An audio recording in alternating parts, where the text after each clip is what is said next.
You do very well, my friends, to treat me with some little reverence, for in honoring me, you are honoring both France and yourselves.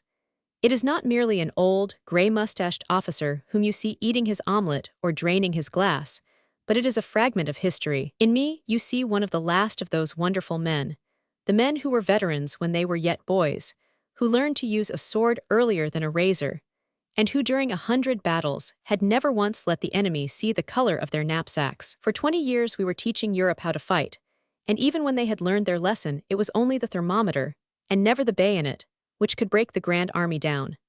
Berlin, Naples, Vienna, Madrid, Lisbon, Moscow, we stabled our horses in them all. Yes, my friends, I say again that you do well to send your children to me with flowers, for these ears have heard the trumpet calls of France, and these eyes have seen her standards in lands where they may never be seen again.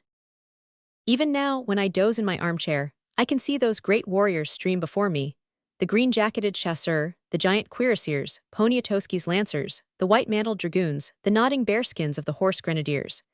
And then there comes the thick, low rattle of the drums, and through wreaths of dust and smoke I see the line of high bonnets, the row of brown faces, the swing and toss of the long, red plumes amid the sloping lines of steel. And there rides Ney with his red head, and Lefebvre with his bulldog jaw, and Lannes with his Gascon swagger. And then amidst the gleam of brass and the flaunting feathers I catch a glimpse of him, the man with the pale smile, the rounded shoulders, and the far-off eyes. There is an end of my sleep, my friends, for up I spring from my chair, with a cracked voice calling and a silly hand outstretched, so that Madame Titox has one more laugh at the old fellow who lives among the shadows.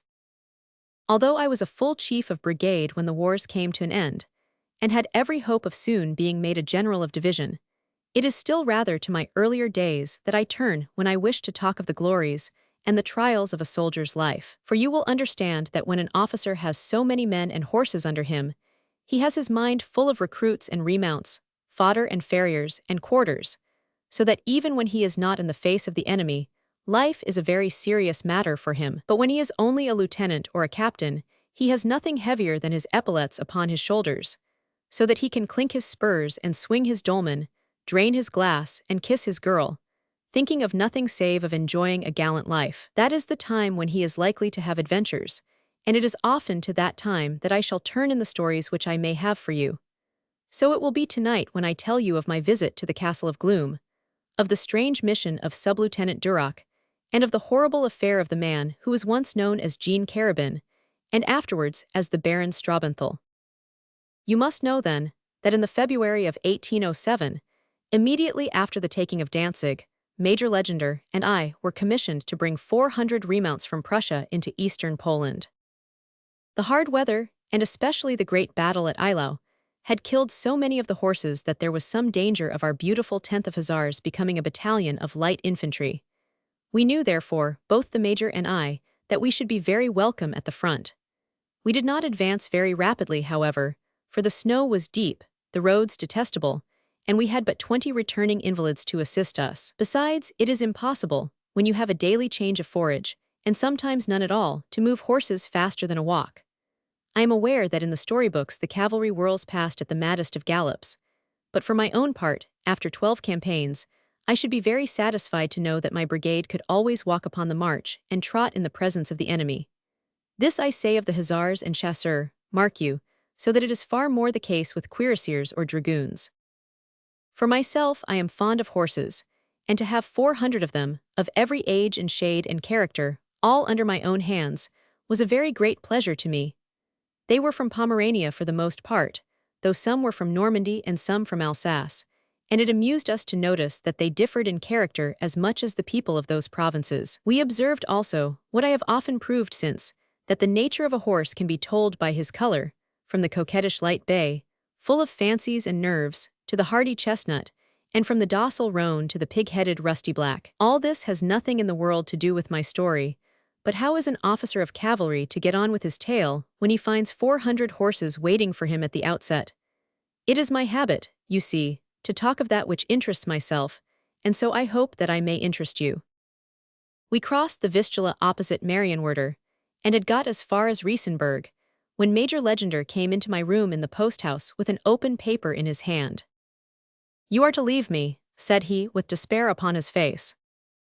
It was no very great grief to me to do that, for he was, if I may say so, hardly worthy to have such a subaltern. I saluted, however, in silence. "It is an order from General Lazel," he continued. "You are to proceed to Rossel instantly, and to report yourself at the headquarters of the regiment." No message could have pleased me better. I was already very well thought of by my superior officers. It was evident to me, therefore, that this sudden order meant that the regiment was about to see service once more, and that Lazel understood how incomplete my squadron would be without me. It is true that it came at an inconvenient moment, for the keeper of the post-house had a daughter, one of those ivory-skinned, black-haired Polish girls, with whom I had hoped to have some further talk. Still, it is not for the pawn to argue when the fingers of the player move him from the square. So down I went, saddled my big black charger, Rataplan, and set off instantly upon my lonely journey. My word, it was a treat for those poor Poles and Jews, who have so little to brighten their dull lives, to see such a picture as that before their doors. The frosty morning air made Rataplan's great black limbs and the beautiful curves of his back and sides gleam and shimmer with every gambade. As for me, the rattle of hoofs upon a road, and the jingle of bridle chains which comes with every toss of a saucy head, would even now set my blood dancing through my veins. You may think, then, how I carried myself in my 25th year. I, Etienne Gerard, the picked horseman and surest blade in the 10 regiments of hussars. Blue was our color in the 10th, a sky-blue dolman and pelisse with a scarlet front, and it was said of us in the army that we could set a whole population running, the women towards us, and the men away. There were bright eyes in the Riesenberg windows that morning which seemed to beg me to tarry, but what can a soldier do, save to kiss his hand and shake his bridle as he rides upon his way? It was a bleak season to ride through the poorest and ugliest country in Europe, but there was a cloudless sky above, and a bright, cold sun, which shimmered on the huge snowfields. My breath reeked into the frosty air, and Rataplan sent up 2 feathers of steam from his nostrils, while the icicles drooped from the side-irons of his bit. I let him trot to warm his limbs, while for my own part I had too much to think of to give much heed to the cold. To north and south stretched the great plains, mottled over with dark clumps of fir and lighter patches of larch. A few cottages peeped out here and there, but it was only 3 months since the Grand Army had passed that way, and you know what that meant to a country. The Poles were our friends, it was true, but out of 100,000 men, only the Guard had wagons, and the rest had to live as best they might. It did not surprise me, therefore, to see no signs of cattle and no smoke from the silent houses. A wheel had been left across the country where the great host had passed, and it was said that even the rats were starved wherever the emperor had led his men. By midday I had got as far as the village of Saalfeld, but as I was on the direct road for Osterode, where the emperor was wintering, and also for the main camp of the 7 divisions of infantry, the highway was choked with carriages and carts. What with artillery caissons and wagons and couriers, and the ever-thickening stream of recruits and stragglers, it seemed to me that it would be a very long time before I should join my comrades. The plains, however, were 5 feet deep in snow, so there was nothing for it but to plod upon our way. It was with joy, therefore, that I found a second road which branched away from the other, trending through a fir-wood towards the north. There was a small auberge at the crossroads, and a patrol of the 3rd Hussars of Conflans, the very regiment of which I was afterwards colonel, were mounting their horses at the door. On the steps stood their officer, a slight, pale young man, who looked more like a young priest from a seminary than a leader of the devil-may-care rascals before him. "Good day, sir," said he, seeing that I pulled up my horse. "Good day," I answered. "I am Lieutenant Etienne Gerard of the 10th. I could see by his face that he had heard of me. Everybody had heard of me since my duel with the 6 fencing masters. My manner, however, served to put him at his ease with me. "I am Sub-Lieutenant Duroc of the 3rd, said he. "Newly joined?" I asked.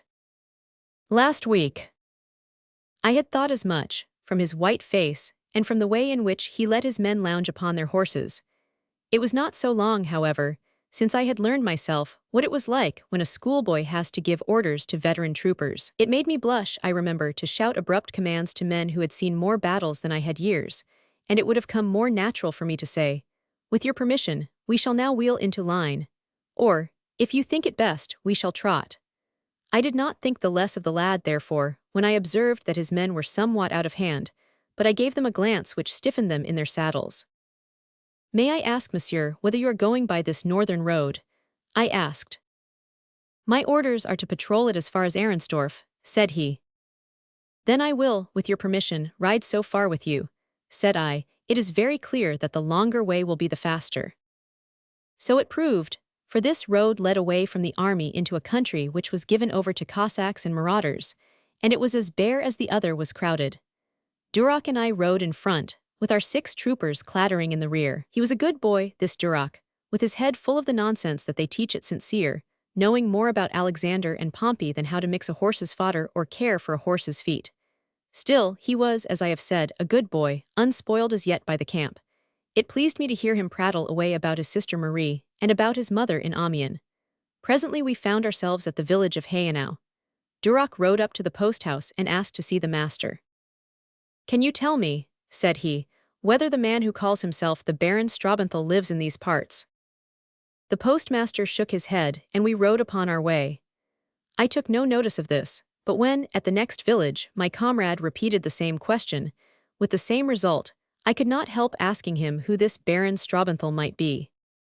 "He is a man," said Duroc, with a sudden flush upon his boyish face, "to whom I have a very important message to convey."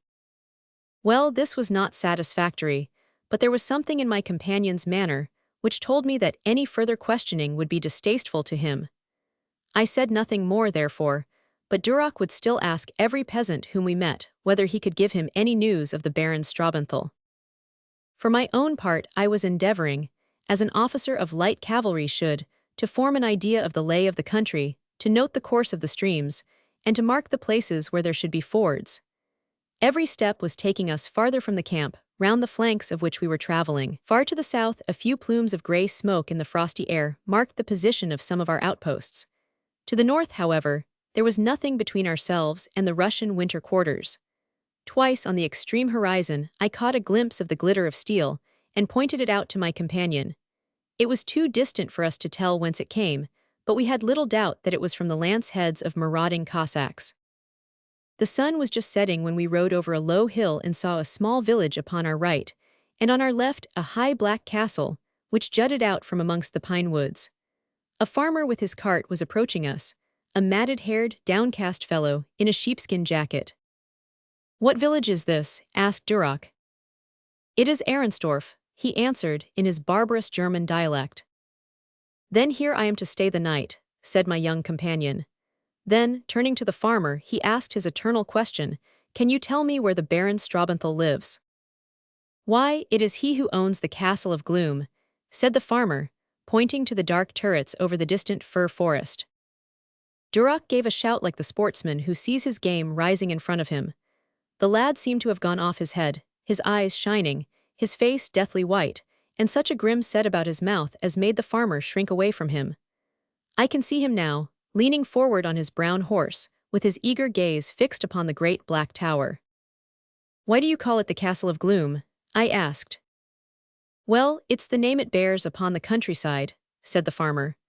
"By all accounts, there have been some black doings up yonder. It's not for nothing that the wickedest man in Poland has been living there these 14 years past." "A Polish nobleman?" I asked. "Nay, we breed no such men in Poland," he answered. "A Frenchman, then," cried Duroc.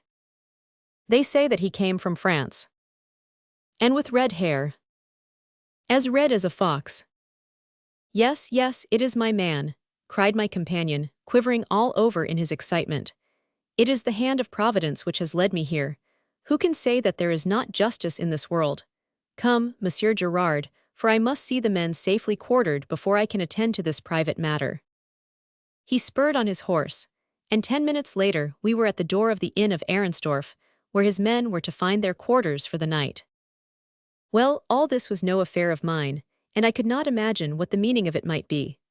Rossel was still far off, but I determined to ride on for a few hours, and take my chance of some wayside barn in which I could find shelter for Rataplan and myself. I had mounted my horse, therefore, after tossing off a cup of wine, when young Duroc came running out of the door and laid his hand upon my knee. "Monsieur Gerard," he panted, "I beg of you not to abandon me like this." "My good sir," said I, "if you would tell me what is the matter and what you would wish me to do, I should be better able to tell you if I could be of any assistance to you." "You can be of the very greatest," he cried. Indeed, from all that I have heard of you, Monsieur Gerard, you are the one man whom I should wish to have by my side tonight. You forget that I am riding to join my regiment. You cannot, in any case, reach it tonight. Tomorrow will bring you to Rossel. By staying with me, you will confer the very greatest kindness upon me, and you will aid me in a matter which concerns my own honor and the honor of my family. I am compelled, however, to confess to you that some personal danger may possibly be involved. It was a crafty thing for him to say. Of course, I sprang from Rataplan's back and ordered the groom to lead him back into the stables. "Come into the inn," said I, "and let me know exactly what it is that you wish me to do."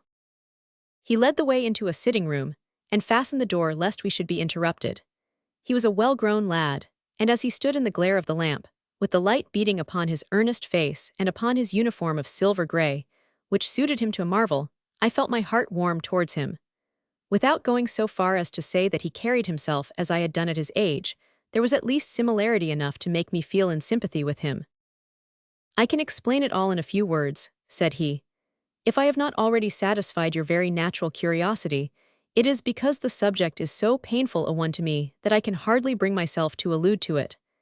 I cannot, however, ask for your assistance without explaining to you exactly how the matter lies.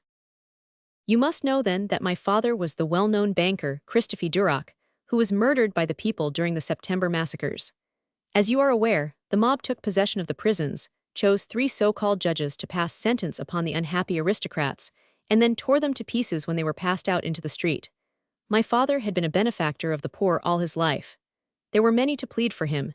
He had the fever, too, and was carried in half dead, upon a blanket. 2 of the judges were in favor of acquitting him. The third, a young Jacobin, whose huge body and brutal mind had made him a leader among these wretches, dragged him, with his own hands, from the litter, kicked him again and again with his heavy boots, and hurled him out of the door, where in an instant he was torn limb from limb under circumstances which are too horrible for me to describe. This, as you perceive, was murder, even under their own unlawful laws, for 2 of their own judges had pronounced in my father's favor. Well, when the days of order came back again, my elder brother began to make inquiries about this man. I was only a child then, but it was a family matter, and it was discussed in my presence. The fellow's name was Carabin. He was one of Sanster's guard, and a noted duelist. A foreign lady named the Baroness Strabenthal having been dragged before the Jacobins, he had gained her liberty for her on the promise that she with her money and estates should be his. He had married her, taken her name and title, and escaped out of France at the time of the fall of Robespierre. What had become of him we had no means of learning. You will think, doubtless, that it would be easy for us to find him, since we had both his name and his title. You must remember, however, that the Revolution left us without money, and that without money such a search is very difficult. Then came the Empire, and it became more difficult still, for, as you are aware, the Emperor considered that the 18th Brumaire brought all accounts to a settlement, and that on that day a veil had been drawn across the past. None the less, we kept our own family story and our own family plans. My brother joined the army, and passed with it through all southern Europe, asking everywhere for the Baron Strabenthal. Last October he was killed at Jena, with his mission still unfulfilled. Then it became my turn, and I have the good fortune to hear of the very man of whom I am in search at one of the first Polish villages which I have to visit, and within a fortnight of joining my regiment. And then, to make the matter even better, I find myself in the company of one whose name is never mentioned throughout the army save in connection with some daring and generous deed. This was all very well, and I listened to it with the greatest interest, but I was none the clearer as to what young Duroc wished me to do. "How can I be of service to you?" I asked. "By coming up with me." "To the castle?" "Precisely." "When?" "At once." "But what do you intend to do?" "I shall know what to do, but I wish you to be with me all the same." Well, it was never in my nature to refuse an adventure, and besides, I had every sympathy with the lad's feelings. It is very well to forgive one's enemies, but one wishes to give them something to forgive also. I held out my hand to him, therefore. "I must be on my way for Rossel tomorrow morning, but tonight I am yours," said I. We left our troopers in snug quarters, and as it was but a mile to the castle, we did not disturb our horses. To tell the truth, I hate to see a cavalryman walk, and I hold that just as he is the most gallant thing upon earth when he has his saddle flaps between his knees, so he is the most clumsy when he has to loop up his saber and his saber-tash in one hand and turn in his toes for fear of catching the rowels of his spurs. Still, Duroc and I were of the age when one can carry things off, and I dare swear that no woman at least would have quarreled with the appearance of the two young hussars, one in blue and one in grey, who set out that night from the Arensdorf post-house. We both carried our swords, and for my own part, I slipped a pistol from my holster into the inside of my pelisse, for it seemed to me that there might be some wild work before us. The track which led to the castle wound through a pitch-black firwood, where we could see nothing save the ragged patch of stars above our heads. Presently, however, it opened up, and there was the castle right in front of us, about as far as a carbine would carry. It was a huge, uncouth place, and bore every mark of being exceedingly old, with turrets at every corner and a square keep on the side which was nearest to us. In all its great shadow there was no sign of light save from a single window, and no sound came from it. To me there was something awful in its size and its silence, which corresponded so well with its sinister name. My companion pressed on eagerly, and I followed him along the ill-kept path which led to the gate. There was no bell or knocker upon the great iron-studded door, and it was only by pounding with the hilts of our sabers that we could attract attention. A thin, hawk-faced man, with a beard up to his temples, opened it at last. He carried a lantern in one hand, and in the other a chain which held an enormous black hound. His manner at the first moment was threatening, but the sight of our uniforms and of our faces turned it into one of sulky reserve. "The Baron Strabenthal does not receive visitors at so late an hour," said he, speaking in very excellent French. "You can inform Baron Strabenthal that I have come 800 leagues to see him, and that I will not leave until I have done so," said my companion. I could not myself have said it with a better voice and manner. The fellow took a sidelong look at us, and tugged at his black beard in his perplexity. "To tell the truth, gentlemen," said he, "the Baron has a cup or two of wine in him at this hour, and you would certainly find him a more entertaining companion if you were to come again in the morning." He had opened the door a little wider as he spoke, and I saw by the light of the lamp in the hall behind him that 3 other rough fellows were standing there, one of whom held another of these monstrous hounds. Duroc must have seen it also, but it made no difference to his resolution. "Enough talk," said he, pushing the man to one side. "It is with your master that I have to deal." The fellows in the hall made way for him as he strode in among them. So great is the power of one man, who knows what he wants over several, who are not sure of themselves. My companion tapped one of them upon the shoulder with as much assurance as though he owned him. "Show me to the Baron," said he. The man shrugged his shoulders, and answered something in Polish. The fellow with the beard, who had shut and barred the front door, appeared to be the only one among them who could speak French. "Well, you shall have your way," said he with a sinister smile. "You shall see the Baron, and perhaps before you have finished you will wish that you had taken my advice." We followed him down the hall, which was stone-flagged and very spacious, with skins scattered upon the floor, and the heads of wild beasts upon the walls. At the farther end he threw open a door, and we entered. It was a small room, scantily furnished, with the same marks of neglect and decay which met us at every turn. The walls were hung with discolored tapestry, which had come loose at one corner, so as to expose the rough stonework behind. A second door, hung with a curtain, faced us upon the other side. Between lay a square table, strewn with dirty dishes and the sordid remains of a meal. Several bottles were scattered over it. At the head of it, and facing us, there sat a huge man with a lion-like head and a great shock of orange-colored hair. His beard was of the same glaring hue, matted and tangled and coarse as a horse's mane. I have seen some strange faces in my time, but never one more brutal than that, with its small, vicious blue eyes, its white, crumpled cheeks, and the thick hanging lip which protruded over his monstrous beard. His head swayed about on his shoulders, and he looked at us with the vague, dim gaze of a drunken man. Yet he was not so drunk, but that our uniforms carried their message to him. "Well, my brave boys," he hiccuped. "What is the latest news from Paris, eh? You're going to free Poland, I hear, and have meantime all become slaves yourselves. Slaves to a little aristocrat with his grey coat and his 3-cornered hat. No more citizens either, I am told, and nothing but monsieur and madame. My faith, some more heads will have to roll into the sawdust basket some of these mornings." Duroc advanced in silence, and stood by the ruffian's side. "Jean Carabin," said he. The Baron started, and the film of drunkenness seemed to be clearing from his eyes. "Jean Carabin," said Duroc once more. He sat up and grasped the arms of his chair. "What do you mean by repeating that name, young man?" he asked. "Jean Carabin, you are a man whom I have long wished to meet." "Supposing that I once had such a name, how can it concern you, since you must have been a child when I bore it?" "My name is Duroc." "Not the son of—" "The son of the man you murdered." The Baron tried to laugh, but there was terror in his eyes. "We must let bygones be bygones, young man," he cried.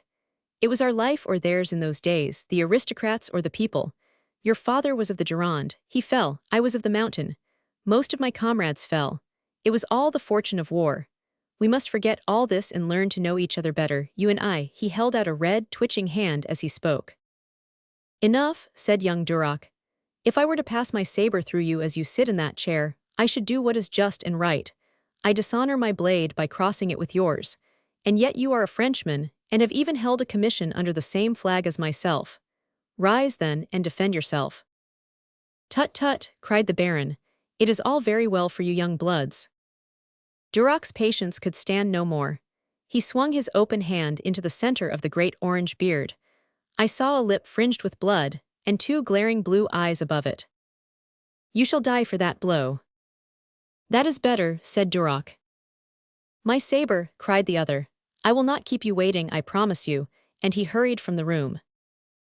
I have said that there was a second door covered with a curtain. Hardly had the Baron vanished when there ran from behind it a woman, young and beautiful. So swiftly and noiselessly did she move that she was between us in an instant, and it was only the shaking curtains which told us whence she had come. "I have seen it all," she cried. "Oh, sir, you have carried yourself splendidly." She stooped to my companion's hand, and kissed it again and again ere he could disengage it from her grasp. "Nay, madame, why should you kiss my hand?" he cried. "Because it is the hand which struck him on his vile, lying mouth. Because it may be the hand which will avenge my mother. I am his stepdaughter. The woman whose heart he broke was my mother. I loathe him, I fear him. Ah, there is his step." In an instant she had vanished as suddenly as she had come. A moment later, the Baron entered with a drawn sword in his hand, and the fellow who had admitted us at his heels. "This is my secretary," said he. "He will be my friend in this affair. But we shall need more elbow room than we can find here. Perhaps you will kindly come with me to a more spacious apartment." It was evidently impossible to fight in a chamber which was blocked by a great table. We followed him out, therefore, into the dimly lit hall.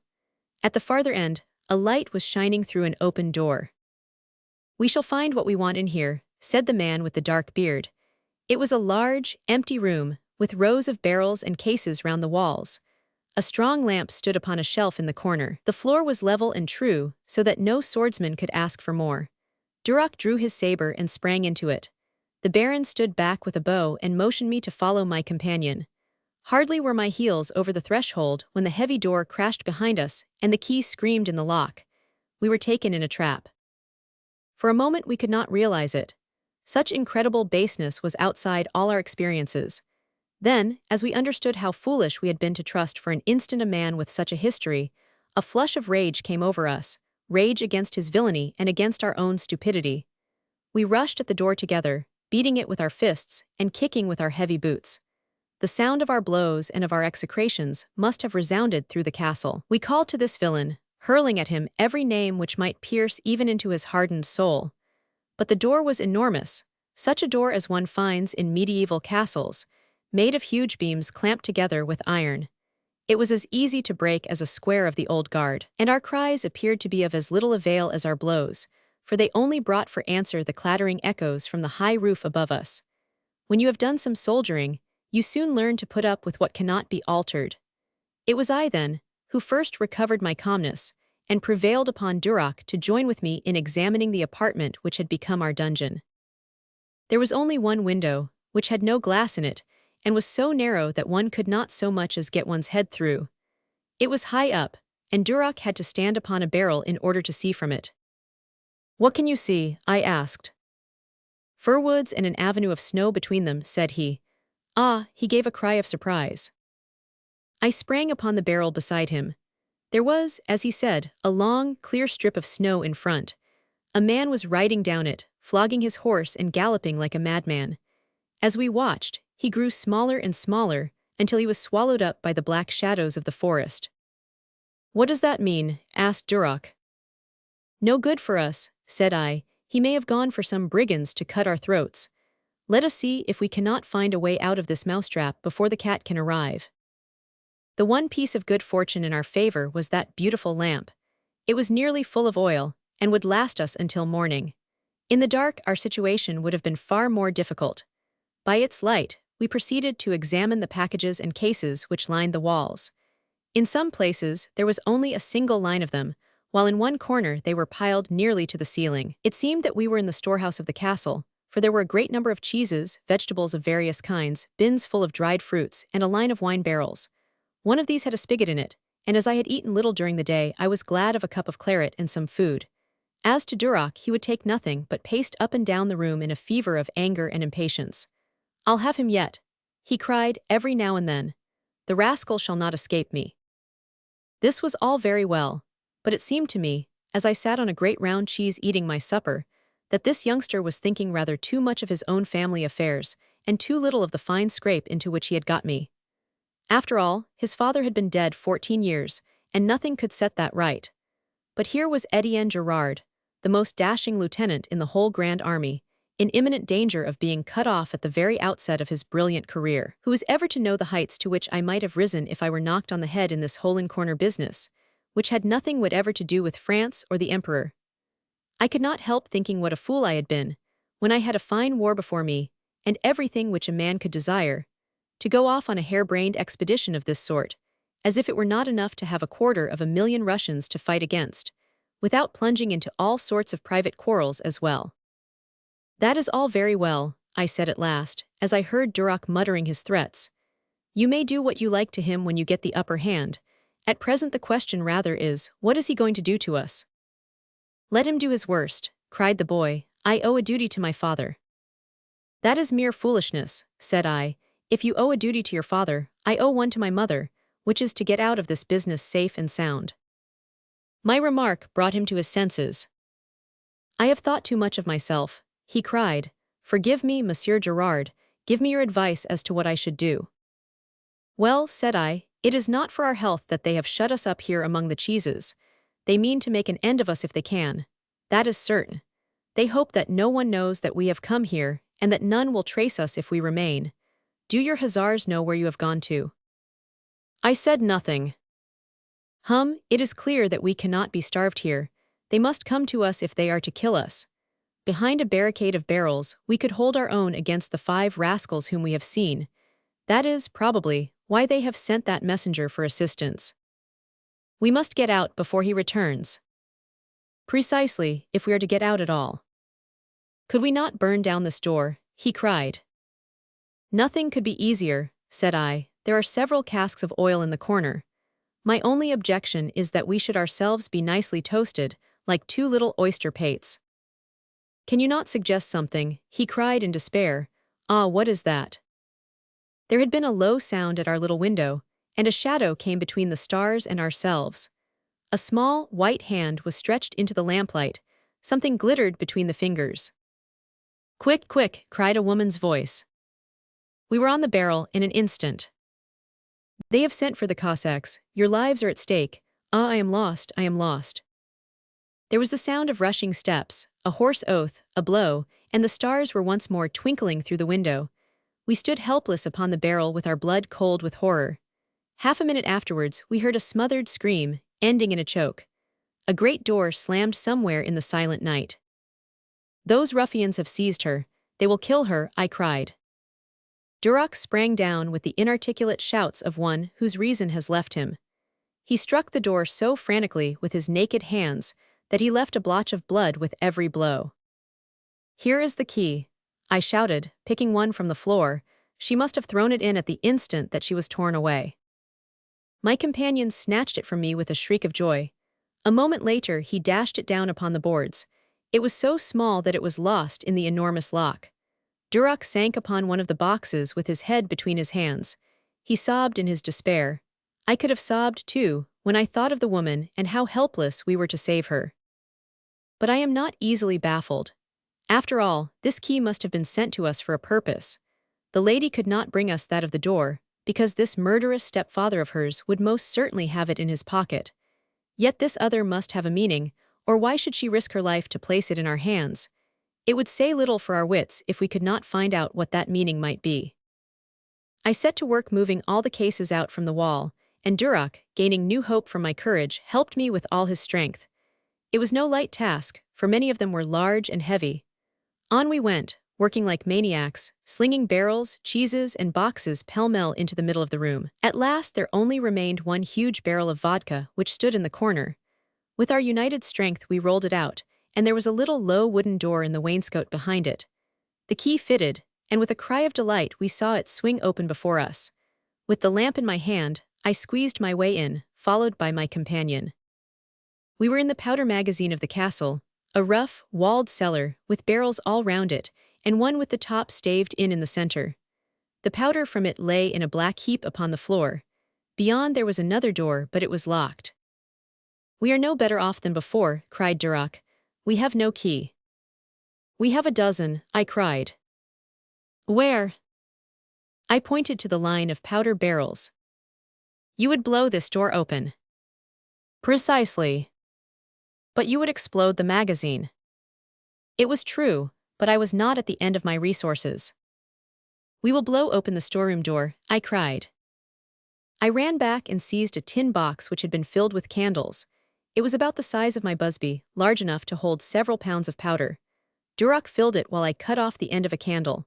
When we had finished, it would have puzzled a colonel of engineers to make a better petard. I put 3 cheeses on the top of each other and placed it above them, so as to lean against the lock. Then we lit our candle end and ran for shelter, shutting the door of the magazine behind us. It is no joke, my friends, to be among all those tons of powder, with the knowledge that if the flame of the explosion should penetrate through one thin door our blackened limbs would be shot higher than the castle keep. Who could have believed that a half-inch of candle could take so long to burn? My ears were straining all the time for the thudding of the hoofs of the Cossacks who were coming to destroy us. I had almost made up my mind that the candle must have gone out when there was a smack like a bursting bomb, our door flew to bits, and pieces of cheese, with a shower of turnips, apples, and splinters of cases, were shot in among us. As we rushed out, we had to stagger through an impenetrable smoke, with all sorts of debris beneath our feet, but there was a glimmering square where the dark door had been. The petard had done its work. In fact, it had done more for us than we had even ventured to hope. It had shattered jailers as well as jail.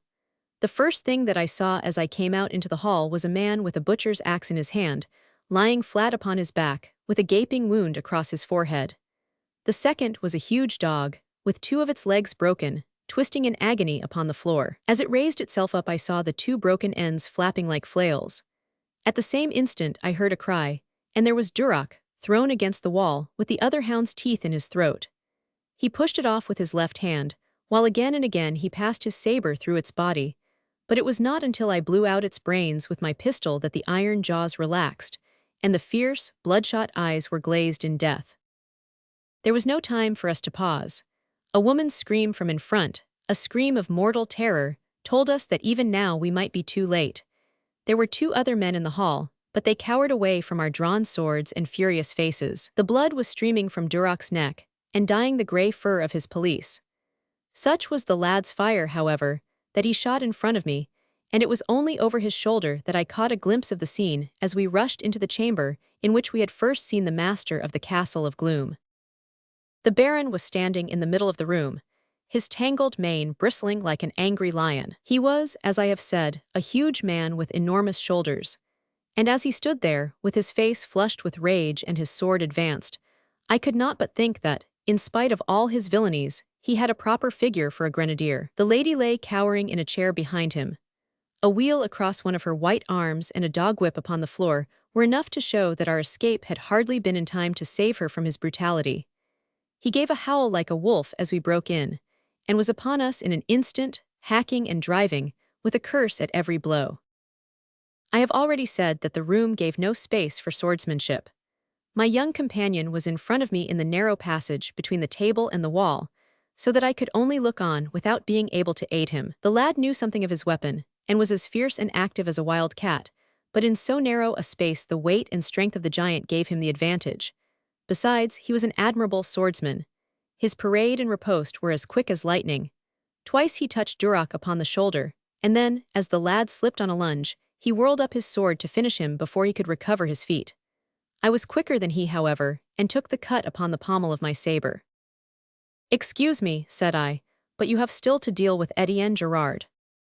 He drew back and leaned against the tapestry-covered wall, breathing in little hoarse gasps, for his foul living was against him. "Take your breath," said I will await your convenience." "You have no cause of quarrel against me," he panted. "I owe you some little attention," said I, "for having shut me up in your storeroom. Besides, if all other were wanting, I see cause enough upon that lady's arm." "Have your way, then." He snarled and leaped at me like a madman.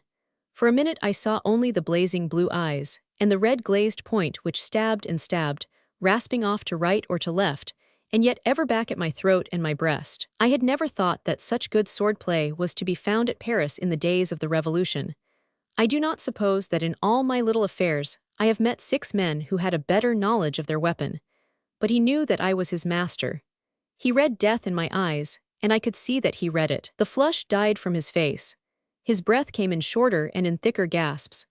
Yet he fought on, even after the final thrust had come, and died still hacking and cursing, with foul cries upon his lips, and his blood clotting upon his orange beard. I who speak to you have seen so many battles, that my old memory can scarce contain their names. And yet of all the terrible sights which these eyes have rested upon, there is none which I care to think of less than of that orange beard with the crimson stain in the center, from which I had drawn my sword point. It was only afterwards that I had time to think of all this. His monstrous body had hardly crashed down upon the floor before the woman in the corner sprang to her feet, clapping her hands together and screaming out in her delight. For my part, I was disgusted to see a woman take such delight in a deed of blood, and I gave no thought as to the terrible wrongs which must have befallen her before she could so far forget the gentleness of her sex. It was on my tongue to tell her sharply to be silent, when a strange, choking smell took the breath from my nostrils, and a sudden, yellow glare brought out the figures upon the faded hangings. "Duroc, Duroc," I shouted, tugging at his shoulder, "the castle is on fire." The boy lay senseless upon the ground, exhausted by his wounds. I rushed out into the hall to see whence the danger came. It was our explosion which had set alight to the dry framework of the door.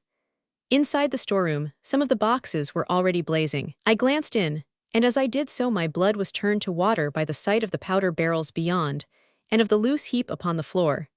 It might be seconds, it could not be more than minutes, before the flames would be at the edge of it.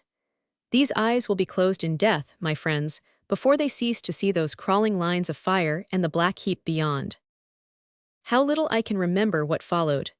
Vaguely, I can recall how I rushed into the chamber of death, how I seized Duroc by one limp hand and dragged him down the hall, the woman keeping pace with me and pulling at the other arm. Out of the gateway we rushed, and on down the snow-covered path until we were on the fringe of the fir forest. It was at that moment that I heard a crash behind me, and glancing round, saw a great spout of fire shoot up into the wintry sky. An instant later, there seemed to come a second crash, far louder than the first. I saw the fir trees and the stars whirling round me, and I fell unconscious across the body of my comrade. It was some weeks before I came to myself in the post-house of Arensdorf, and longer still before I could be told all that had befallen me. It was Duroc, already able to go soldiering, who came to my bedside and gave me an account of it. He it was who told me how a piece of timber had struck me on the head and laid me almost dead upon the ground. From him, too, I learned how the Polish girl had run to Arensdorf, how she had roused our hussars, and how she had only just brought them back in time to save us from the spears of the Cossacks, who had been summoned from their bivouac by that same black-bearded secretary whom we had seen galloping so swiftly over the snow. As to the brave lady who had twice saved our lives, I could not learn very much about her at that moment from Duroc, but when I chanced to meet him in Paris 2 years later, after the campaign of Wagram, I was not very much surprised to find that I needed no introduction to his bride, and that by the queer turns of fortune he had himself, had he chosen to use it, that very name and title of the Baron Strabenthal, which showed him to be the owner of the blackened ruins of the Castle of Gloom. Footnote A. The term brigadier is used throughout in its English and not in its French sense. When the emperor needed an agent, he was always very ready to do me the honor of recalling the name of Brigadier Gerard, though it occasionally escaped him when rewards were to be distributed. Still, I was a colonel at 28, and the chief of a brigade at 31, so that I have no reason to be dissatisfied with my career. Had the wars lasted another 2 or 3 years, I might have grasped my baton, and the man who had his hand upon that was only one stride from a throne. Murat had changed his hussar's cap for a crown, and another light cavalry man might have done as much. However, all those dreams were driven away by Waterloo, and although I was not able to write my name upon history, it is sufficiently well known by all who served with me in the great wars of the empire. What I want to tell you tonight is about the very singular affair which first started me upon my rapid upward course, and which had the effect of establishing a secret bond between the emperor and myself. There is just one little word of warning which I must give you before I begin. When you hear me speak, you must always bear in mind that you are listening to one who has seen history from the inside. I am talking about what my ears have heard and my eyes have seen, so you must not try to confute me by quoting the opinions of some student or man of the pen, who has written a book of history or memoirs. There is much which is unknown by such people, and much which never will be known by the world. For my own part, I could tell you some very surprising things were it discreet to do so. The facts which I am about to relate to you tonight were kept secret by me during the emperor's lifetime, because I gave him my promise that it should be so. But I do not think that there can be any harm now in my telling the remarkable part which I played. You must know, then, that at the time of the Treaty of Tilsit I was a simple lieutenant in the 10th Hussars, without money or interest. It is true that my appearance and my gallantry were in my favor, and that I had already won a reputation as being one of the best swordsmen in the army. But amongst the host of brave men who surrounded the emperor, it needed more than this to ensure a rapid career. I was confident, however, that my chance would come, though I never dreamed that it would take so remarkable a form. When the emperor returned to Paris, after the declaration of peace in the year 1807, he spent much of his time with the empress and the court at Fontainebleau. It was the time when he was at the pinnacle of his career. He had in 3 successive campaigns humbled Austria, crushed Prussia, and made the Russians very glad to get upon the right side of the Niemen. The old bulldog over the channel was still growling, but he could not get very far from his kennel. If we could have made a perpetual peace at that moment, France would have taken a higher place than any nation since the days of the Romans. So I have heard the wise folks say, though for my part I had other things to think of. All the girls were glad to see the army back after its long absence, and you may be sure that I had my share of any favors that were going. You may judge how far I was a favorite in those days when I say that even now, in my 60th year. But why should I dwell upon that which is already sufficiently well known? Our regiment of hussars was quartered with the horse chasseur of the guard at Fontainebleau. It is, as you know, but a little place, buried in the heart of the forest, and it was wonderful at this time to see it crowded with grand dukes and electors and princes, who thronged round Napoleon like puppies round their master, each hoping that some bone might be thrown to him.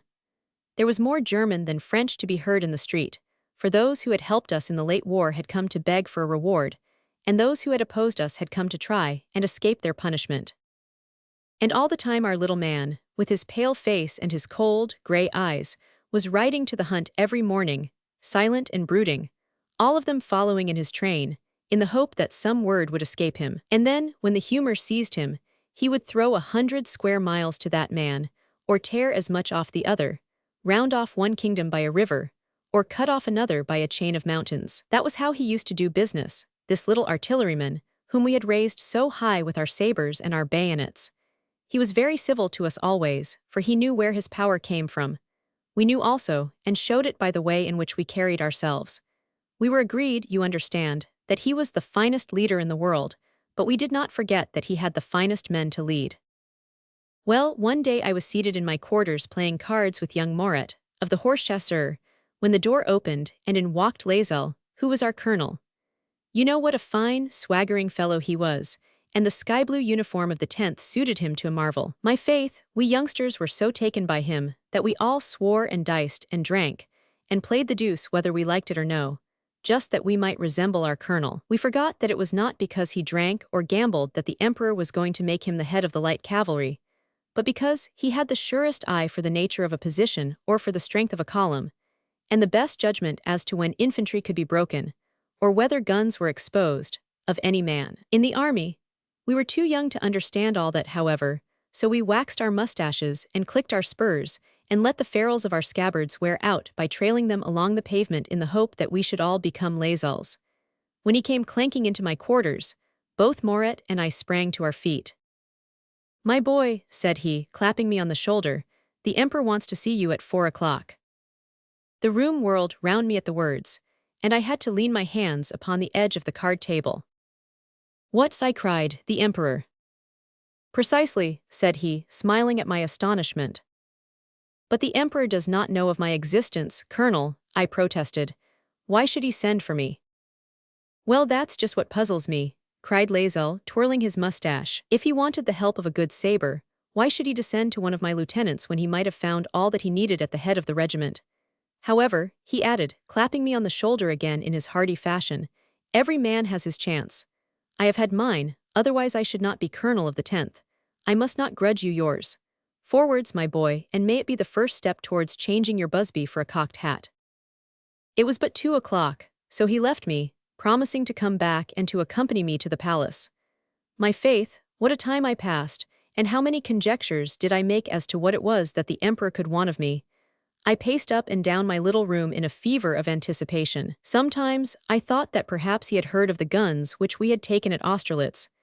But then, there were so many who had taken guns at Austerlitz, and 2 years had passed since the battle. Or it might be that he wished to reward me for my affair with the aide-de-camp of the Russian Emperor. But then again, a cold fit would seize me, and I would fancy that he had sent for me to reprimand me. There were a few duels which he might have taken in ill part, and there were 1 or 2 little jokes in Paris since the peace. But no, I considered the words of Laezel. "If he had need of a brave man," said Laezel. It was obvious that my colonel had some idea of what was in the wind.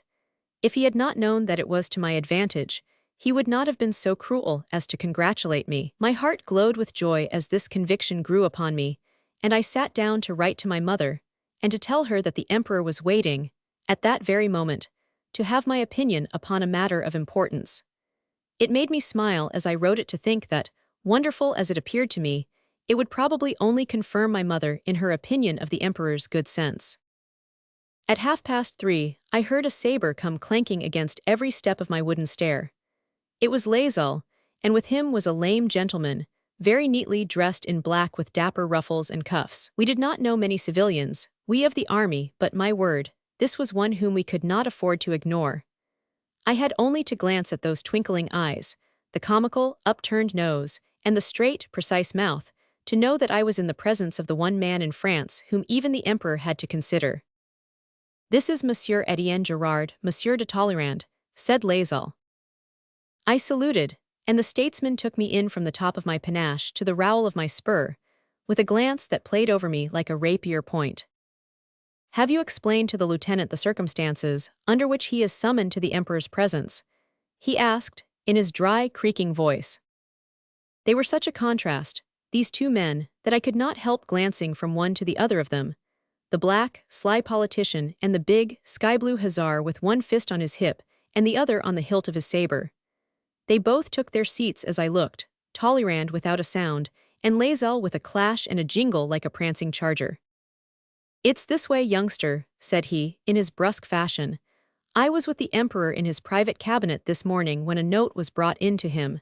He opened it, and as he did so he gave such a start that it fluttered down onto the floor. I handed it up to him again, but he was staring at the wall in front of him as if he had seen a ghost. "Fratelli del Ajaccio," he muttered, and then again, "Fratelli del Ajaccio." I don't pretend to know more Italian than a man can pick up in 2 campaigns, and I could make nothing of this. It seemed to me that he had gone out of his mind, and you would have said so also, Monsieur de Talleyrand, if you had seen the look in his eyes. He read the note, and then he sat for half an hour or more without moving. "And you?" asked Talleyrand. Why, I stood there not knowing what I ought to do. Presently he seemed to come back to his senses. "I suppose, Laezel," said he, "that you have some gallant young officers in the 10th. "They are all that, sire," I answered. "If you had to pick one who was to be depended upon for action, but who would not think too much, You understand me, Laezel, which would you select? He asked.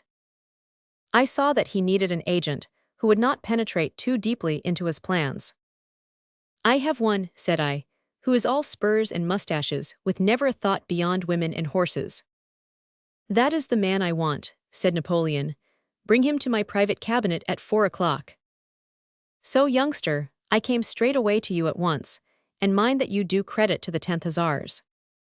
I was by no means flattered by the reasons which had led to my colonel's choice, and I must have shown as much in my face, for he roared with laughter, and Talleyrand gave a dry chuckle also. Just one word of advice before you go, Monsieur Gerard, said he. You are now coming into troubled waters, and you might find a worse pilot than myself. We have none of us any idea as to what this little affair means, and between ourselves, it is very important for us, who have the destinies of France upon our shoulders, to keep ourselves in touch with all that goes on. You understand me, Monsieur Gerard. I had not the least idea what he was driving at, but I bowed and tried to look as if it was clear to me. Act very guardedly then, and say nothing to anybody, said Talleyrand. Colonel de Laezel and I will not show ourselves in public with you, but we will await you here, and we will give you our advice when you have told us what has passed between the Emperor and yourself. It is time that you started now, for the Emperor never forgives unpunctuality. Off I went on foot to the palace, which was only 100 paces off. I made my way to the antechamber, where Duroc, with his grand new scarlet and gold coat, was fussing about among the crowd of people who were waiting. I heard him whisper to Monsieur de Caulaincourt that half of them were German dukes who expected to be made kings, and the other half German dukes who expected to be made paupers. Duroc, when he heard my name, showed me straight in, and I found myself in the Emperor's presence. I had, of course, seen him in camp 100 times, but I had never been face to face with him before. I have no doubt that if you had met him without knowing in the least who he was, you would simply have said that he was a sallow little fellow with a good forehead and fairly well-turned calves. His tight white cashmere breeches and white stockings showed off his legs to advantage, but even a stranger must have been struck by the singular look of his eyes, which could harden into an expression which would frighten a grenadier. It is said that even Ajaccio, who was a man who had never known what fear was, quailed before Napoleon's gaze at a time too, when the Emperor was but an unknown soldier. He looked mildly enough at me, however, and motioned me to remain by the door. De Menneval was writing to his dictation, looking up at him between each sentence with his spaniel eyes. That will do, you can go, said the Emperor abruptly. Then, when the secretary had left the room, he strode across with his hands behind his back, and he looked me up and down without a word. Though he was a small man himself, he was very fond of having fine-looking fellows about him, and so I think that my appearance gave him pleasure.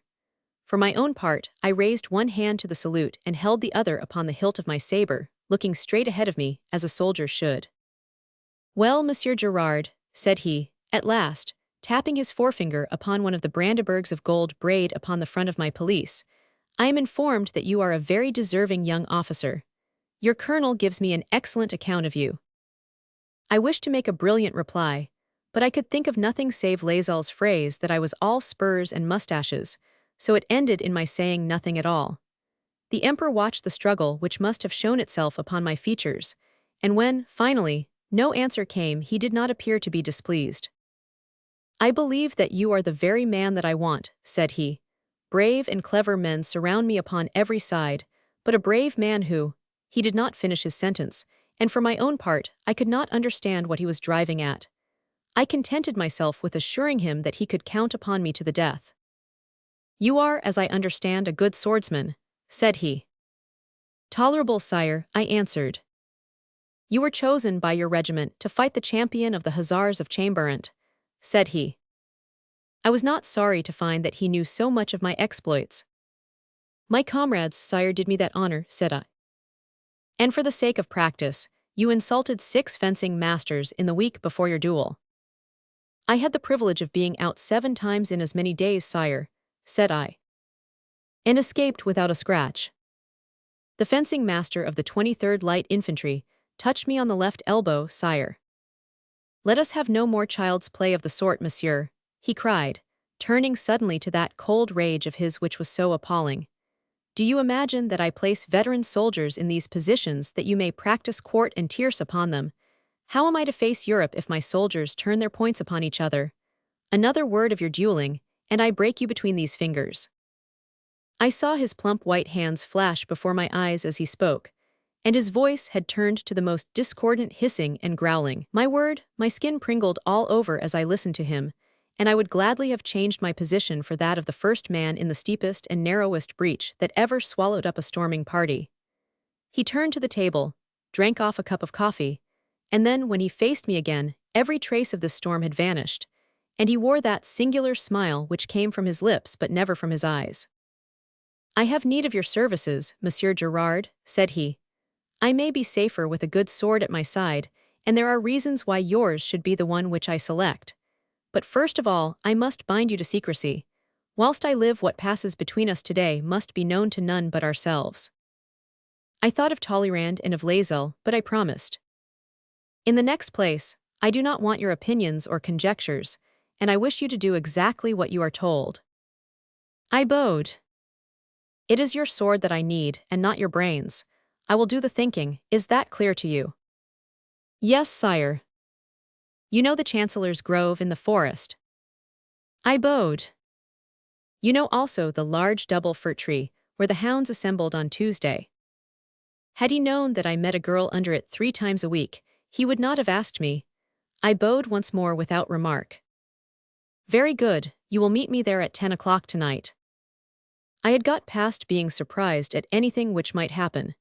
If he had asked me to take his place upon the imperial throne, I could only have nodded my busby. "We shall then proceed into the wood together," said the emperor. "You will be armed with a sword, but not with pistols. You must address no remark to me, and I shall say nothing to you. We will advance in silence. You understand?" "I understand, sire." "After a time we shall see a man, or more probably 2 men, under a certain tree. We shall approach them together. If I signal to you to defend me, you will have your sword ready. If, on the other hand, I speak to these men, you will wait and see what happens. If you are called upon to draw, you must see that neither of them, in the event of there being 2, escapes from us. I shall myself assist you." "Sire," I cried, "I have no doubt that 2 would not be too many for my sword. But would it not be better that I should bring a comrade, than that you should be forced to join in such a struggle?" "Ta, ta, ta," said he. "I was a soldier before I was an emperor. Do you think, then, that artillerymen have not swords as well as the hussars? But I ordered you not to argue with me. You will do exactly what I tell you. If swords are once out, neither of these men is to get away alive." "They shall not, sire," said I. "Very good, I have no more instructions for you. You can go." I turned to the door, and then an idea occurring to me I turned. "I have been thinking, sire," said I. He sprang at me with the ferocity of a wild beast. I really thought he would have struck me. "Thinking?" he cried. You, do you imagine I chose you out because you could think? Let me hear of your doing such a thing again. You, the one man, but there, you meet me at the fir tree at 10 o'clock. My faith, I was right glad to get out of the room. If I have a good horse under me, and a sword clanking against my stirrup iron, I know where I am. And in all that relates to green fodder or dry, barley and oats and rye, and the handling of squadrons upon the march, there is no one who can teach me very much. But when I meet a chamberlain and a marshal of the palace, and have to pick my words with an emperor, and find that everybody hints instead of talking straight out, I feel like a troop horse who has been put in a lady's caloche. It is not my trade, all this mincing and pretending.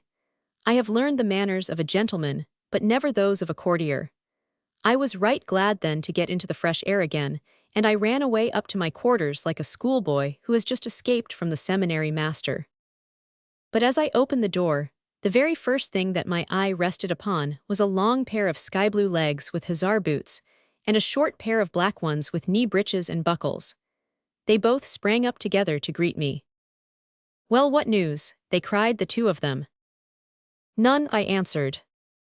"The emperor refused to see you." "No, I have seen him." "And what did he say?"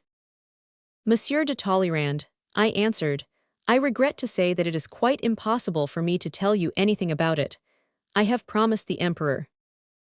"Pooh, pooh, my dear young man," said he, sidling up to me, as a cat does when it is about to rub itself against you. "This is all among friends, you understand, and goes no farther than these 4 walls. Besides, the emperor never meant to include me in this promise. It is but a minute's walk to the palace, Monsieur de Talleyrand. I answered. If it would not be troubling you too much to ask you to step up to it and bring back the Emperor's written statement that he did not mean to include you in this promise, I shall be happy to tell you every word that passed. He showed his teeth at me, then like the old fox that he was. Monsieur Gerard appears to be a little puffed up, said he. He is too young to see things in their just proportion. As he grows older, he may understand that it is not always very discreet for a subaltern of cavalry to give such very abrupt refusals. I did not know what to say to this, but Laezel came to my aid in his downright fashion. The lad is quite right, said he. If I had known that there was a promise, I should not have questioned him. You know very well, Monsieur de Talleyrand, that if he had answered you, you would have laughed in your sleeve and thought as much about him as I think of the bottle when the burgundy is gone.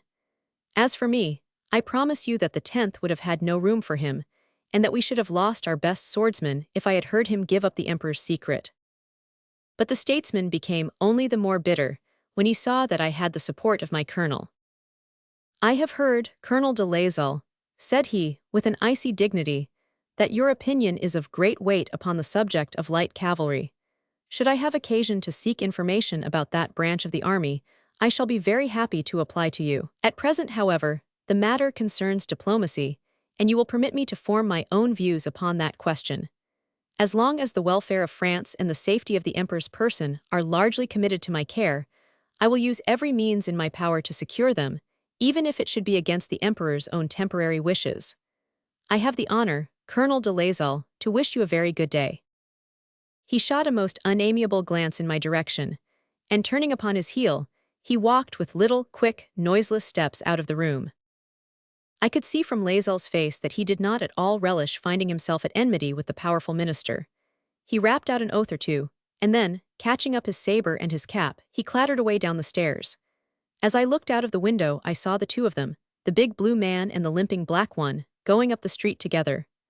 Talleyrand was walking very rigidly, and Laezel was waving his hands and talking, so I suppose he was trying to make his peace. The Emperor had told me not to think, and I endeavored to obey him.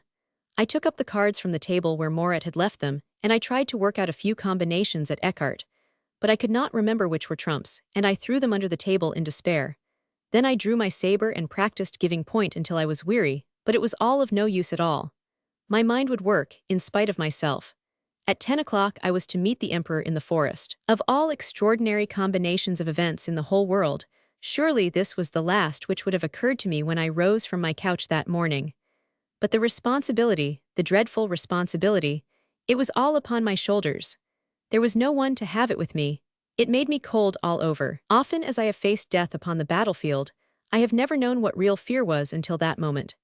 But then I considered that after all I could but do my best like a brave and honorable gentleman, and above all obey the orders which I had received, to the very letter. And if all went well, this would surely be the foundation of my fortunes. Thus, swaying between my fears and my hopes, I spent the long, long evening until it was time to keep my appointment. I put on my military overcoat, as I did not know how much of the night I might have to spend in the woods, and I fastened my sword outside it. I pulled off my hussar boots also, and wore a pair of shoes and gaiters, that I might be lighter upon my feet. Then I stole out of my quarters and made for the forest, feeling very much easier in my mind, for I am always at my best when the time of thought has passed, and the moment for action arrived. I passed the barracks of the chasseurs of the guards, and the line of cafés all filled with uniforms.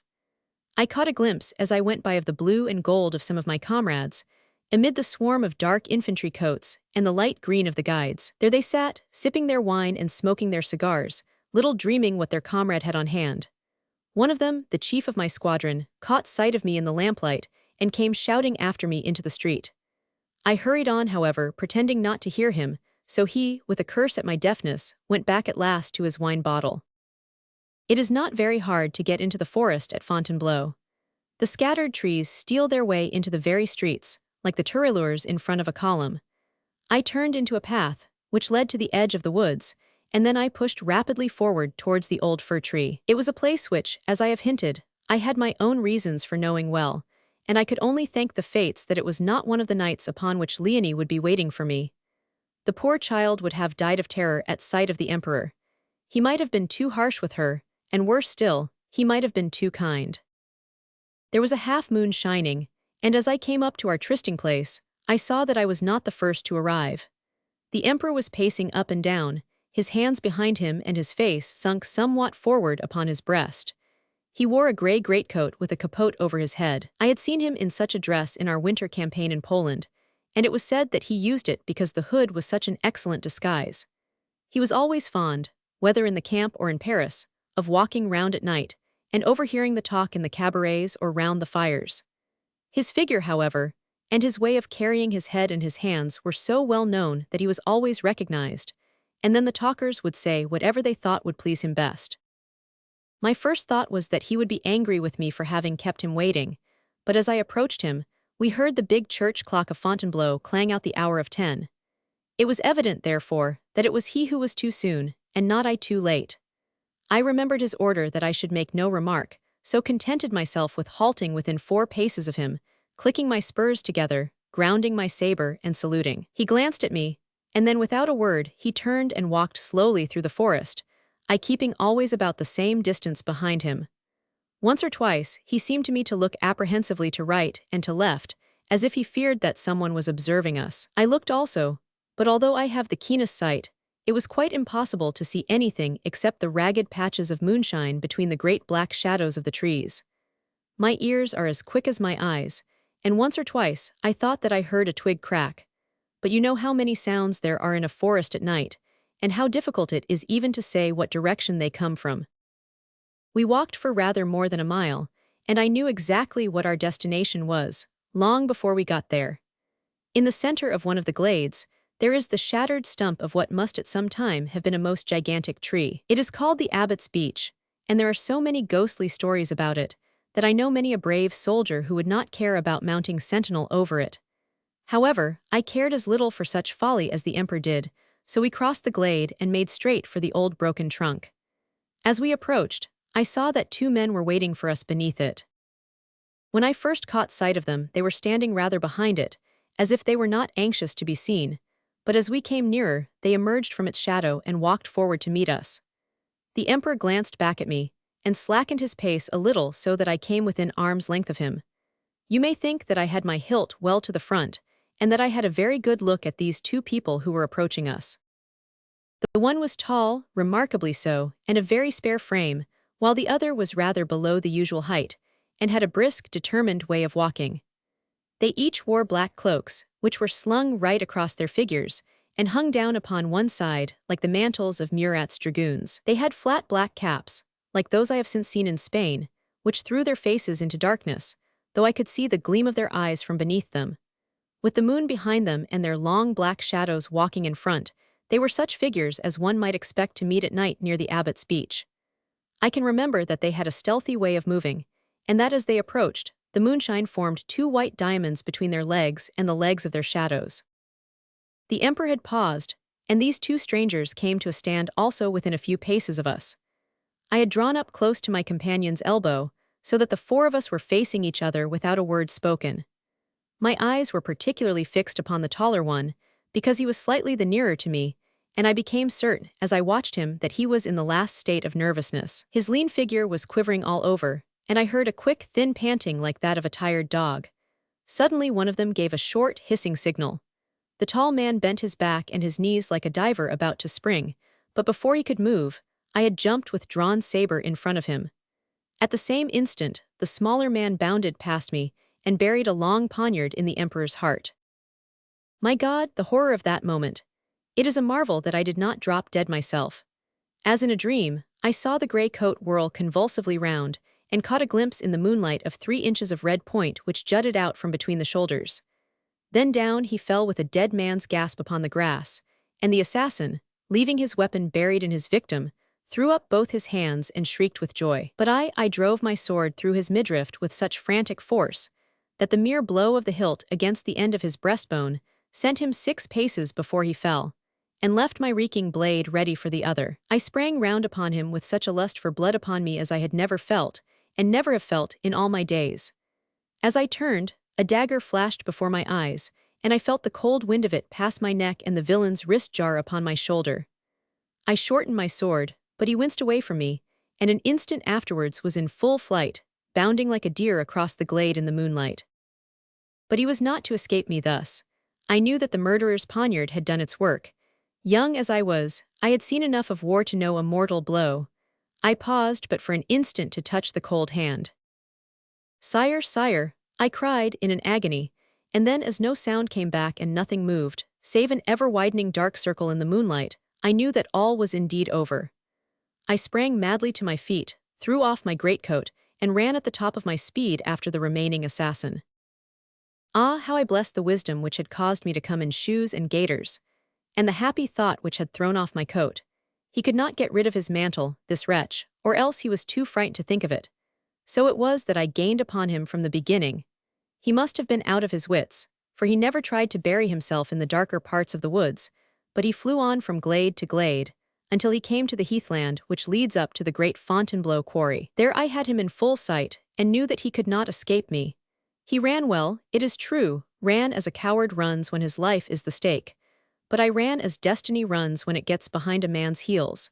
Yard by yard I drew in upon him. He was rolling and staggering. I could hear the rasping and crackling of his breath. The great gulf of the quarry suddenly yawned in front of his path, and glancing at me over his shoulder, he gave a shriek of despair. The next instant he had vanished from my sight. Vanished utterly, you understand. I rushed to the spot and gazed down into the black abyss. Had he hurled himself over? I had almost made up my mind that he had done so, when a gentle sound rising and falling came out of the darkness beneath me. It was his breathing once more, and it showed me where he must be. He was hiding in the tool house. At the edge of the quarry and beneath the summit there is a small platform upon which stands a wooden hut for the use of the laborers.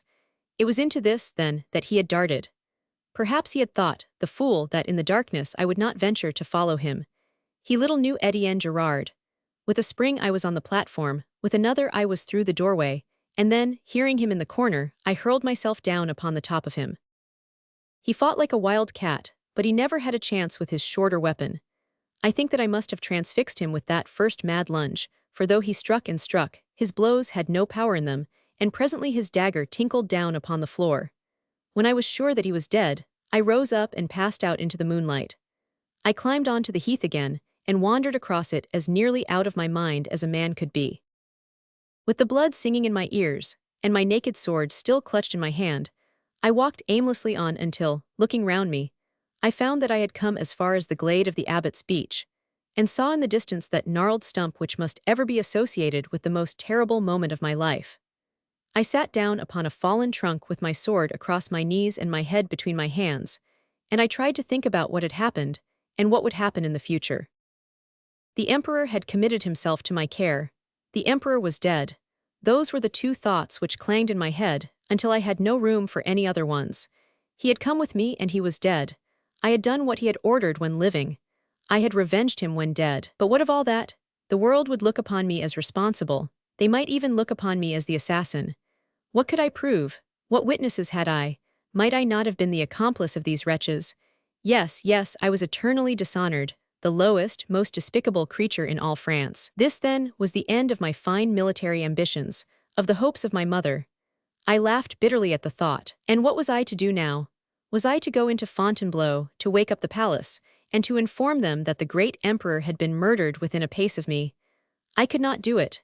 No, I could not do it. There was but one course for an honorable gentleman whom fate had placed in so cruel a position. I would fall upon my dishonored sword, and so share, since I could not avert, the emperor's fate. I rose with my nerves strung to this last piteous deed, and as I did so, my eyes fell upon something which struck the breath from my lips. The emperor was standing before me. He was not more than 10 yards off, with the moon shining straight upon his cold, pale face. He wore his gray overcoat, but the hood was turned back, and the front open, so that I could see the green coat of the guides and the white breeches. His hands were clasped behind his back, and his chin sunk forward upon his breast, in the way that was usual with him. "Well," said he, in his hardest and most abrupt voice, "what account do you give of yourself?" I believe that, if he had stood in silence for another minute, my brain would have given way. But those sharp military accents were exactly what I needed to bring me to myself. Living or dead, here was the emperor standing before me and asking me questions. I sprang to the salute. "You have killed one, I see," said he, jerking his head towards the beach. Yes, sire. And the other escaped. No, sire, I killed him also. What? He cried. Do I understand that you have killed them both? He approached me as he spoke with a smile which set his teeth gleaming in the moonlight. One body lies there, sire, I answered. The other is in the tool house at the quarry. Then the brothers of Ajaccio are no more, he cried, and after a pause, as if speaking to himself, the shadow has passed me forever. Then he bent forward and laid his hand upon my shoulder. You have done very well, my young friend, said he. You have lived up to your reputation. He was flesh and blood then, this emperor. I could feel the little, plump palm that rested upon me, and yet I could not get over what I had seen with my own eyes, and so I stared at him in such bewilderment that he broke once more into one of his smiles. No, no, Monsieur Gerard, said he. I am not a ghost, and you have not seen me killed. You will come here, and all will be clear to you. He turned as he spoke, and led the way towards the great beech stump. The bodies were still lying upon the ground, and two men were standing beside them. As we approached, I saw from the turbans that they were Roustem and Mustafa, the two Mameluke servants. The emperor paused when he came to the grey figure upon the ground, and turning back the hood which shrouded the features, he showed a face which was very different from his own. Here lies a faithful servant who has given up his life for his master, said he. Monsieur de Gaudin resembles me in figure and in manner, as you must admit. What a delirium of joy came upon me when these few words made everything clear to me. He smiled again, as he saw the delight which urged me to throw my arms round him and to embrace him, but he moved a step away, as if he had divined my impulse. You are unhurt, he asked. I am unhurt, sire, but in another minute I should in my despair. Tut tut, he interrupted. You did very well, he should himself have been more on his guard. I saw everything which passed. You saw it, sire. You did not hear me follow you through the wood then. I hardly lost sight of you from the moment that you left your quarters until poor de Gaudin fell. The counterfeit emperor was in front of you and the real one behind. You will now escort me back to the palace. He whispered an order to his Mamelukes, who saluted in silence and remained where they were standing.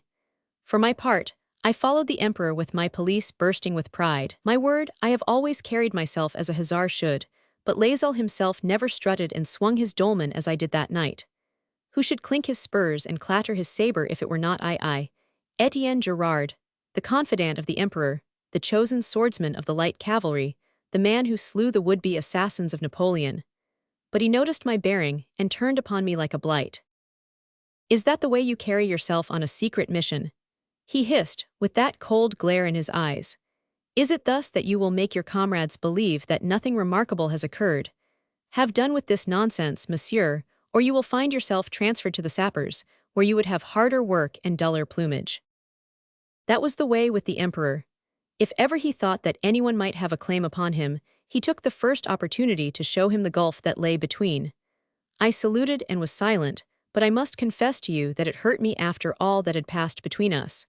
He led on to the palace, where we passed through the side door and up into his own cabinet. There were a couple of grenadiers at the staircase, and their eyes started out from under their fur caps, I promise you, when they saw a young lieutenant of hussars going up to the emperor's room at midnight. I stood by the door, as I had done in the afternoon, while he flung himself down in an armchair, and remained silent so long that it seemed to me that he had forgotten all about me. I ventured at last upon a slight cough to remind him. Ah, Monsieur Gerard, said he, you are very curious, no doubt, as to the meaning of all this. I am quite content, sire, if it is your pleasure not to tell me, I answered. Ta, ta, ta, said he impatiently. These are only words. The moment that you were outside that door you would begin making inquiries about what it means. In 2 days your brother officers would know about it, in 3 days it would be all over Fontainebleau, and it would be in Paris on the 4th. Now, if I tell you enough to appease your curiosity, there is some reasonable hope that you may be able to keep the matter to yourself. He did not understand me, this emperor, and yet I could only bow and be silent. A few words will make it clear to you, said he, speaking very swiftly and pacing up and down the room. They were Corsicans, these two men. I had known them in my youth. We had belonged to the same society, Brothers of Ajaccio, as we called ourselves. It was founded in the old Pauli days, you understand, and we had some strict rules of our own which were not infringed with impunity. A very grim look came over his face as he spoke, and it seemed to me that all that was French had gone out of him, and that it was the pure Corsican, the man of strong passions and of strange revenges who stood before me. His memory had gone back to those early days of his, and for 5 minutes, wrapped in thought, he paced up and down the room with his quick little tiger steps. Then with an impatient wave of his hands, he came back to his palace and to me. The rules of such a society, he continued, are all very well for a private citizen. In the old days there was no more loyal brother than I, but circumstances change, and it would be neither for my welfare nor for that of France that I should now submit myself to them. They wanted to hold me to it, and so brought their fate upon their own heads. These were the two chiefs of the order, and they had come from Corsica to summon me to meet them at the spot which they named. I knew what such a summons meant. No man had ever returned from obeying one. On the other hand, if I did not go, I was sure that disaster would follow. I am a brother myself, you remember, and I know their ways. Again there came that hardening of his mouth, and cold glitter of his eyes. You perceive my dilemma, Monsieur Gerard, said he. How would you have acted yourself under such circumstances? Given the word to the L0th Hussars, sire, I cried. Patrols could have swept the woods from end to end and brought these two rascals to your feet. He smiled, but he shook his head. I had very excellent reasons why I did not wish them taken alive, said he. You can understand that an assassin's tongue might be as dangerous a weapon as an assassin's dagger. I will not disguise from you that I wished to avoid scandal at all cost. That was why I ordered you to take no pistols with you. That also is why my Mamelukes will remove all traces of the affair, and nothing more will be heard about it. I thought of all possible plans, and I am convinced that I selected the best one. Had I sent more than one guard with de Gouden into the woods, then the brothers would not have appeared. They would not change their plans, nor miss their chance for the sake of a single man. It was Colonel Lazel's accidental presence at the moment when I received the summons, which led to my choosing one of his hussars for the mission. I selected you, Monsieur Gerard, because I wanted a man who could handle a sword, and who would not pry more deeply into the affair than I desired. I trust that, in this respect, you will justify my choice as well as you have done in your bravery and skill. Sire, I answered, you may rely upon it. As long as I live, said he, you never open your lips upon this subject. I dismiss it entirely from my mind, sire. I will efface it from my recollection, as if it had never been. I will promise you to go out of your cabinet at this moment exactly as I was when I entered it at 4 o'clock. You cannot do that, said the Emperor, smiling. You were a lieutenant at that time. You will permit me, Captain, to wish you a very good night. Here, upon the lapel of my coat, you may see the ribbon of my decoration, but the medal itself I keep in a leathern pouch at home, and I never venture to take it out unless one of the modern peace generals, or some foreigner of distinction who finds himself in our little town, takes advantage of the opportunity to pay his respects to the well-known Brigadier Gerard. Then I place it upon my breast, and I give my mustache the old Marengo twist which brings a gray point into either eye. Yet with it all I fear that neither they, nor you either, my friends, will ever realize the man that I was. You know me only as a civilian, with an air and a manner, it is true, but still merely as a civilian. Had you seen me as I stood in the doorway of the inn at Alamo, on the 1st of July, in the year 1810, you would then have known what the hussar may attain to. For a month I had lingered in that accursed village, and all on account of a lance thrust in my ankle, which made it impossible for me to put my foot to the ground. There were 3 besides myself at first. Old Bouvet, of the Hussars of Bercheny, Jacques Rignier of the Cuirassiers, and a funny little Voltigeur captain whose name I forget. But they all got well and hurried on to the front, while I sat gnawing my fingers and tearing my hair, and even, I must confess, weeping from time to time as I thought of my Hussars of Conflans, and the deplorable condition in which they must find themselves when deprived of their colonel. I was not a chief of brigade yet, you understand, although I already carried myself like one, but I was the youngest colonel in the whole service, and my regiment was wife and children to me. It went to my heart that they should be so bereaved. It is true that Villaret, the senior major, was an excellent soldier, but still, even among the best there are degrees of merit. Ah, that happy July day of which I speak, when first I limped to the door and stood in the golden Spanish sunshine.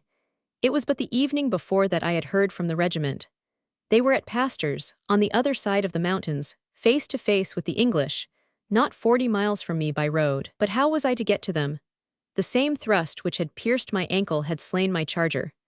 I took advice both from Gomez, the landlord, and from an old priest who had slept that night in the inn, but neither of them could do more than assure me that there was not so much as a colt left upon the whole countryside. The landlord would not hear of my crossing the mountains without an escort, for he assured me that El Cachillo, the Spanish guerrilla chief, was out that way with his band, and that it meant a death by torture to fall into his hands. The old priest observed, however, that he did not think a French hussar would be deterred by that, and if I had had any doubts, they would of course have been decided by his remark. But a horse, how was I to get one? I was standing in the doorway, plotting and planning, when I heard the clink of shoes, and looking up, I saw a great bearded man, with a blue cloak frogged across in military fashion, coming towards me. He was riding a big black horse with one white stocking on his near foreleg. "Halloa, comrade," said I as he came up to me. "Halloa," said he. "I am Colonel Gerard of the Hussars," said I have lain here wounded for a month, and I am now ready to rejoin my regiment at Pastors. "I am Monsieur Vidal of the commissariat," he answered, "and I am myself upon my way to Pastors. I should be glad to have your company, Colonel, for I hear that the mountains are far from safe."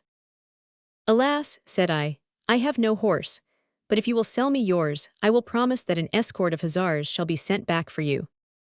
He would not hear of it, and it was in vain that the landlord told him dreadful stories of the doings of El Cachillo, and that I pointed out the duty which he owed to the army and to the country. He would not even argue, but called loudly for a cup of wine. I craftily asked him to dismount and to drink with me, but he must have seen something in my face, for he shook his head. And then, as I approached him with some thought of seizing him by the leg, he jerked his heels into his horse's flanks, and was off in a cloud of dust.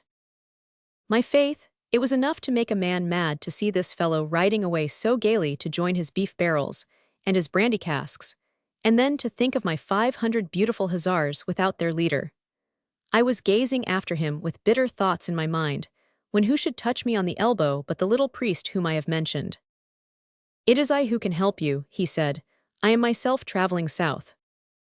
I put my arms about him, and, as my ankle gave way at the same moment, we nearly rolled upon the ground together. "Get me to Pastors," I cried, "and you shall have a rosary of golden beads." I had taken one from the convent of Spiritu Santo.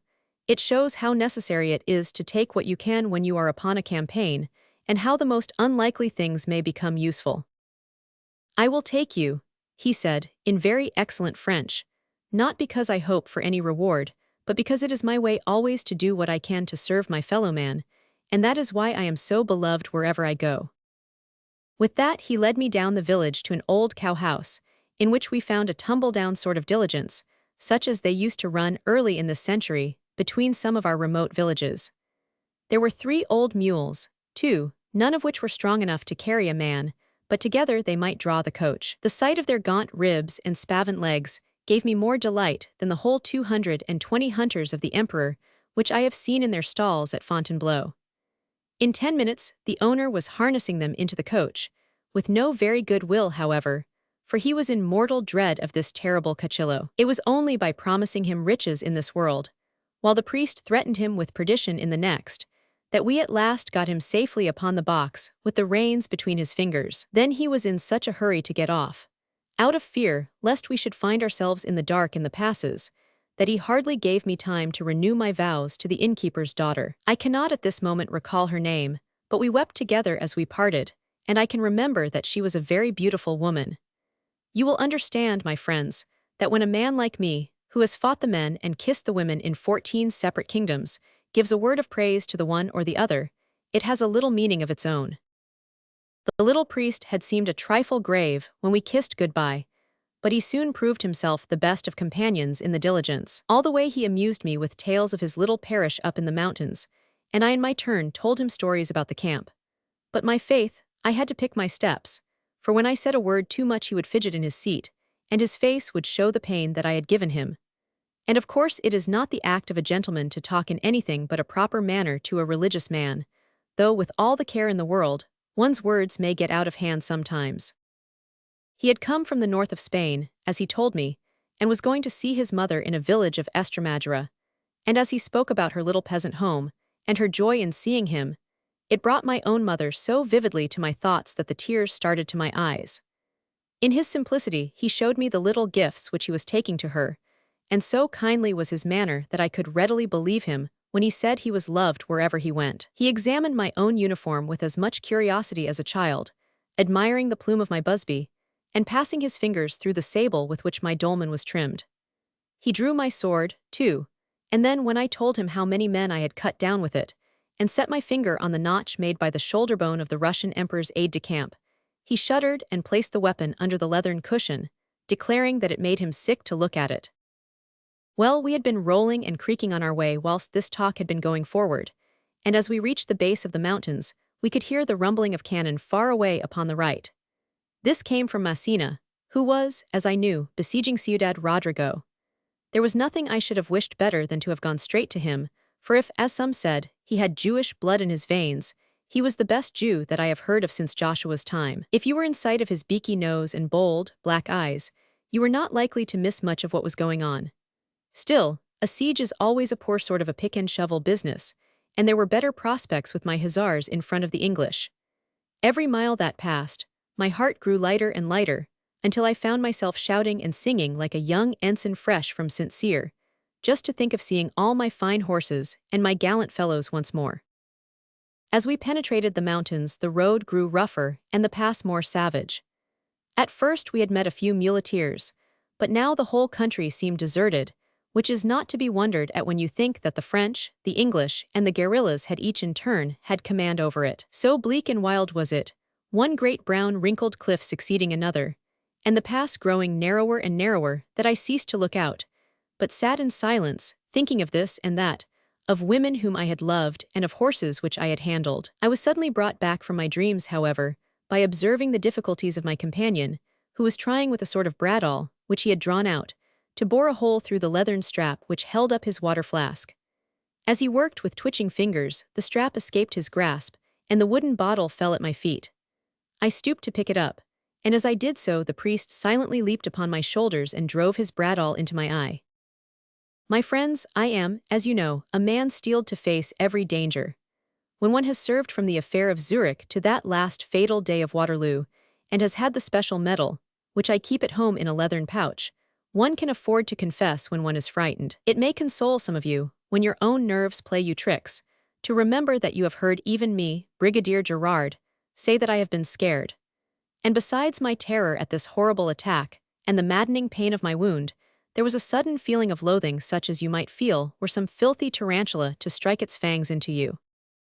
I clutched the creature in both hands, and hurling him on to the floor of the coach, I stamped on him with my heavy boots. He had drawn a pistol from the front of his soutane, but I kicked it out of his hand, and again I fell with my knees upon his chest. Then, for the first time, he screamed horribly, while I, half-blinded, felt about for the sword which he had so cunningly concealed. My hand had just lighted upon it, and I was dashing the blood from my face to see where he lay that I might transfix him, when the whole coach turned partly over upon its side, and my weapon was jerked out of my grasp by the shock. Before I could recover myself, the door was burst open, and I was dragged by the heels onto the road. But even as I was torn out onto the flint stones, and realized that 30 ruffians were standing around me, I was filled with joy, for my pelisse had been pulled over my head in the struggle, and was covering one of my eyes, and it was with my wounded eye that I was seeing this gang of brigands. You see for yourself by this pucker and scar how the thin blade passed between socket and ball, but it was only at that moment, when I was dragged from the coach, that I understood that my sight was not gone forever.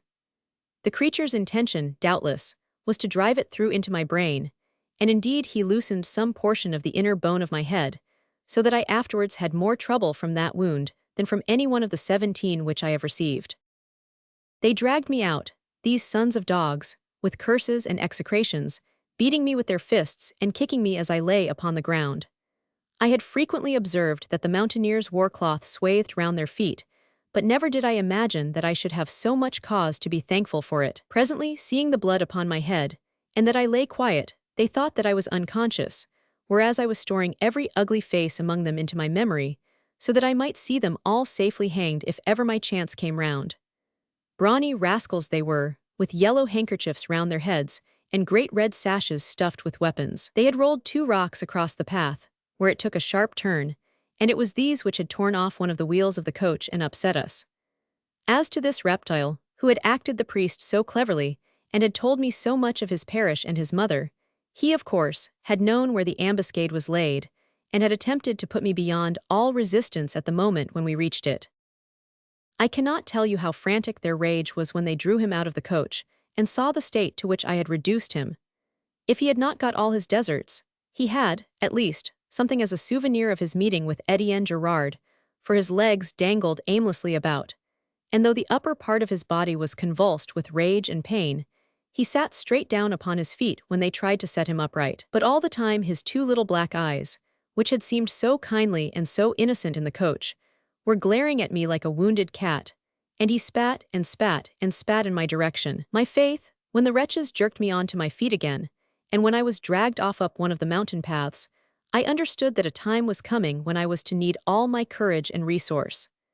My enemy was carried upon the shoulders of 2 men behind me, and I could hear his hissing and his reviling, first in one ear and then in the other, as I was hurried up the winding track.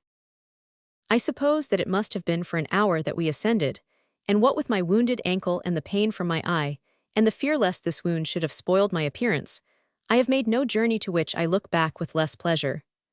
I have never been a good climber at any time, but it is astonishing what you can do, even with a stiff ankle, when you have a copper-colored brigand at each elbow and a 9-inch blade within touch of your whiskers. We came at last to a place where the path wound over a ridge, and descended upon the other side through thick pine trees into a valley which opened to the south. In time of peace, I had little doubt that the villains were all smugglers, and that these were the secret paths by which they crossed the Portuguese frontier. There were many mule tracks, and once I was surprised to see the marks of a large horse where a stream had softened the track. These were explained when, on reaching a place where there was a clearing in the fir wood, I saw the animal itself haltered to a fallen tree. My eyes had hardly rested upon it, when I recognized the great black limbs and the white near foreleg. It was the very horse which I had begged for in the morning. What, then, had become of Commissariat Vidal? Was it possible that there was another Frenchman in as perilous a plight as myself?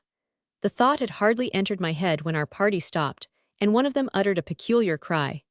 It was answered from among the brambles which lined the base of a cliff at one side of a clearing, and an instant later 10 or a dozen more brigands came out from amongst them, and the 2 parties greeted each other. The newcomers surrounded my friend of the bradawl with cries of grief and sympathy, and then, turning upon me, they brandished their knives and howled at me like the gang of assassins that they were. So frantic were their gestures that I was convinced that my end had come, and was just bracing myself to meet it in a manner which should be worthy of my past reputation, when one of them gave an order, and I was dragged roughly across the little glade to the brambles, from which this new band had emerged. A narrow pathway led through them to a deep grotto in the side of the cliff. The sun was already setting outside, and in the cave itself it would have been quite dark but for a pair of torches which blazed from a socket on either side. Between them there was sitting at a rude table a very singular-looking person, whom I saw instantly, from the respect with which the others addressed him, could be none other than the brigand chief who had received, on account of his dreadful character, the sinister name of Ajaccio. The man whom I had injured had been carried in and placed upon the top of a barrel, his helpless legs dangling about in front of him, and his cat's eyes still darting glances of hatred at me. I understood, from the snatches of talk which I could follow between the chief and him, that he was the lieutenant of the band, and that part of his duties was to lie in wait with his smooth tongue and his peaceful garb for travelers like myself. When I thought of how many gallant officers may have been lured to their death by this monster of hypocrisy, it gave me a glow of pleasure to think that I had brought his villainies to an end, though I feared it would be at the price of a life, which neither the emperor nor the army could well spare. As the injured man, still supported upon the barrel by 2 comrades, was explaining in Spanish all that had befallen him, I was held by several of the villains in front of the table at which the chief was seated, and had an excellent opportunity of observing him. I have seldom seen any man who was less like my idea of a brigand, and especially of a brigand with such a reputation that in a land of cruelty he had earned so dark a nickname. His face was bluff and broad and bland, with ruddy cheeks and comfortable little tufts of side whiskers, which gave him the appearance of a well-to-do grocer of the Rue Saint-Antoine. He had not any of those flaring sashes or gleaming weapons which distinguished his followers, but on the contrary, he wore a good broadcloth coat like a respectable father of a family, and save for his brown leggings, there was nothing to indicate a life among the mountains. His surroundings, too, corresponded with himself, and beside his snuff-box upon the table there stood a great brown book, which looked like a commercial ledger. Many other books were ranged along a plank between two powder casks, and there was a great litter of papers, some of which had verses scribbled upon them. All this I took in while he, leaning indolently back in his chair, was listening to the report of his lieutenant. Having heard everything, he ordered the cripple to be carried out again, and I was left with my 3 guards, waiting to hear my fate. He took up his pen, and tapping his forehead with the handle of it, he pursed up his lips and looked out of the corner of his eyes at the roof of the grotto. "I suppose," said he at last, speaking very excellent French, "that you are not able to suggest a rhyme for the word cavalha." I answered him that my acquaintance with the Spanish language was so limited that I was unable to oblige him. "It is a rich language," said he, "but less prolific in rhymes than either the German or the English. That is why our best work has been done in blank verse, a form of composition which is capable of reaching great heights, but I fear that such subjects are somewhat outside the range of a hussar." I was about to answer that if they were good enough for a guerrilla, they could not be too much for the light cavalry, but he was already stooping over his half-finished verse. Presently he threw down the pen with an exclamation of satisfaction, and declaimed a few lines which drew a cry of approval from the 3 ruffians who held me. His broad face blushed like a young girl who receives her first compliment. "The critics are in my favor, it appears," said he. "We amuse ourselves in our long evenings by singing our own ballads, you understand. I have some little facility in that direction, and I do not at all despair of seeing some of my poor efforts in print before long, and with Madrid upon the title page too. But we must get back to business. May I ask what your name is?" "Etienne Gerard." "Rank?" "Colonels." "Corps?" "The 3rd Hussars of Conflans." "You are young for a colonel." "My career has been an eventful one." "Tut, that makes it the sadder," said he with his bland smile. I made no answer to that, but I tried to show him by my bearing that I was ready for the worst which could befall me.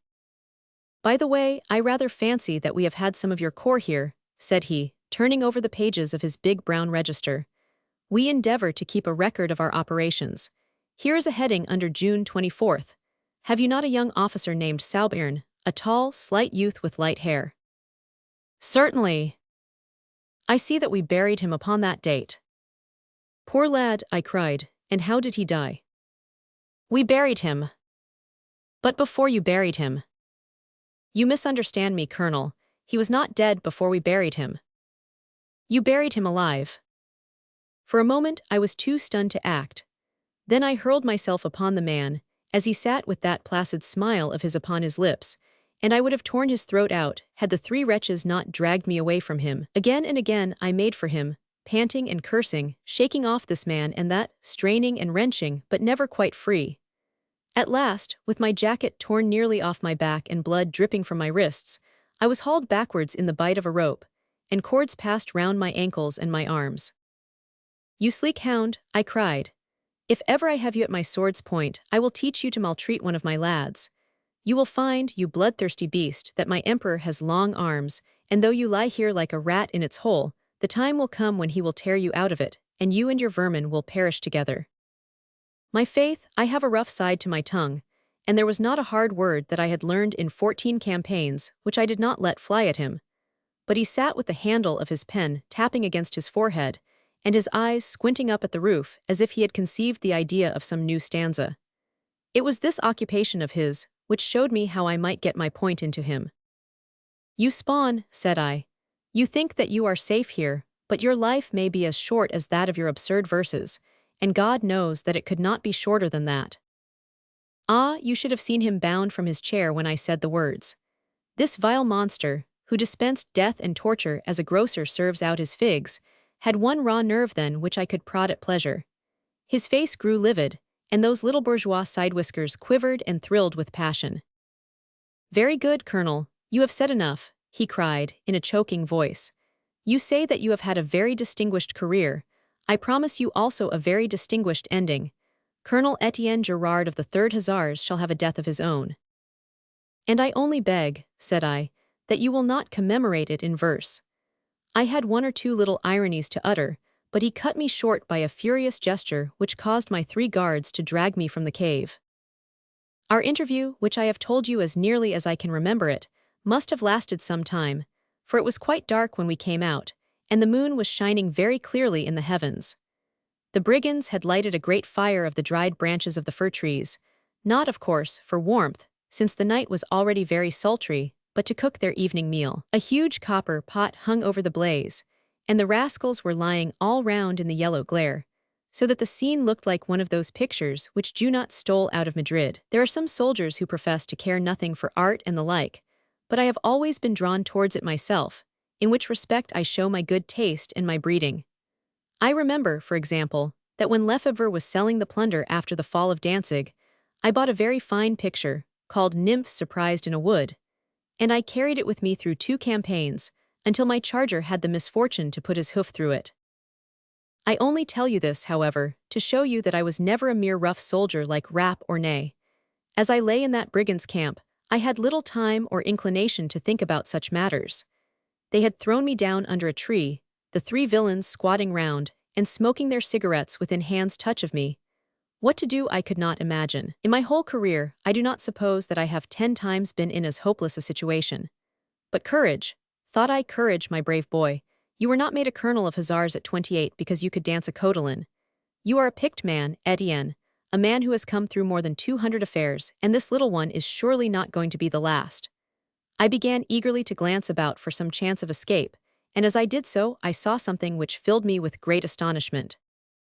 I have already told you that a large fire was burning in the center of the glade.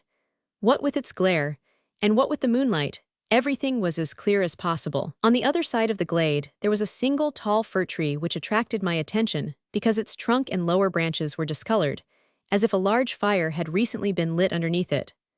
A clump of bushes grew in front of it which concealed the base.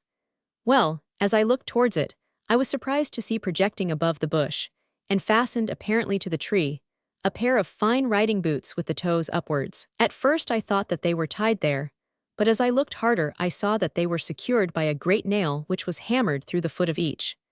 And then, suddenly, with a thrill of horror, I understood that these were not empty boots, and moving my head a little to the right, I was able to see who it was that had been fastened there, and why a fire had been lit beneath the tree. It is not pleasant to speak or to think of horrors, my friends, and I do not wish to give any of you bad dreams tonight.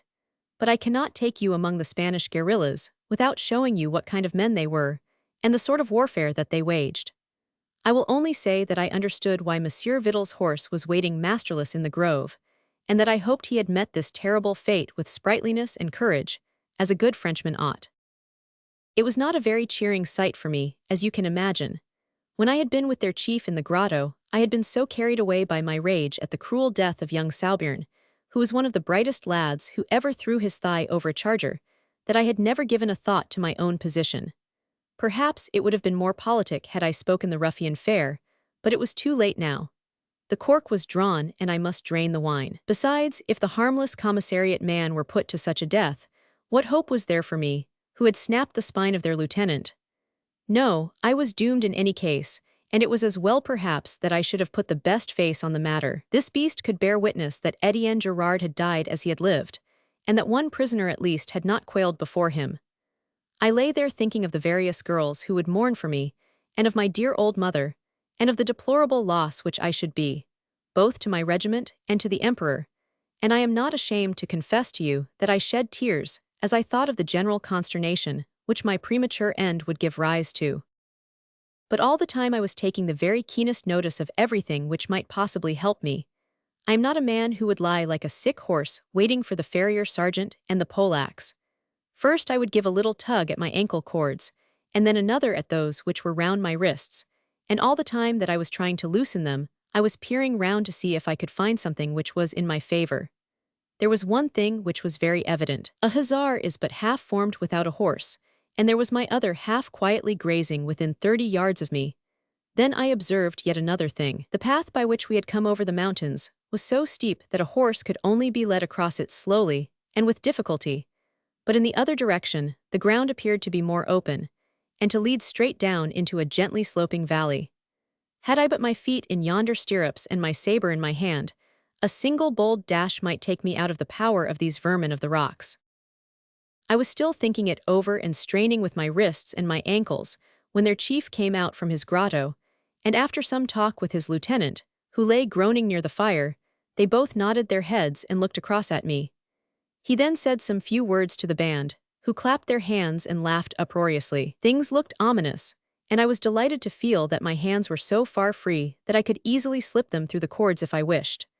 But with my ankles I feared that I could do nothing, for when I strained it brought such pain into my lance wound that I had to gnaw my mustache to keep from crying out. I could only lie still, half free and half bound, and see what turn things were likely to take. For a little I could not make out what they were after. One of the rascals climbed up a well-grown fir tree upon one side of the glade and tied a rope round the top of the trunk. He then fastened another rope in the same fashion to a similar tree upon the other side. The two loose ends were now dangling down, and I waited with some curiosity, and just a little trepidation also, to see what they would do next. The whole band pulled upon one of the ropes until they had bent the strong young tree down into a semicircle, and they then fastened it to a stump, so as to hold it so. When they had bent the other tree down in a similar fashion, the two summits were within a few feet of each other, though, as you understand, they would each spring back into their original position the instant that they were released. I already saw the diabolical plan which these miscreants had formed. "I presume that you are a strong man, Colonel," said the chief, coming towards me with his hateful smile. "If you will have the kindness to loosen these cords," I answered, "I will show you how strong I am." "We were all interested to see whether you were as strong as these two young saplings," said he. "It is our intention, you see, to tie one end of each rope round your ankles and then let the trees go. If you are stronger than the trees, then, of course, no harm would be done. If, on the other hand, the trees are stronger than you, why, in that case, Colonel, we may have a souvenir of you upon each side of our little glade." He laughed as he spoke, and at the sight of it the whole 40 of them laughed also. Even now, if I am in my darker humor, or if I have a touch of my old Lithuanian ague, I see in my sleep that ring of dark, savage faces, with their cruel eyes, and the firelight flashing upon their strong white teeth. It is astonishing, and I have heard many make the same remark, how acute one's senses become at such a crisis as this. I am convinced that at no moment is one living so vividly, so acutely, as at the instant when a violent and foreseen death overtakes one.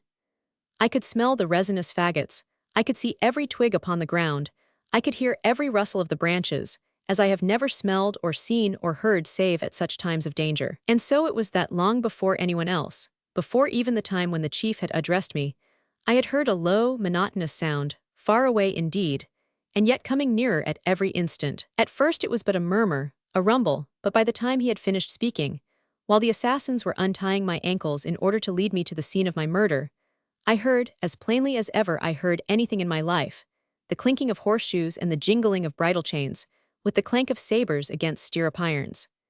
Is it likely that I, who had lived with the light cavalry since the first hair shaded my lip, would mistake the sound of troopers on the march? "Help, comrades, help!" I shrieked, and though they struck me across the mouth and tried to drag me up to the trees, I kept on yelling, "Help me, my brave boys! Help me, my children, they are murdering your colonel." For the moment my wounds and my troubles had brought on a delirium, and I looked for nothing less than my 500 hussars, kettle drums and all, to appear at the opening of the glade. But that which really appeared was very different to anything which I had conceived. Into the clear space there came galloping a fine young man upon a most beautiful roan horse. He was fresh-faced and pleasant-looking, with the most debonair bearing in the world and the most gallant way of carrying himself, a way which reminded me somewhat of my own. He wore a singular coat which had once been red all over, but which was now stained to the color of a withered oak leaf wherever the weather could reach it. His shoulder straps, however, were of golden lace, and he had a bright metal helmet upon his head, with a coquettish white plume upon one side of its crest. He trotted his horse up the glade, while behind him rode 4 cavaliers in the same dress, all clean-shaven, with round, comely faces, looking to me more like monks than dragoons. At a short, gruff order they halted with a rattle of arms, while their leader cantered forward, the fire beating upon his eager face and the beautiful head of his charger. I knew, of course, by the strange coats that they were English.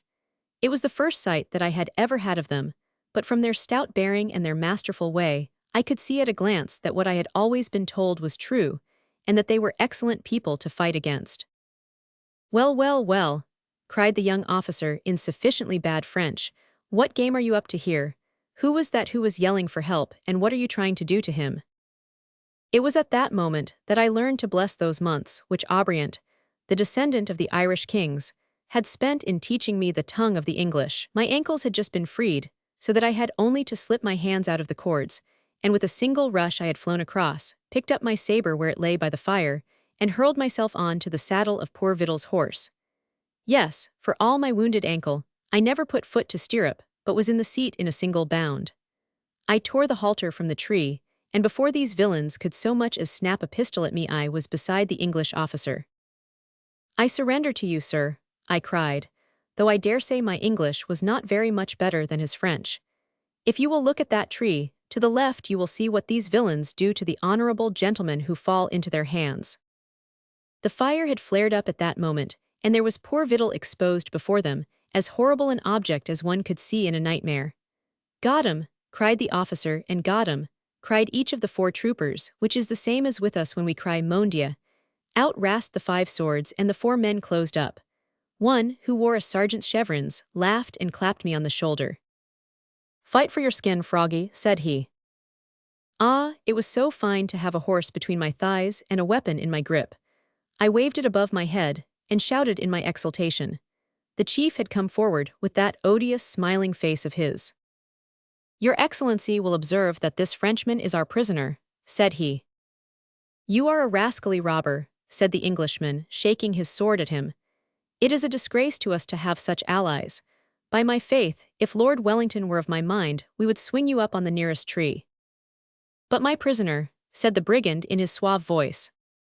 "He shall come with us to the British camp. Just a word in your ear before you take him." He approached the young officer, and then turning as quick as a flash, he fired his pistol in my face. The bullet scored its way through my hair and burst a hole on each side of my busby. Seeing that he had missed me, he raised the pistol and was about to hurl it at me when the English sergeant, with a single backhanded cut, nearly severed his head from his body. His blood had not reached the ground, nor the last curse died on his lips, before the whole horde was upon us, but with a dozen bounds and as many slashes we were all safely out of the glade, and galloping down the winding track which led to the valley. It was not until we had left the ravine far behind us, and were right out in the open fields that we ventured to halt, and to see what injuries we had sustained. For me, wounded and weary as I was, my heart was beating proudly, and my chest was nearly bursting my tunic to think that I, Brigadier Gerard, had left this gang of murderers so much by which to remember me. My faith, they would think twice before they ventured again to lay hands upon one of the 3rd Hussars. So carried away was I that I made a small oration to these brave Englishmen, and told them who it was that they had helped to rescue. I would have spoken of glory also, and of the sympathies of brave men, but the officer cut me short. "That's all right," said he. "Any injuries, Sergeant?" "Trooper Jones's horse hit, with a pistol bullet on the fetlock. Trooper Jones to go with us. Sergeant Halliday, with Troopers Harvey and Smith, to keep to the right until they touch the vedettes of the German Hussars." So these 3 jingled away together, while the officer and I, followed at some distance by the trooper whose horse had been wounded, rode straight down in the direction of the English camp. Very soon we had opened our hearts, for we each liked the other from the beginning. He was of the nobility, this brave lad, and he had been sent out scouting by Lord Wellington to see if there were any signs of our advancing through the mountains. It is one advantage of a wandering life like mine, that you learn to pick up those bits of knowledge which distinguish the man of the world. I have, for example, hardly ever met a Frenchman who could repeat an English title correctly. If I had not traveled, I should not be able to say with confidence that this young man's real name was Myler the Hun. Sir Russell Bart, this last being an honorable distinction, so that it was as the Bart that I usually addressed him, just as in Spanish one might say, the Don.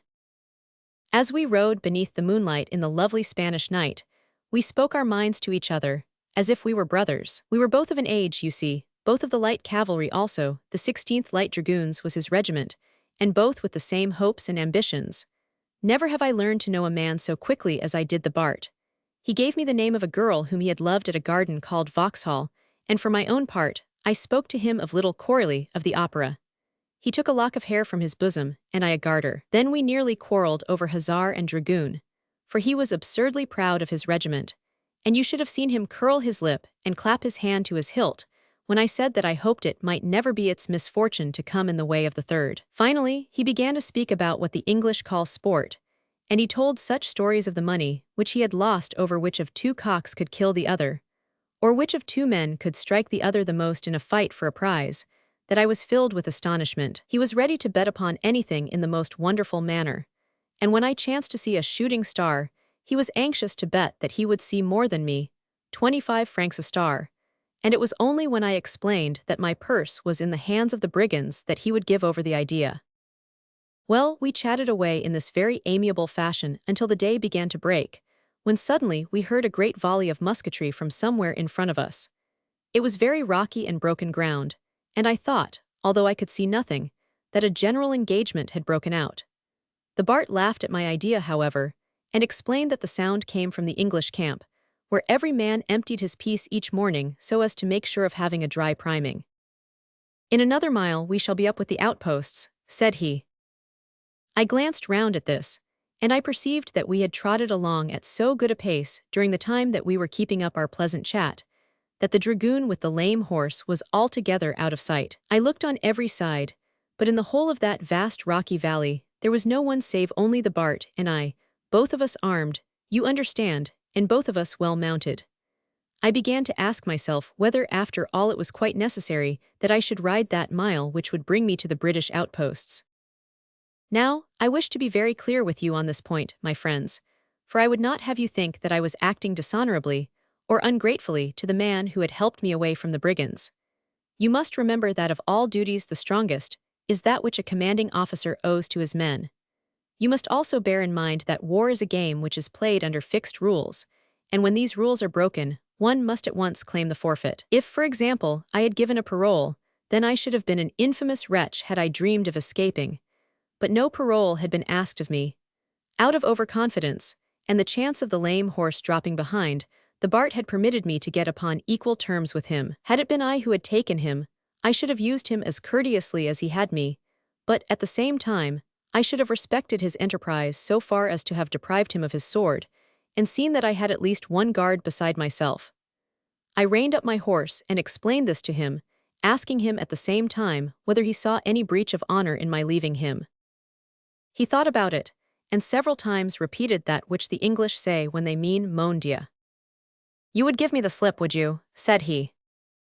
If you can give no reason against it. The only reason that I can think of, said the Bart, is that I should instantly cut your head off if you were to attempt it. Two can play at that game, my dear Bart, said I. Then we'll see who can play at it best, he cried, pulling out his sword. I had drawn mine also, but I was quite determined not to hurt this admirable young man who had been my benefactor. Consider, said I, you say that I am your prisoner. I might with equal reason say that you are mine. We are alone here, and though I have no doubt that you are an excellent swordsman, you can hardly hope to hold your own against the best blade in the 6 light cavalry brigades. His answer was a cut at my head. I parried and shore off half of his white plume. He thrust at my breast. I turned his point and cut away the other half of his cockade. Curse your monkey tricks, he cried as I wheeled my horse away from him. Why should you strike at me? Said I, you see that I will not strike back. That's all very well, said he, but you've got to come along with me to the camp. I shall never see the camp, said I. I'll lay you 9-4 you do, he cried, as he made at me sword in hand. But those words of his put something new into my head. Could we not decide the matter in some better way than fighting? The Bart was placing me in such a position that I should have to hurt him, or he would certainly hurt me. I avoided his rush, though his sword point was within an inch of my neck. I have a proposal, I cried. We shall throw dice as to which is the prisoner of the other. He smiled at this. It appealed to his love of sport. Where are your dice? He cried. I have none. Nor I, but I have cards. Cards let it be, said I. And the game. I leave it to you. Eckhart then the best of three. I could not help smiling as I agreed, for I do not suppose that there were 3 men in France who were my masters at the game. I told the Bart as much as we dismounted. He smiled also as he listened. I was counted the best player at Warriors, said he. With even luck you deserve to get off if you beat me. So we tethered our 2 horses and sat down one on either side of a great flat rock. The Bart took a pack of cards out of his tunic, and I had only to see him shuffle to convince me that I had no novice to deal with. We cut, and the deal fell to him. My faith, it was a stake worth playing for. He wished to add 100 gold pieces a game. But what was money when the fate of Colonel Etienne Gerard hung upon the cards? I felt as though all those who had reason to be interested in the game, my mother, my hussars, the 6th Corps d'Army, nay Massena, even the Emperor himself, were forming a ring round us in that desolate valley. Heavens, what a blow to one and all of them should the cards go against me. But I was confident, for my Eckhart play was as famous as my swordsmanship, and save old Bouvet of the Hussars of Bercheny, who won 76 out of 150 games off me, I have always had the best of a series. The first game I won right off, though I must confess that the cards were with me, and that my adversary could have done no more. In the second, I never played better and saved a trick by a finesse, but the Bart voled me once, marked the king, and ran out in the second hand. My faith, we were so excited that he laid his helmet down beside him, and I my busby. I'll lay my roan mare against your black horse, said he. Done, said I. Sword against sword. Done, said I. Saddle, bridle, and stirrups, he cried. Done, I shouted. I had caught this spirit of sport from him. I would have laid my hussars against his dragoons, had they been ours to pledge. And then began the game of games. Oh, he played, this Englishman, he played in a way that was worthy of such a stake. But I, my friends, I was superb. Of the 5 which I had to make to win, I gained 3 on the first hand. The Bart bit his mustache and drummed his hands, while I already felt myself at the head of my dear little rascals. On the second, I turned the king but lost 2 tricks, and my score was 4-2. When I saw my next hand I could not but give a cry of delight. If I cannot gain my freedom on this, thought I deserve to remain forever in chains.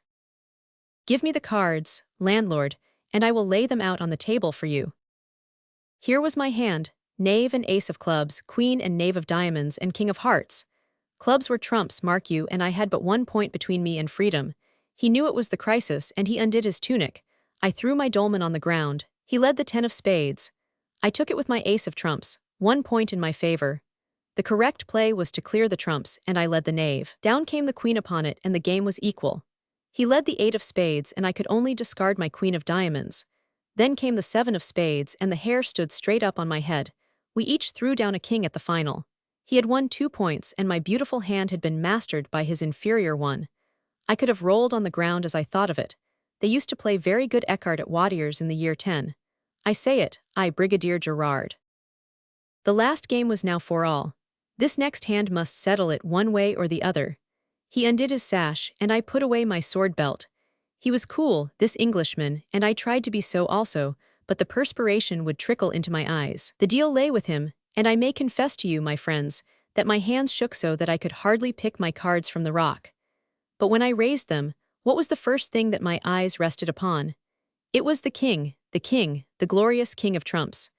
My mouth was open to declare it when the words were frozen upon my lips by the appearance of my comrade. He held his cards in his hand, but his jaw had fallen, and his eyes were staring over my shoulder with the most dreadful expression of consternation and surprise. I whisked round, and I was myself amazed at what I saw. 3 men were standing quite close to us, 15 meters at the farthest. The middle one was of a good height, and yet not too tall, about the same height, in fact, that I am myself. He was clad in a dark uniform with a small cocked hat and some sort of white plume upon the side. But I had little thought of his dress. It was his face, his gaunt cheeks, his beak-like nose, his masterful blue eyes, his thin, firm slit of a mouth which made one feel that this was a wonderful man, a man of a million. His brows were tied into a knot, and he cast such a glance at my poor Bart from under them that one by one, the cards came fluttering down from his nerveless fingers. Of the 2 other men, one, who had a face as brown and hard as though it had been carved out of old oak, wore a bright red coat, while the other, a fine portly man with bushy side whiskers, was in a blue jacket with gold facings. Some little distance behind, 3 orderlies were holding as many horses, and an escort of dragoons was waiting in the rear. "Hey, Crawford, what the deuce is this?"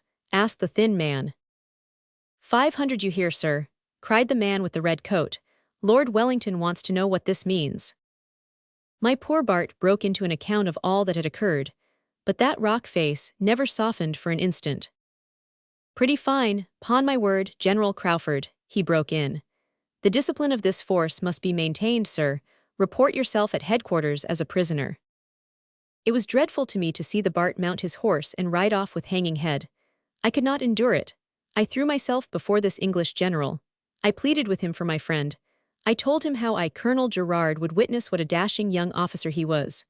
Ah, my eloquence might have melted the hardest heart. I brought tears to my own eyes, but none to his.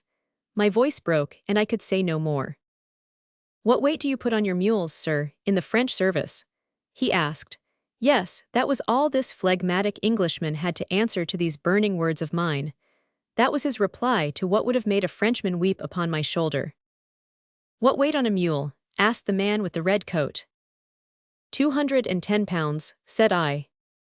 "Then you load them deucedly badly," said Lord Wellington. "Remove the prisoner to the rear." His dragoons closed in upon me, and I was driven mad, as I thought that the game had been in my hands, and that I ought at that moment to be a free man. I held the cards up in front of the general. "See, my lord," I cried. "I played for my freedom and I won, for as you perceive I hold the king." For the first time, a slight smile softened his gaunt face. "On the contrary," said he as he mounted his horse, "it is I who won, for as you perceive my king holds you." Murat was undoubtedly an excellent cavalry officer, but he had too much swagger, which spoils many a good soldier. Lazel, too, was a very dashing leader, but he ruined himself with wine and folly. Now Etienne Gerard, was always totally devoid of swagger, and at the same time I was very abstemious, except, maybe, at the end of a campaign, or when I met an old comrade in arms. For these reasons I might perhaps, had it not been for a certain diffidence, have claimed to be the most valuable officer in my own branch of the service. It is true that I never rose to be more than a chief of brigade. But then, as everyone knows, no one had a chance of rising to the top unless he had the good fortune to be with the emperor in his early campaigns. Except Lazel, and Labau and Drouet, I can hardly remember any one of the generals who had not already made his name before the Egyptian business. Even I, with all my brilliant qualities, could only attain the head of my brigade, and also the special Medal of Honor, which I received from the emperor himself, and which I keep at home in a leathern pouch. But though I never rose higher than this, my qualities were very well known to those who had served with me, and also to the English. After they had captured me in the way which I described to you the other night, they kept a very good guard over me at Oporto, and I promise you that they did not give such a formidable opponent a chance of slipping through their fingers. It was on the 10th of August that I was escorted on board the transport which was to take us to England, and behold me before the end of the month in the great prison which had been built for us at Dartmoor. 50 Hotel Franchise, et Pension, we used to call it, for you understand that we were all brave men there, and that we did not lose our spirits because we were in adversity. It was only those officers who refused to give their parole who were confined at Dartmoor, and most of the prisoners were seamen or from the ranks. You ask me, perhaps, why it was that I did not give this parole, and so enjoy the same good treatment as most of my brother officers. Well, I had 2 reasons, and both of them were sufficiently strong. In the first place, I had so much confidence in myself that I was quite convinced that I could escape. In the second, my family, though of good repute, has never been wealthy, and I could not bring myself to take anything from the small income of my mother. On the other hand, it would never do for a man like me to be outshone by the bourgeois society of an English country town, or to be without the means of showing courtesies and attentions to those ladies whom I should attract. It was for these reasons that I preferred to be buried in the dreadful prison of Dartmoor. I wish now to tell you of my adventures in England, and how far Miller Wellington's words were true when he said that his king would hold me. And first of all I may say that if it were not that I have set off to tell you about what befell myself, I could keep you here until morning with my stories about Dartmoor itself, and about the singular things which occurred there. It was one of the very strangest places in the whole world, for there, in the middle of that great desolate waste, were herded together 7 or 8 thousand men, warriors, you understand, men of experience and courage. Around there were a double wall and a ditch, and warders and soldiers, but my faith, you could not coop men like that up like rabbits in a hutch. They would escape by 2s and 10s and 20s, and then the cannon would boom, and the search parties run, and we, who were left behind, would laugh and dance and shout Vive l'Empereur, until the warders would turn their muskets upon us in their passion. And then we would have our little mutinies, too, and up would come the infantry and the guns from Plymouth, and that would set us yelling Vive l'Empereur once more, as though we wished them to hear us in Paris. We had lively moments at Dartmoor, and we contrived that those who were about us should be lively also. You must know that the prisoners there had their own courts of justice, in which they tried their own cases and inflicted their own punishments. Stealing and quarreling were punished, but most of all treachery. When I came there first, there was a man, Munier, from Rheims, who had given information of some plot to escape. Well, that night, owing to some form or other which had to be gone through, they did not take him out from among the other prisoners, and though he wept and screamed and grovelled upon the ground, they left him there amongst the comrades whom he had betrayed. That night there was a trial with a whispered accusation and a whispered defense, a gagged prisoner, and a judge whom none could see. In the morning, when they came for their man with papers for his release, there was not as much of him left as you could put upon your thumbnail. They were ingenious people, these prisoners, and they had their own way of managing. We officers, however, lived in a separate wing, and a very singular group of people we were. They had left us our uniforms, so that there was hardly a corps which had served under Victor, or Massena, or Ney, which was not represented there, and some had been there from the time when Junot was beaten at Vimiera. We had chasseurs in their green tunics, and hussars, like myself, and blue-coated dragoons, and white-fronted lancers, and voltigeurs and grenadiers, and the men of the artillery and engineers. But the greater part were naval officers, for the English had had the better of us upon the seas. I could never understand this until I journeyed myself from Oporto to Plymouth, when I lay for 7 days upon my back, and could not have stirred had I seen the eagle of the regiment carried off before my eyes. It was in perfidious weather like this that Nelson took advantage of us. I had no sooner got into Dartmoor than I began to plan to get out again, and you can readily believe that, with wits sharpened by 12 years of warfare, it was not very long before I saw my way. You must know, in the first place, that I had a very great advantage in having some knowledge of the English language.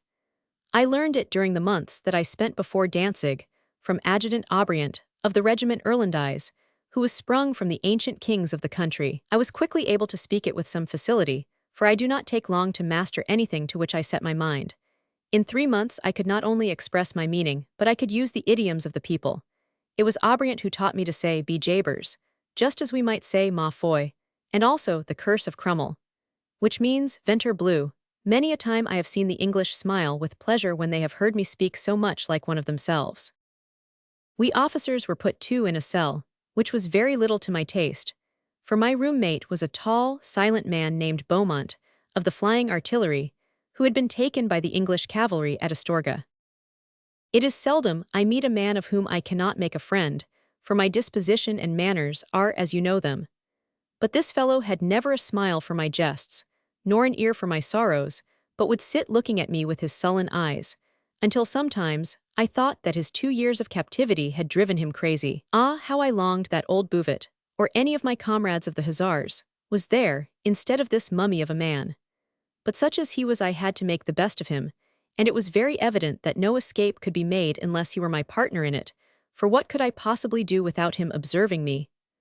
I hinted at it, therefore, and then by degrees I spoke more plainly, until it seemed to me that I had prevailed upon him to share my lot.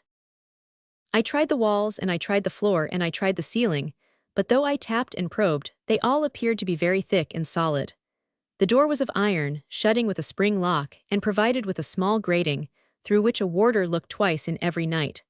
Within there were 2 beds, 2 stools, 2 washstands, nothing more. It was enough for my wants, for when had I had as much during those 12 years spent in camps? But how was I to get out? Night after night, I thought of my 500 hussars, and had dreadful nightmares, in which I fancied that the whole regiment needed shoeing, or that my horses were all bloated with green fodder, or that they were foundered from bogland, or that 6 squadrons were clubbed in the presence of the emperor. Then I would awake in a cold sweat, and set to work picking and tapping at the walls once more, for I knew very well that there is no difficulty which cannot be overcome by a ready brain and a pair of cunning hands. There was a single window in our cell, which was too small to admit a child. It was further defended by a thick iron bar in the center. It was not a very promising point of escape, as you will allow, but I became more and more convinced that our efforts must be directed towards it. To make matters worse, it only led out into the exercise yard, which was surrounded by 2 high walls. Still, as I said to my sullen comrade, it is time to talk of the Vistula when you are over the Rhine. I got a small piece of iron, therefore, from the fittings of my bed, and I set to work to loosen the plaster at the top and the bottom of the bar. 3 hours I would work, and then leap into my bed upon the sound of the warder's step. Then another 3 hours, and then very often another yet, for I found that Beaumont was so slow and clumsy at it that it was on myself only that I could rely.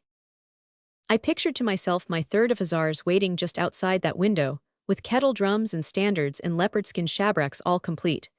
Then I would work like a madman, until my iron was crusted with blood, as if with rust. And so, night by night, I loosened that stony plaster and hid it away in the stuffing of my pillow, until the hour came when the iron shook.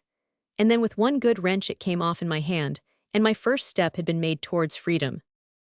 You will ask me what better off I was since, as I have said, a child could not have fitted through the opening. I will tell you. I had gained 2 things, a tool and a weapon. With the one I might loosen the stone which flanked the window. With the other I might defend myself when I had scrambled through.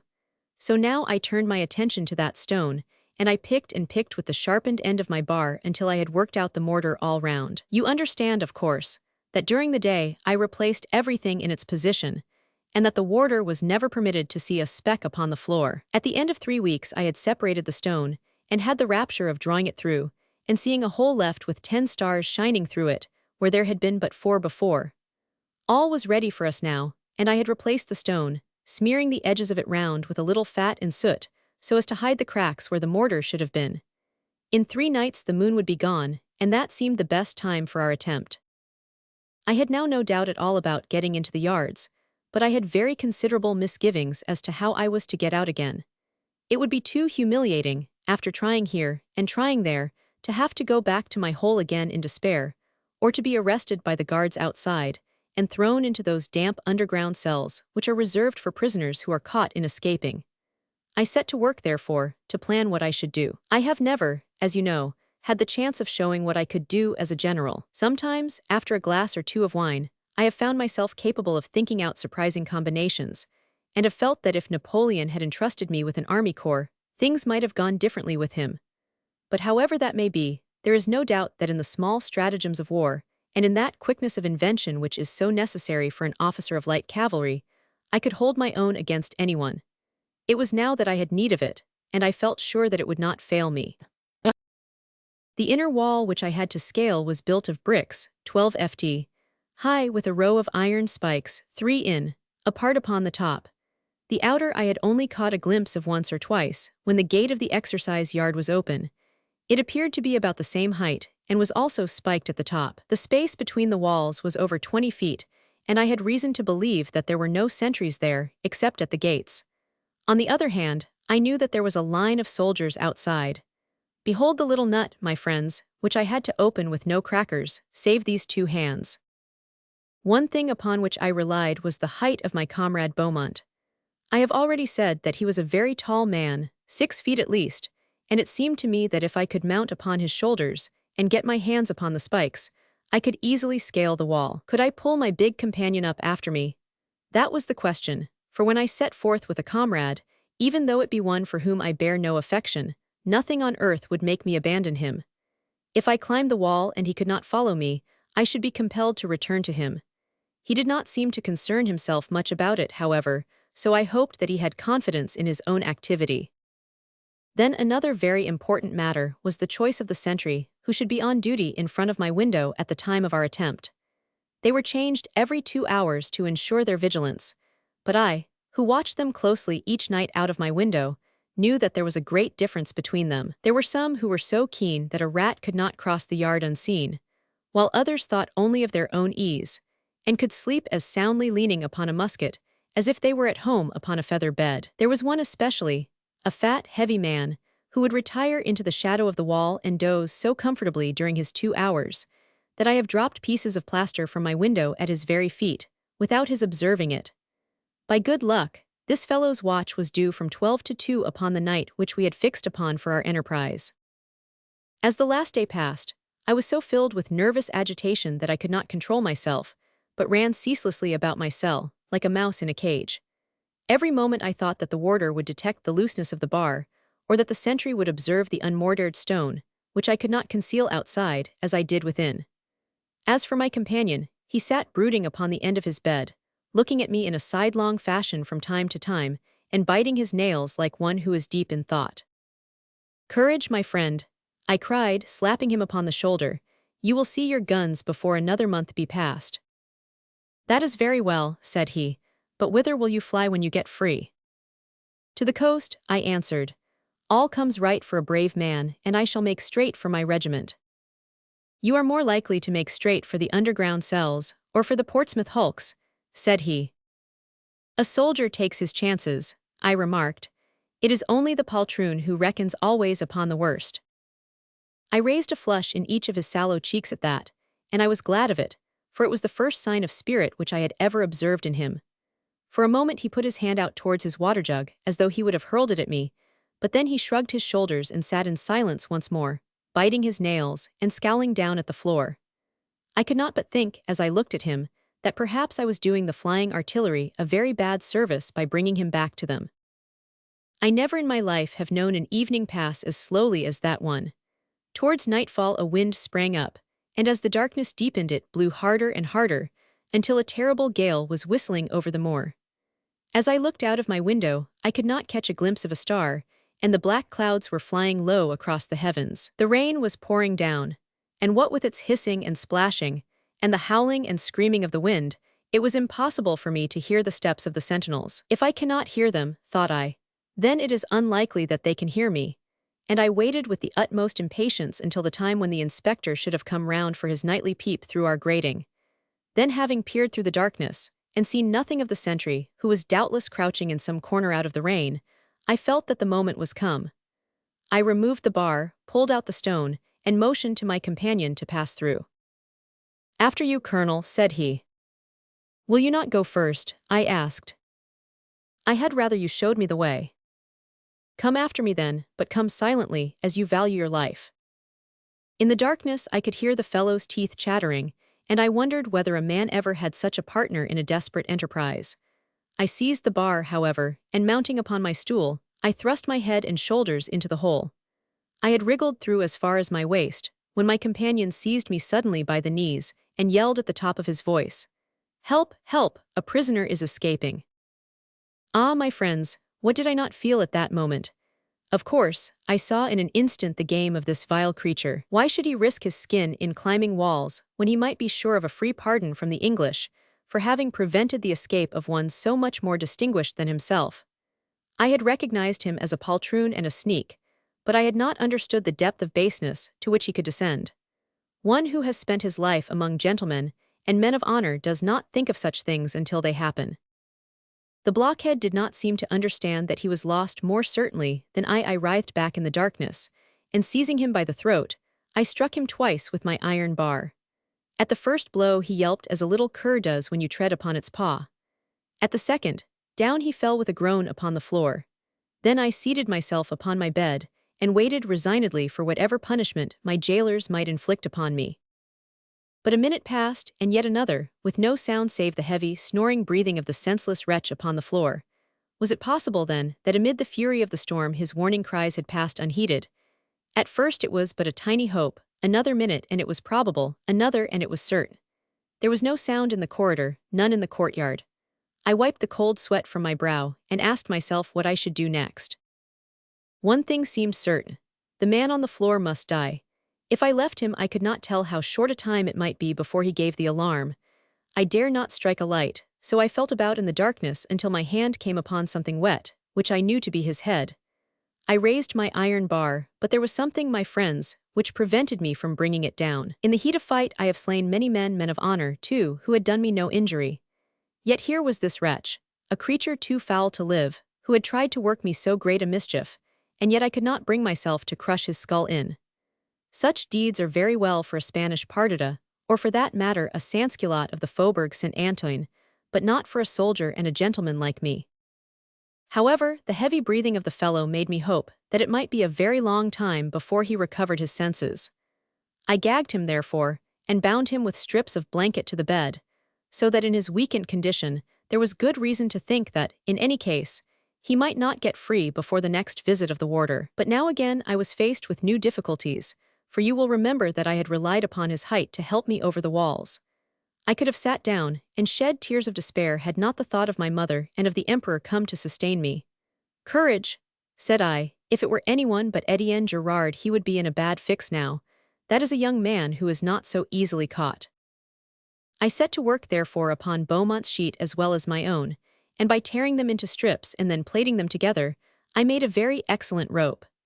This I tied securely to the center of my iron bar, which was a little over a foot in length. Then I slipped out into the yard, where the rain was pouring and the wind screaming louder than ever. I kept in the shadow of the prison wall, but it was as black as the ace of spades, and I could not see my own hand in front of me. Unless I walked into the sentinel, I felt that I had nothing to fear from him. When I had come under the wall, I threw up my bar, and to my joy it stuck the very first time between the spikes at the top. I climbed up my rope, pulled it after me, and dropped down on the other side. Then I scaled the second wall, and was sitting astride among the spikes upon the top, when I saw something twinkle in the darkness beneath me. It was the bayonet of the sentinel below, and so close was it, the second wall being rather lower than the first, that I could easily, by leaning over, have unscrewed it from its socket. There he was, humming a tune to himself, and cuddling up against the wall to keep himself warm, little thinking that a desperate man within a few feet of him was within an ace of stabbing him to the heart with his own weapon. I was already bracing myself for the spring when the fellow, with an oath, shouldered his musket, and I heard his steps squelching through the mud as he resumed his beat. I slipped down my rope, and leaving it hanging, I ran at the top of my speed across the moor. Heavens, how I ran! The wind buffeted my face and buzzed in my nostrils. The rain pringled upon my skin and hissed past my ears. I stumbled into holes, I tripped over bushes. I fell among brambles. I was torn and breathless and bleeding. My tongue was like leather, my feet like lead, and my heart beating like a kettle drum. Still I ran and I ran and I ran. But I had not lost my head, my friends. Everything was done with a purpose. Our fugitives always made for the coast. I was determined to go inland, and the more so as I had told Beaumont the opposite. I would fly to the north and they would seek me in the south. Perhaps you will ask me how I could tell which was which on such a night. I answer that it was by the wind. I had observed in the prison that it came from the north, and so, as long as I kept my face to it, I was going in the right direction. Well, I was rushing along in this fashion when, suddenly, I saw two yellow lights shining out of the darkness in front of me. I paused for a moment, uncertain what I should do. I was still in my hussar uniform, you understand, and it seemed to me that the very first thing that I should aim at was to get some dress which should not betray me. If these lights came from a cottage, it was probable enough that I might find what I wanted there. I approached, therefore, feeling very sorry that I had left my iron bar behind, for I was determined to fight to the death before I should be retaken. But very soon, I found that there was no cottage there. The lights were two lamps hung upon each side of a carriage, and by their glare I saw that a broad road lay in front of me. Crouching among the bushes, I observed that there were two horses to the equipage, that a small postboy was standing at their heads, and that one of the wheels was lying in the road beside him. I can see them now, my friends, the steaming creatures, the stunted lad with his hands to their bits, and the big, black coach, all shining with the rain and balanced upon its three wheels. As I looked, the window was lowered, and a pretty little face under a bonnet peeped out from it. "What shall I do?" the lady cried to the postboy, in a voice of despair. "Sir Charles is certainly lost, and I shall have to spend the night upon the moor." "Perhaps I can be of some assistance to Madame," said I, scrambling out from among the bushes into the glare of the lamps. "A woman in distress is a sacred thing to me, and this one was beautiful. You must not forget that, although I was a colonel, I was only 8 and 20 years of age." My word, how she screamed, and how the postboy stared. You will understand that after that long race in the darkness, with my shako broken in, my face smeared with dirt, and my uniform all stained and torn with brambles, I was not entirely the sort of gentleman whom one would choose to meet in the middle of a lonely moor. Still, after the first surprise, she soon understood that I was her very humble servant, and I could even read in her pretty eyes that my manner and bearing had not failed to produce an impression upon her. "I am sorry to have startled you, madame," said I. "I chanced to overhear your remark, and I could not refrain from offering you my assistance." I bowed as I spoke. You know my bow, and can realize what its effect was upon the lady. "I am much indebted to you, sir," said she. "We have had a terrible journey since we left Tavistock. Finally, one of our wheels came off, and here we are helpless in the middle of the moor. My husband, Sir Charles, has gone on to get help, and I much fear that he must have lost his way."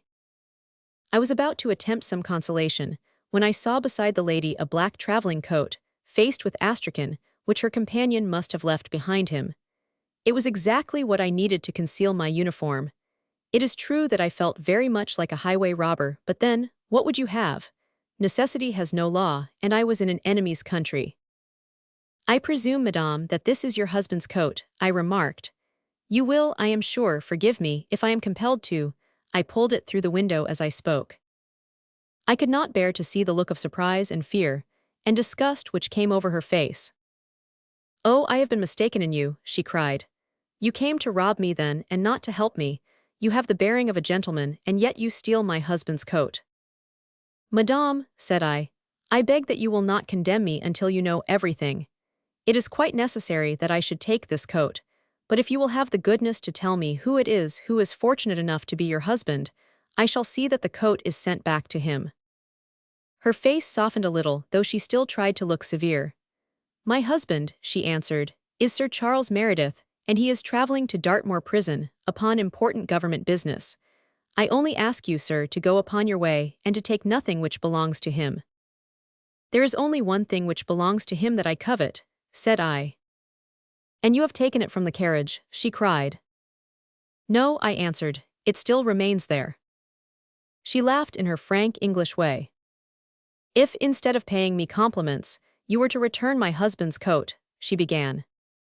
"Madame," I answered, "what you ask is quite impossible.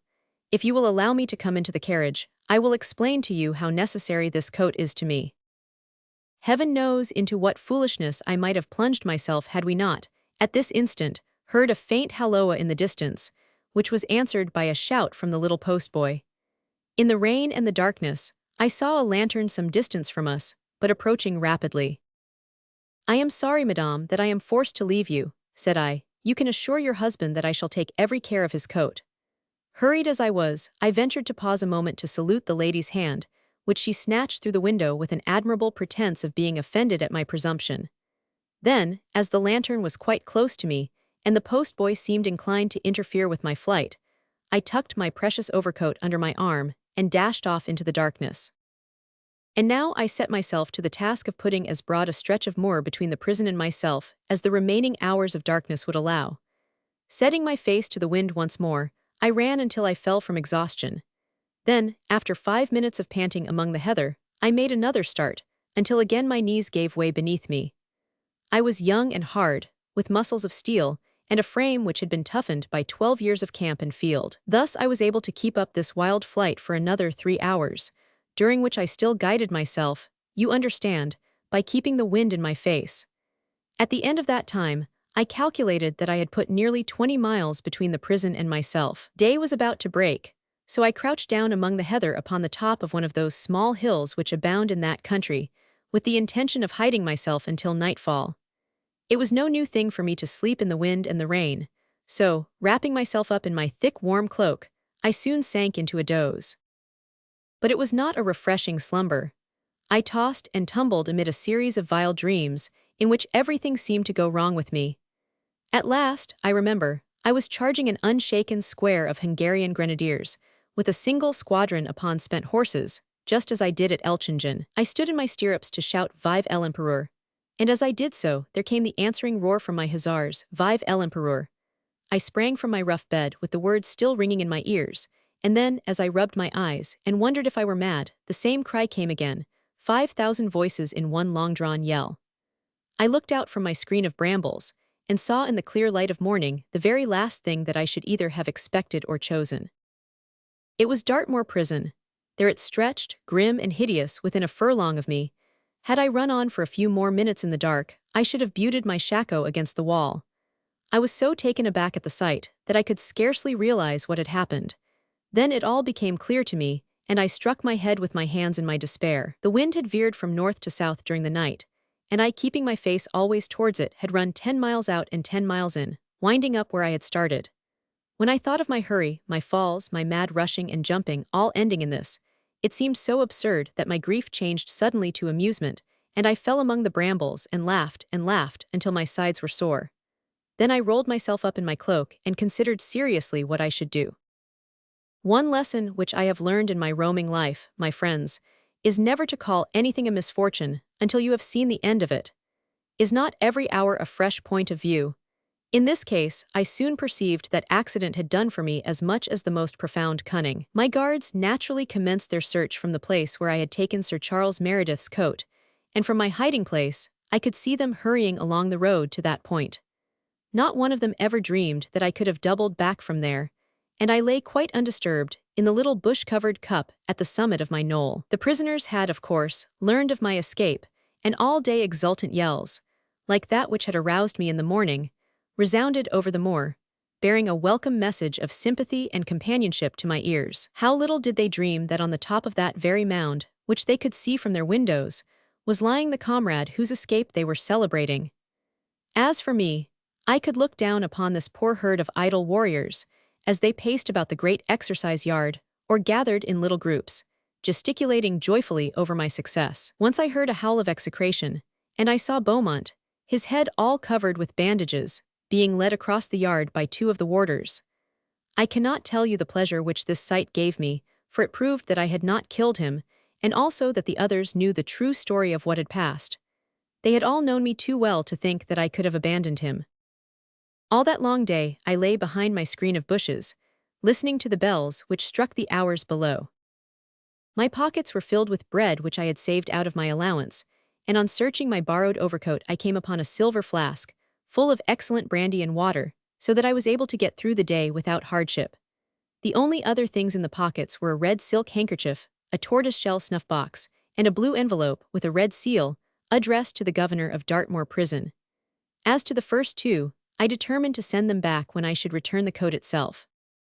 The letter caused me more perplexity, for the governor had always shown me every courtesy, and it offended my sense of honor that I should interfere with his correspondence. I had almost made up my mind to leave it under a stone upon the roadway within musket-shot of the gate. This would guide them in their search for me, however, and so, on the whole, I saw no better way than just to carry the letter with me in the hope that I might find some means of sending it back to him. Meanwhile, I packed it safely away in my innermost pocket. There was a warm sun to dry my clothes, and when night fell I was ready for my journey. I promise you that there were no mistakes this time. I took the stars for my guides, as every hussar should be taught to do, and I put 8 good leagues between myself and the prison. My plan now was to obtain a complete suit of clothes from the first person whom I could waylay, and I should then find my way to the north coast, where there were many smugglers and fishermen, who would be ready to earn the reward which was paid by the emperor to those who brought escaping prisoners across the channel. I had taken the panache from my shako so that it might escape notice, but even with my fine overcoat, I feared that sooner or later my uniform would betray me. My first care must be to provide myself with a complete disguise. When day broke, I saw a river upon my right and a small town upon my left, the blue smoke reeking up above the moor. I should have liked well to have entered it, because it would have interested me to see something of the customs of the English, which differ very much from those of other nations. Much as I should have wished, however, to have seen them eat their raw meat and sell their wives, it would have been dangerous until I had got rid of my uniform. My cap, my mustache, and my speech would all help to betray me. I continued to travel towards the north therefore, looking about me continually, but never catching a glimpse of my pursuers. About midday I came to where, in a secluded valley, there stood a single small cottage without any other building in sight. It was a neat little house, with a rustic porch and a small garden in front of it, with a swarm of cocks and hens. I lay down among the ferns and watched it, for it seemed to be exactly the kind of place where I might obtain what I wanted. My bread was finished, and I was exceedingly hungry after my long journey. I determined, therefore, to make a short reconnaissance, and then to march up to this cottage, summon it to surrender, and help myself to all that I needed. It could at least provide me with a chicken and with an omelet. My mouth watered at the thought. As I lay there, wondering who could live in this lonely place, a brisk little fellow came out through the porch, accompanied by another older man who carried 2 large clubs in his hands. These he handed to his young companion, who swung them up and down, and round, with extraordinary swiftness. The other, standing beside him, appeared to watch him with great attention, and occasionally to advise him. Finally he took a rope, and began skipping like a girl, the other still gravely observing him. As you may think, I was utterly puzzled as to what these people could be, and could only surmise that the one was a doctor, and the other a patient who had submitted himself to some singular method of treatment. Well, as I lay watching and wondering, the older man brought out a greatcoat, and held it while the other put it on and buttoned it to his chin.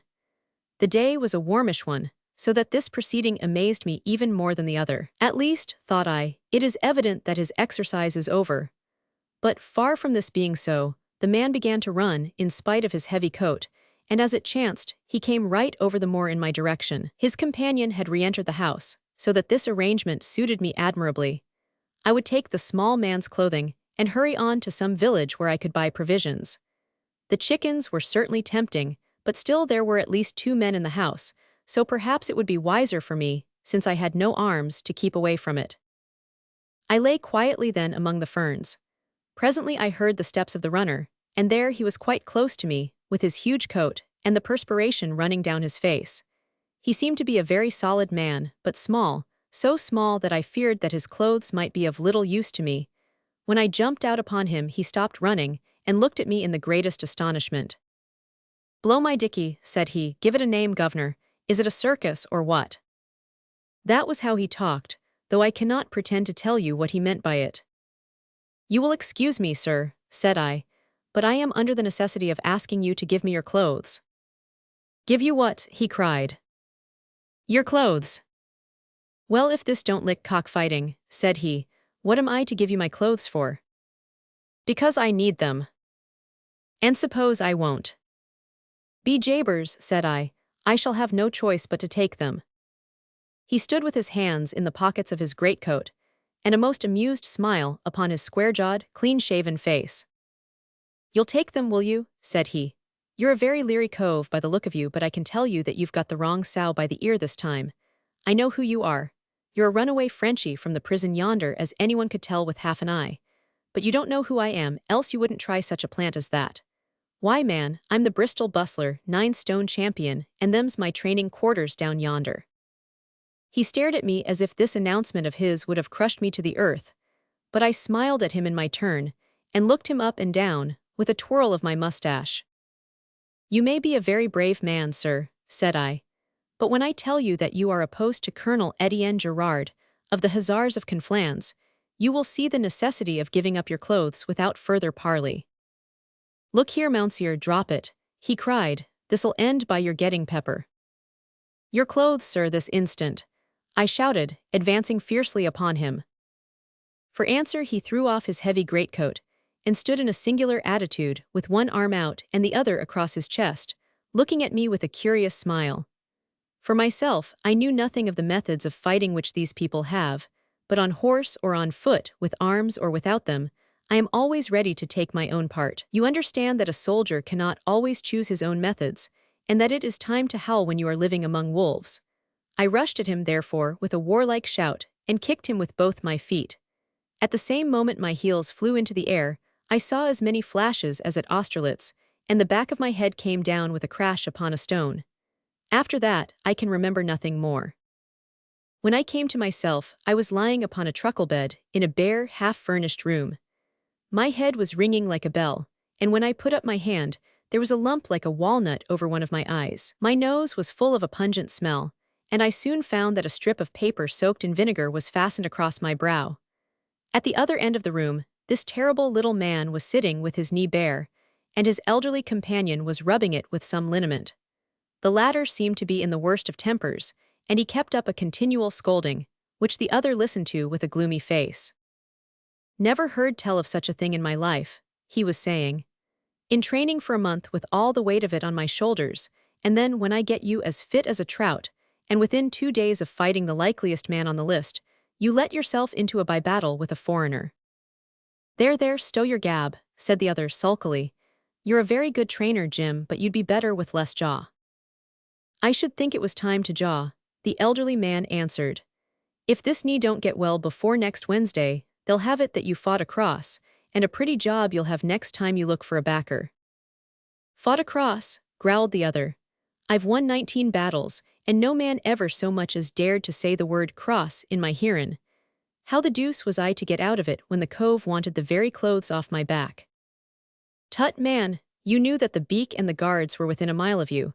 You could have set them on to him as well then as now. You'd have got your clothes back again all right. Well, strike me, said the bustler. I don't often break my trainin', but when it comes to givin' up my clothes to a Frenchie who couldn't hit a dint in a pat o' butter, why, it's more than I can swaller. Pooh, man, what are the clothes worth? 500. You know that Lord Ruffton alone has 5,000 pounds on you. When you jump the ropes on Wednesday, you'll carry every penny of 50,000 into the ring. A pretty thing to turn up with a swollen knee and a story about a Frenchman. I never thought he'd kicked, said the bustler. I suppose you expected he'd fight Broughton's rules and strict PR. Why, you silly, they don't know what fighting is in France. My friends, said I, sitting up on my bed, I do not understand very much of what you say, but when you speak like that it is foolishness. We know so much about fighting in France that we have paid our little visit to nearly every capital in Europe, and very soon we are coming to London. But we fight like soldiers, you understand, and not like gammons in the gutter. You strike me on the head, I kick you on the knee. It is child's play, but if you will give me a sword and take another one, I will show you how we fight over the water. They both stared at me in their solid, English way. Well, I'm glad you're not dead, Mounseer, said the elder one at last. There wasn't much sign of life in you when the bustler and me carried you down. That head of yours ain't thick enough to stop the crook of the hardest hitter in Bristol. He's a game cove, too, and he came for me like a bantam, said the other, still rubbing his knee. I got my old left right in, and he went over as if he had been poleaxed. It wasn't my fault, Mounseer. I told you you'd get pepper if you went on. Well, it's something to say all your life that you've been handled by the finest lightweight in England, said the older man, looking at me with an expression of congratulation upon his face. You've had him at his best, too, in the pink of condition, and trained by Jim Hunter. I am used to hard knocks, said I, unbuttoning my tunic and showing my 2 musket wounds.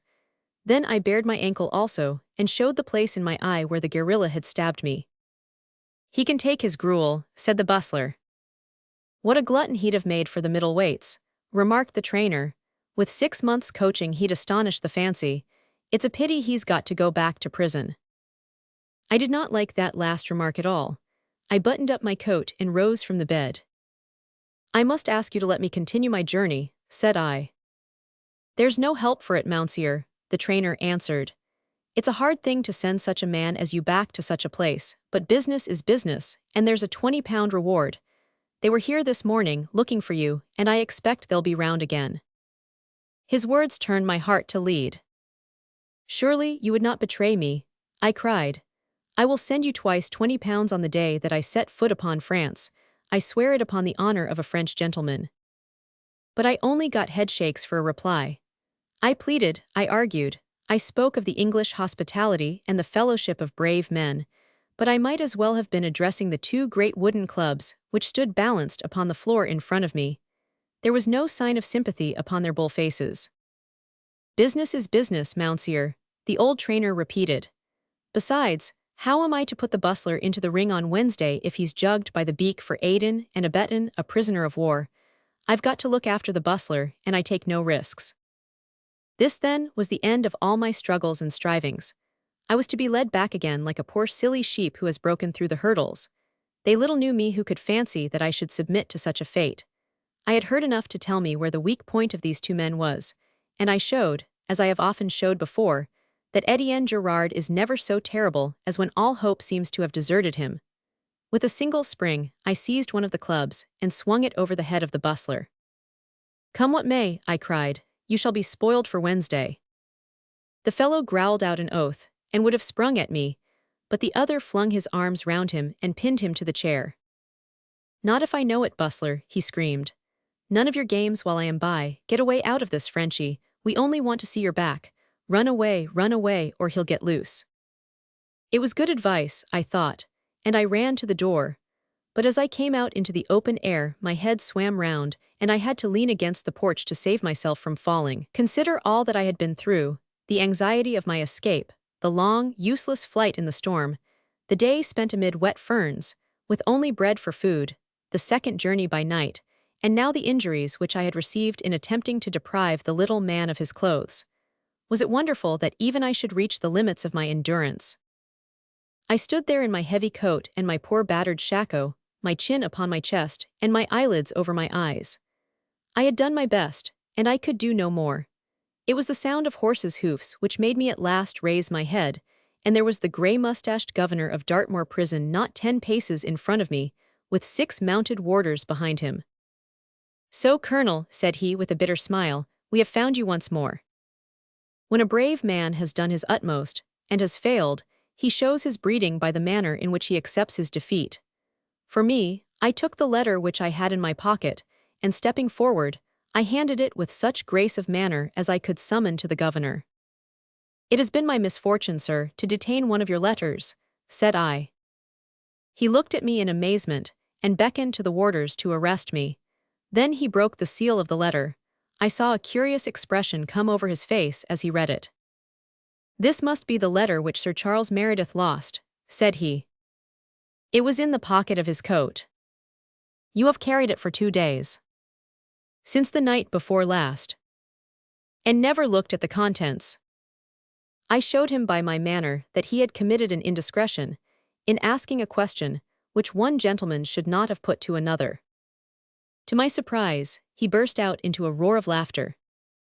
"Colonel," said he, wiping the tears from his eyes, "you have really given both yourself and us a great deal of unnecessary trouble. Allow me to read the letter which you carried with you in your flight." And this was what I heard. "On receipt of this, you are directed to release Colonel Etienne Gerard, of the 3rd Hussars, who has been exchanged against Colonel Mason, of the Horse Artillery, now in Verdun." And as he read it, he laughed again, and the warders laughed, and the 2 men from the cottage laughed. And then, as I heard this universal merriment, and thought of all my hopes and fears, and my struggles and dangers, what could a debonair soldier do but lean against the porch once more and laugh as heartily as any of them? And of them all was it not I who had the best reason to laugh, since in front of me I could see my dear France, and my mother, and the Emperor, and my horsemen, while behind lay the gloomy prison, and the heavy hand of the English king. Massena was a thin, sour little fellow, and after his hunting accident he had only one eye, but when it looked out from under his cocked hat, there was not much upon a field of battle which escaped it. He could stand in front of a battalion, and with a single sweep tell you if a buckle or a gaiter button were out of place. Neither the officers nor the men were very fond of him, for he was, as you know, a miser, and soldiers love that their leaders should be free-handed. At the same time, when it came to work they had a very high respect for him, and they would rather fight under him than under anyone except the emperor himself, and Lannes when he was alive. After all, if he had a tight grasp upon his money-bags, there was a day also, you must remember, when that same grip was upon Zurich and Genoa. He clutched on to his positions as he did to his strong box, and it took a very clever man to loosen him from either. When I received his summons, I went gladly to his headquarters, for I was always a great favorite of his, and there was no officer of whom he thought more highly. That was the best of serving with those good old generals, that they knew enough to be able to pick out a fine soldier when they saw one. He was seated alone in his tent, with his chin upon his hand, and his brow as wrinkled as if he had been asked for a subscription. He smiled, however, when he saw me before him. "Good day, Colonel Gerard." "Good day, Marshal." "How is the 3rd of Hussars?" 700 incomparable men, upon 700 excellent horses." "And your wounds, are they healed?" "My wounds never heal, Marshal," I answered. "And why?" "Because I have always new ones." "General Rapp must look to his laurels," said he, his face all breaking into wrinkles as he laughed. "He has had 21 from the enemy's bullets, and as many from Larry's knives and probes. Knowing that you were hurt, Colonel, I have spared you of late. Which hurt me most of all. Tut tut, since the English got behind these accursed lines of Torres Vedras, there has been little for us to do. You did not miss much during your imprisonment at Dartmoor, but now we are on the eve of action. We advance. No, retire. My face must have shown my dismay. What, retire before this sacred dog of a Wellington, he who had listened unmoved to my words, and had sent me to his land of fogs? I could have sobbed as I thought of it. What would you have? Cried Massena impatiently. When one is in check, it is necessary to move the king. Forwards, I suggested. He shook his grizzled head. The lines are not to be forced, said he. I have already lost General St. Croix and more men than I can replace. On the other hand, we have been here at Santarem for nearly 6 months. There is not a pound of flour nor a jug of wine on the countryside. We must retire. There are flour and wine in Lisbon, I persisted. Tut, you speak as if an army could charge in and charge out again like your regiment of hussars. If Soult were here with 30,000 men, but he will not come. I sent for you, however, Colonel Gerard, to say that I have a very singular and important expedition, which I intend to place under your direction. I pricked up my ears, as you can imagine. The Marshal unrolled a great map of the country and spread it upon the table. He flattened it out with his little hairy hands. This is Santarem, he said, pointing. I nodded. And here, 25 miles to the east, is Almeixal, celebrated for its vintages and for its enormous abbey. Again I nodded. I could not think what was coming. Have you heard of the Marshal Millefleur? Asked Massena. I have served with all the marshals, said I, but there is none of that name. It is but the nickname which the soldiers have given him, said Massena. If you had not been away from us for some months, it would not be necessary for me to tell you about him. He is an Englishman, and a man of good breeding. It is on account of his manners that they have given him his title. I wish you to go to this polite Englishman at Almeixal. Yes, Marshal. And to hang him to the nearest tree. Certainly, Marshal. I turned briskly upon my heels, but Massena recalled me before I could reach the opening of his tent. One moment, Colonel, said he. You had best learn how matters stand before you start. You must know then that this Marshal Millefleur, whose real name is Alexis Morgan, is a man of very great ingenuity and bravery.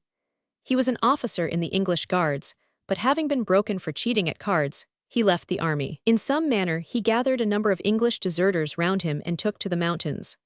French stragglers and Portuguese brigands joined him, and he found himself at the head of 500 men. With these he took possession of the abbey of Almeixal, sent the monks about their business, fortified the place, and gathered in the plunder of all the country round. For which it is high time he was hanged, said I, making once more for the door. One instant, cried the Marshal, smiling at my impatience. The worst remains behind.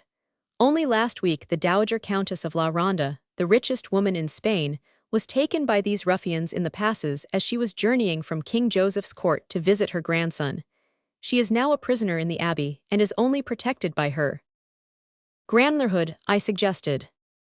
Her power of paying a ransom, said Massena. You have 3 missions, then, to rescue this unfortunate lady, to punish this villain, and if possible, to break up this nest of brigands.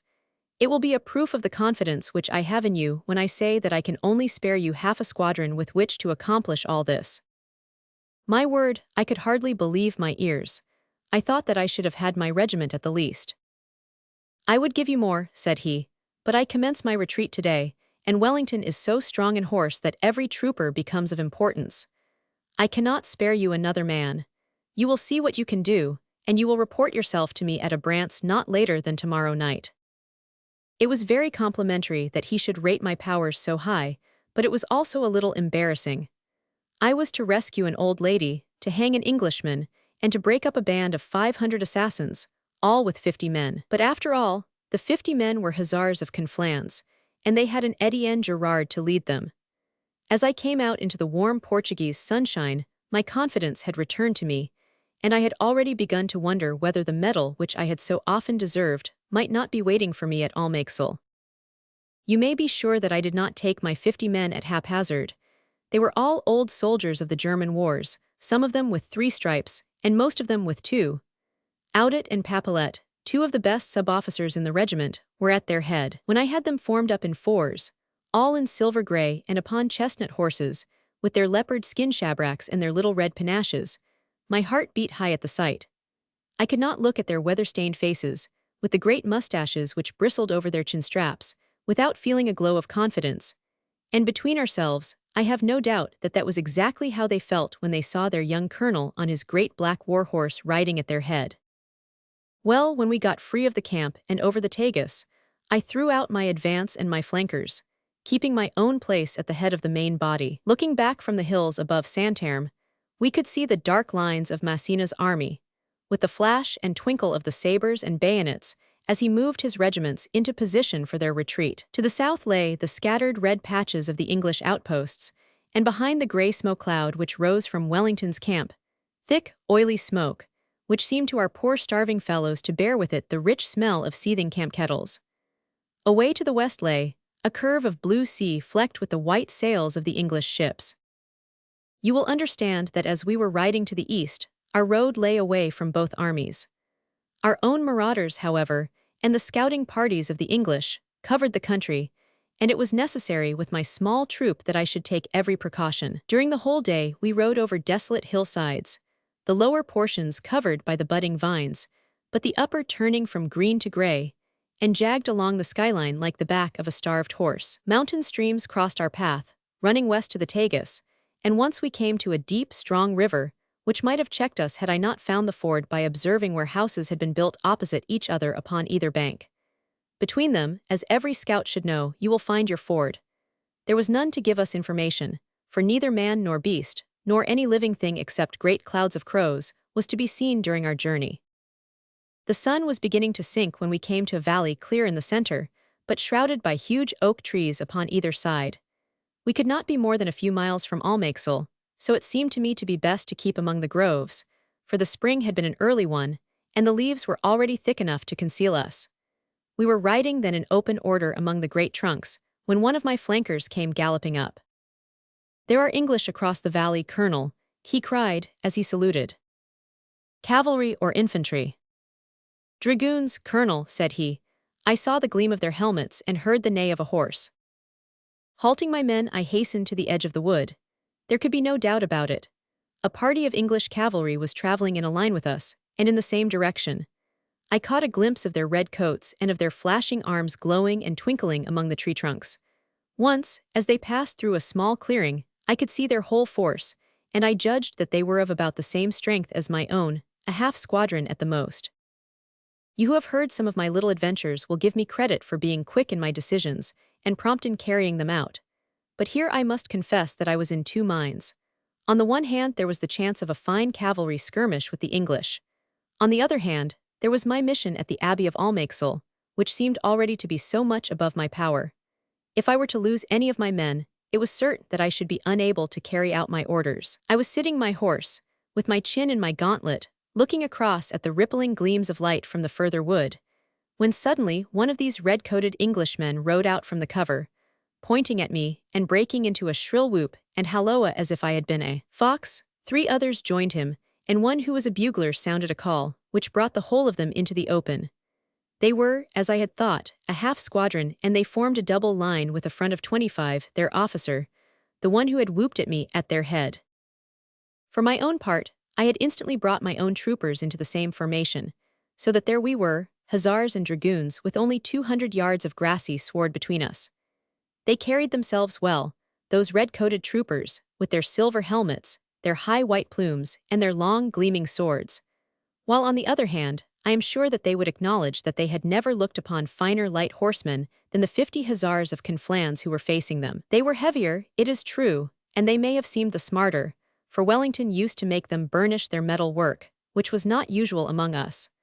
On the other hand, it is well known that the English tunics were too tight for the sword arm, which gave our men an advantage. As to bravery, foolish, inexperienced people of every nation always think that their own soldiers are braver than any others.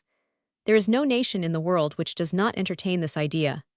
But when one has seen as much as I have done, one understands that there is no very marked difference, and that although nations differ very much in discipline, they are all equally brave, except that the French have rather more courage than the rest.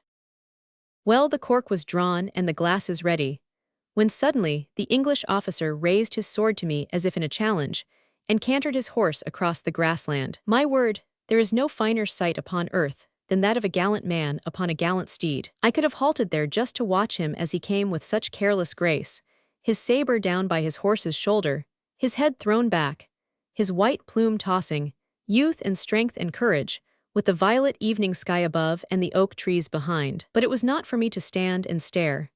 Brigadier Gerard may have his faults, but my faith, he was never accused of being backward in taking his own part. The old horse, Rataplan, knew me so well that he had started off before ever I gave the first shake to the bridle. There are two things in this world that I am very slow to forget: the face of a pretty woman and the legs of a fine horse. Well, as we drew together, I kept on saying, "Where have I seen those great round shoulders? Where have I seen that dainty fetlock?" Then suddenly I remembered, and as I looked up at the reckless eyes and the challenging smile, whom should I recognize but the man who had saved me from the brigands and played me for my freedom, he whose correct title was Myler the Hun. Sir Russell Bart. "Bart," I shouted. He had his arm raised for a cut, and 3 parts of his body open to my point, for he did not know very much about the use of the sword. As I brought my hilt to the salute, he dropped his hand and stared at me. "Halloa," said he, "it's Gerard." You would have thought by his manner that I had met him by appointment. For my own part, I would have embraced him had he but come an inch of the way to meet me. "I thought we were in for some sport," said he. "I never dreamed that it was you." I found this tone of disappointment somewhat irritating. Instead of being glad at having met a friend, he was sorry at having missed an enemy. "I should have been happy to join in your sport, my dear Bart," said I, "but I really cannot turn my sword upon a man who saved my life." "Tut, never mind about that." "No, it is impossible. I should never forgive myself." "You make too much of a trifle. My mother's one desire is to embrace you, if ever you should be in Gascony. Lord Wellington is coming there, with 60,000 men. Then one of them will have a chance of surviving," said I, laughing. "In the meantime, put your sword in your sheath." Our horses were standing head to tail, and the Bart put out his hand and patted me on the thigh. "You're a good chap, Gerard," said he. "I only wish you had been born on the right side of the channel." "I was," said I. "Poor devil," he cried with such an earnestness of pity that he set me laughing again. "But look here, Gerard," he continued, "this is all very well, but it is not business, you know. I don't know what Massena would say to it, but our chief would jump out of his riding boots if he saw us. We weren't sent out here for a picnic, either of us. What would you have?" "Well, we had a little argument about our hussars and dragoons, if you remember. I've got 50 of the 16th all chewing their carbine bullets behind me. You've got as many fine-looking boys over yonder, who seem to be fidgeting in their saddles. If you and I took the right flanks, we should not spoil each other's beauty, though a little bloodletting is a friendly thing in this climate." There seemed to me to be a good deal of sense in what he said. For the moment Mr. Alexis Morgan and the Countess of La Ronda and the Abbey of Almaxel went right out of my head, and I could only think of the fine level turf and of the beautiful skirmish which we might have. "Very good, Bart," said I, "we have seen the front of your dragoons. We shall now have a look at their backs." "Any betting?" he asked. "The stake," said I, "is nothing less than the honor of the hussars of Conflans." "Well, come on," he answered. "If we break you, well and good. If you break us, it will be all the better for Marshal Millefleur." When he said that, I could only stare at him in astonishment. "Why for Marshal Millefleur?" I asked. "It is the name of a rascal who lives out this way. My dragoons have been sent by Lord Wellington to see him safely hanged." "Name of a name," I cried. "Why, my hussars have been sent by Massena for that very object." We burst out laughing at that, and sheathed our swords. There was a whir of steel from behind us as our troopers followed our example. "We are allies," he cried. "For a day. We must join forces. There is no doubt of it." And so, instead of fighting, we wheeled our half-squadrons round and moved in 2 little columns down the valley, the shakos and the helmets turned inwards, and the men looking their neighbors up and down, like old fighting dogs with tattered ears who have learned to respect each other's teeth. The most were on the broad grin, but there were some on either side who looked black and challenging, especially the English sergeant and my own sub-officer Papilette. They were men of habit, you see, who could not change all their ways of thinking in a moment. Besides, Papilette had lost his only brother at Ajaccio. As for the Bart and me, we rode together at the head and chatted about all that had occurred to us since that famous game of écarté of which I have told you. For my own part, I spoke to him of my adventures in England. They are a very singular people, these English. Although he knew that I had been engaged in 12 campaigns, yet I am sure that the Bart thought more highly of me because I had had an affair with the Bristol bustler. He told me, too, that the colonel who presided over his court-martial for playing cards with a prisoner acquitted him of neglect of duty, but nearly broke him because he thought that he had not cleared his trumps before leading his suit. Yes, indeed, they are a singular people. At the end of the valley, the road curved over some rising ground before winding down into another wider valley beyond. We called a halt when we came to the top, for there, right in front of us, at the distance of about 3 miles, was a scattered, grey town, with a single enormous building upon the flank of the mountain which overlooked it. We could not doubt that we were at last in sight of the abbey that held the gang of rascals whom we had come to disperse. It was only now, I think, that we fully understood what a task lay in front of us, for the place was a veritable fortress, and it was evident that cavalry should never have been sent out upon such an errand. "That's got nothing to do with us," said the Bart. "Wellington and Messina can settle that between them." "Courage," I answered. "Pyre took Leipzig with 50 hussars." "Had they been dragoons," said the Bart, laughing, "he would have had Berlin. But you are senior officer, give us a lead, and we'll see who will be the first to flinch." "Well," said I, "whatever we do must be done at once, for my orders are to be on my way to Abrantes by tomorrow night. But we must have some information first, and here is someone who should be able to give it to us." There was a square, whitewashed house standing by the roadside, which appeared, from the bush hanging over the door, to be one of those wayside tabernas which are provided for the muleteers. A lantern was hung in the porch, and by its light we saw 2 men, the one in the brown habit of a Capuchin monk, and the other girt with an apron, which showed him to be the landlord. They were conversing together so earnestly that we were upon them before they were aware of us. The innkeeper turned to fly, but one of the Englishmen seized him by the hair and held him tight. "For mercy's sake, spare me," he yelled. "My house has been gutted by the French and harried by the English, and my feet have been burned by the brigands. I swear by the Virgin that I have neither money nor food in my inn, and the good Father Abbot, who is starving upon my doorstep, will be witness to it." "Indeed, sir," said the Capuchin in excellent French, "what this worthy man says is very true. He is one of the many victims to these cruel wars, although his loss is but a featherweight compared to mine. Let him go," he added in English to the trooper. "He is too weak to fly, even if he desired to." In the light of the lantern, I saw that this monk was a magnificent man, dark and bearded, with the eyes of a hawk, and so tall that his cowl came up to Rataplan's ears. He wore the look of one who had been through much suffering, but he carried himself like a king, and we could form some opinion of his learning when we each heard him talk our own language as fluently as if he were born to it. "You have nothing to fear," said I to the trembling innkeeper. "As to you, father, you are, if I am not mistaken, the very man who can give us the information which we require."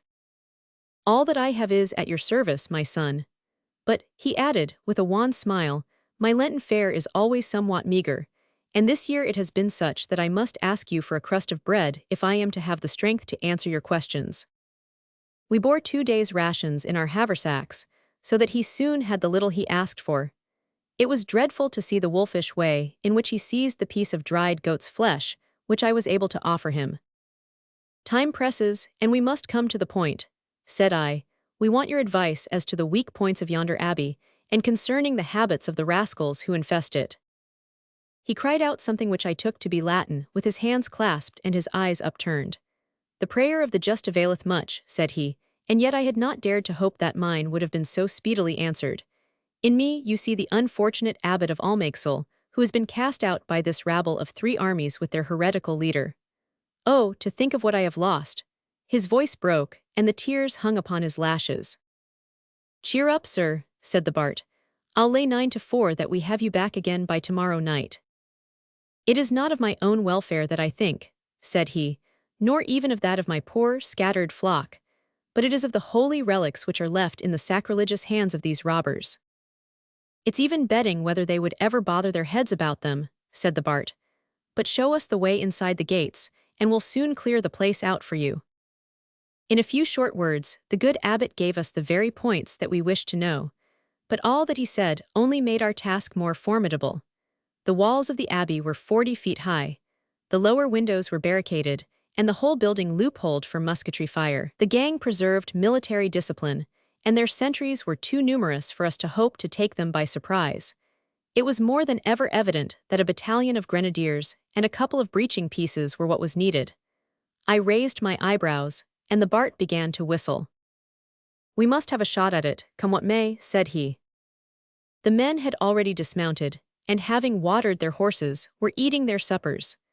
For my own part, I went into the sitting room of the inn with the abbot and the Bart, that we might talk about our plans.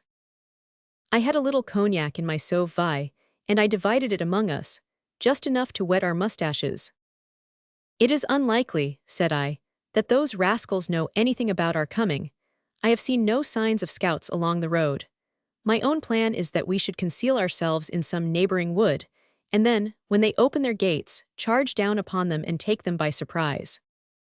The Bart was of opinion that this was the best that we could do, but, when we came to talk it over, the abbot made us see that there were difficulties in the way. "Save on the side of the town, there is no place within a mile of the abbey where you could shelter man or horse," said he. "As to the townsfolk, they are not to be trusted. I fear, my son, that your excellent plan would have little chance of success in the face of the vigilant guard which these men keep." "I see no other way," answered I. "Hussars of Conflans are not so plentiful that I can afford to run half a squadron of them against a 40-foot wall, with 500 infantry behind it." "I am a man of peace," said the abbot, "and yet I may perhaps give a word of counsel. I know these villains and their ways. Who should do so better, seeing that I have stayed for a month in this lonely spot, looking down in weariness of heart at the abbey which was my own? I will tell you now what I should myself do if I were in your place." "Pray tell us, father," we cried both together. "You must know that bodies of deserters, both French and English, are continually coming into them, carrying their weapons with them. Now, what is there to prevent you and your men from pretending to be such a body, and so making your way into the abbey?" I was amazed at the simplicity of the thing, and I embraced the good abbot. The Bart, however, had some objections to offer. "That is all very well," said he, "but if these fellows are as sharp as you say, it is not very likely that they are going to let 100 armed strangers into their crib. From all I have heard of Mr. Morgan, or Marshal Millefleur, or whatever the rascal's name is, I give him credit for more sense than that." "Well then," I cried, "let us send 50 in, and let them at daybreak throw open the gates to the other 50, who will be waiting outside." We discussed the question at great length, and with much foresight and discretion. If it had been Massena and Wellington instead of 2 young officers of light cavalry, we could not have weighed it all with more judgment. At last we agreed, the Bart and I, that one of us should indeed go with 50 men, under pretense of being deserters, and that in the early morning he should gain command of the gate and admit the others. The abbot, it is true, was still of opinion that it was dangerous to divide our force, but finding that we were both of the same mind, he shrugged his shoulders and gave in. "There is only one thing that I would ask," said he. "If you lay hands upon this Marshal Millefleur, this dog of a brigand, what will you do with him?" "Hang him," I answered. "It is too easy a death," cried the Capuchin with a vindictive glow in his dark eyes. "Had I my way with him, but oh, what thoughts are these for a servant of God to harbor?" He clapped his hands to his forehead like one who is half demented by his troubles, and rushed out of the room. There was an important point which we had still to settle, and that was whether the French or the English party should have the honor of entering the abbey first. My faith, it was asking a great deal of Brigadier Gerard that he should give place to any man at such a time. But the poor Bart pleaded so hard, urging the few skirmishes which he had seen against my 74 engagements, that at last I consented that he should go. We had just clasped hands over the matter when there broke out such a shouting and cursing and yelling from the front of the inn, that out we rushed with our drawn sabers in our hands, convinced that the brigands were upon us. You may imagine our feelings when, by the light of the lantern which hung from the porch, we saw a score of our hussars and dragoons all mixed in one wild heap, red coats and blue, helmets and busbies, pommeling each other to their heart's content. We flung ourselves upon them, imploring, threatening, tugging at a lace collar or at a spurred heel, until at last we had dragged them all apart. There they stood, flushed and bleeding, glaring at each other, and all panting together like a line of troop horses after a 10-mile chase. It was only with our drawn swords that we could keep them from each other's throats. The poor Capuchin stood in the porch in his long brown habit, wringing his hands and calling upon all the saints for mercy. He was, indeed, as I found upon inquiry, the innocent cause of all the turmoil, for not understanding how soldiers look upon such things. He had made some remark to the English sergeant that it was a pity that his squadron was not as good as the French. The words were not out of his mouth before a dragoon knocked down the nearest hussar, and then, in a moment, they all flew at each other like tigers. We would trust them no more after that, but the Bart moved his men to the front of the inn, and I mine to the back, the English all scowling and silent, and our fellows shaking their fists and chattering, each after the fashion of their own people. Well, as our plans were made, we thought it best to carry them out at once, lest some fresh cause of quarrel should break out between our followers. The Bart and his men rode off therefore, he having first torn the lace from his sleeves, and the gorget and sash from his uniform, so that he might pass as a simple trooper. He explained to his men what it was that was expected of them, and though they did not raise a cry or wave their weapons as mine might have done, there was an expression upon their stolid and clean-shaven faces which filled me with confidence. Their tunics were left unbuttoned, their scabbards and helmets stained with dirt, and their harness badly fastened, so that they might look the part of deserters, without order or discipline. At 6 o'clock next morning they were to gain command of the main gate of the abbey, while at that same hour my hussars were to gallop up to it from outside. The Bard and I pledged our words to it before he trotted off with his detachment. My sergeant, Papelet, with 2 troopers, followed the English at a distance, and returned in half an hour to say that, after some parley, and the flashing of lanterns upon them from the grille, they had been admitted into the abbey. So far then, all had gone well. It was a cloudy night with a sprinkling of rain, which was in our favor, as there was the less chance of our presence being discovered. My vedettes I placed 200 yards in every direction, to guard against a surprise, and also to prevent any peasant who might stumble upon us from carrying the news to the abbey. Auden and Papelet were to take turns of duty, while the others with their horses had snug quarters in a great wooden granary. Having walked round and seen that all was as it should be, I flung myself upon the bed which the innkeeper had set apart for me, and fell into a dreamless sleep. No doubt you have heard my name mentioned as being the beau ideal of a soldier, and that not only by friends and admirers like our fellow townsfolk, but also by old officers of the great wars, who have shared the fortunes of those famous campaigns with me. Truth and modesty compel me to say, however, that this is not so.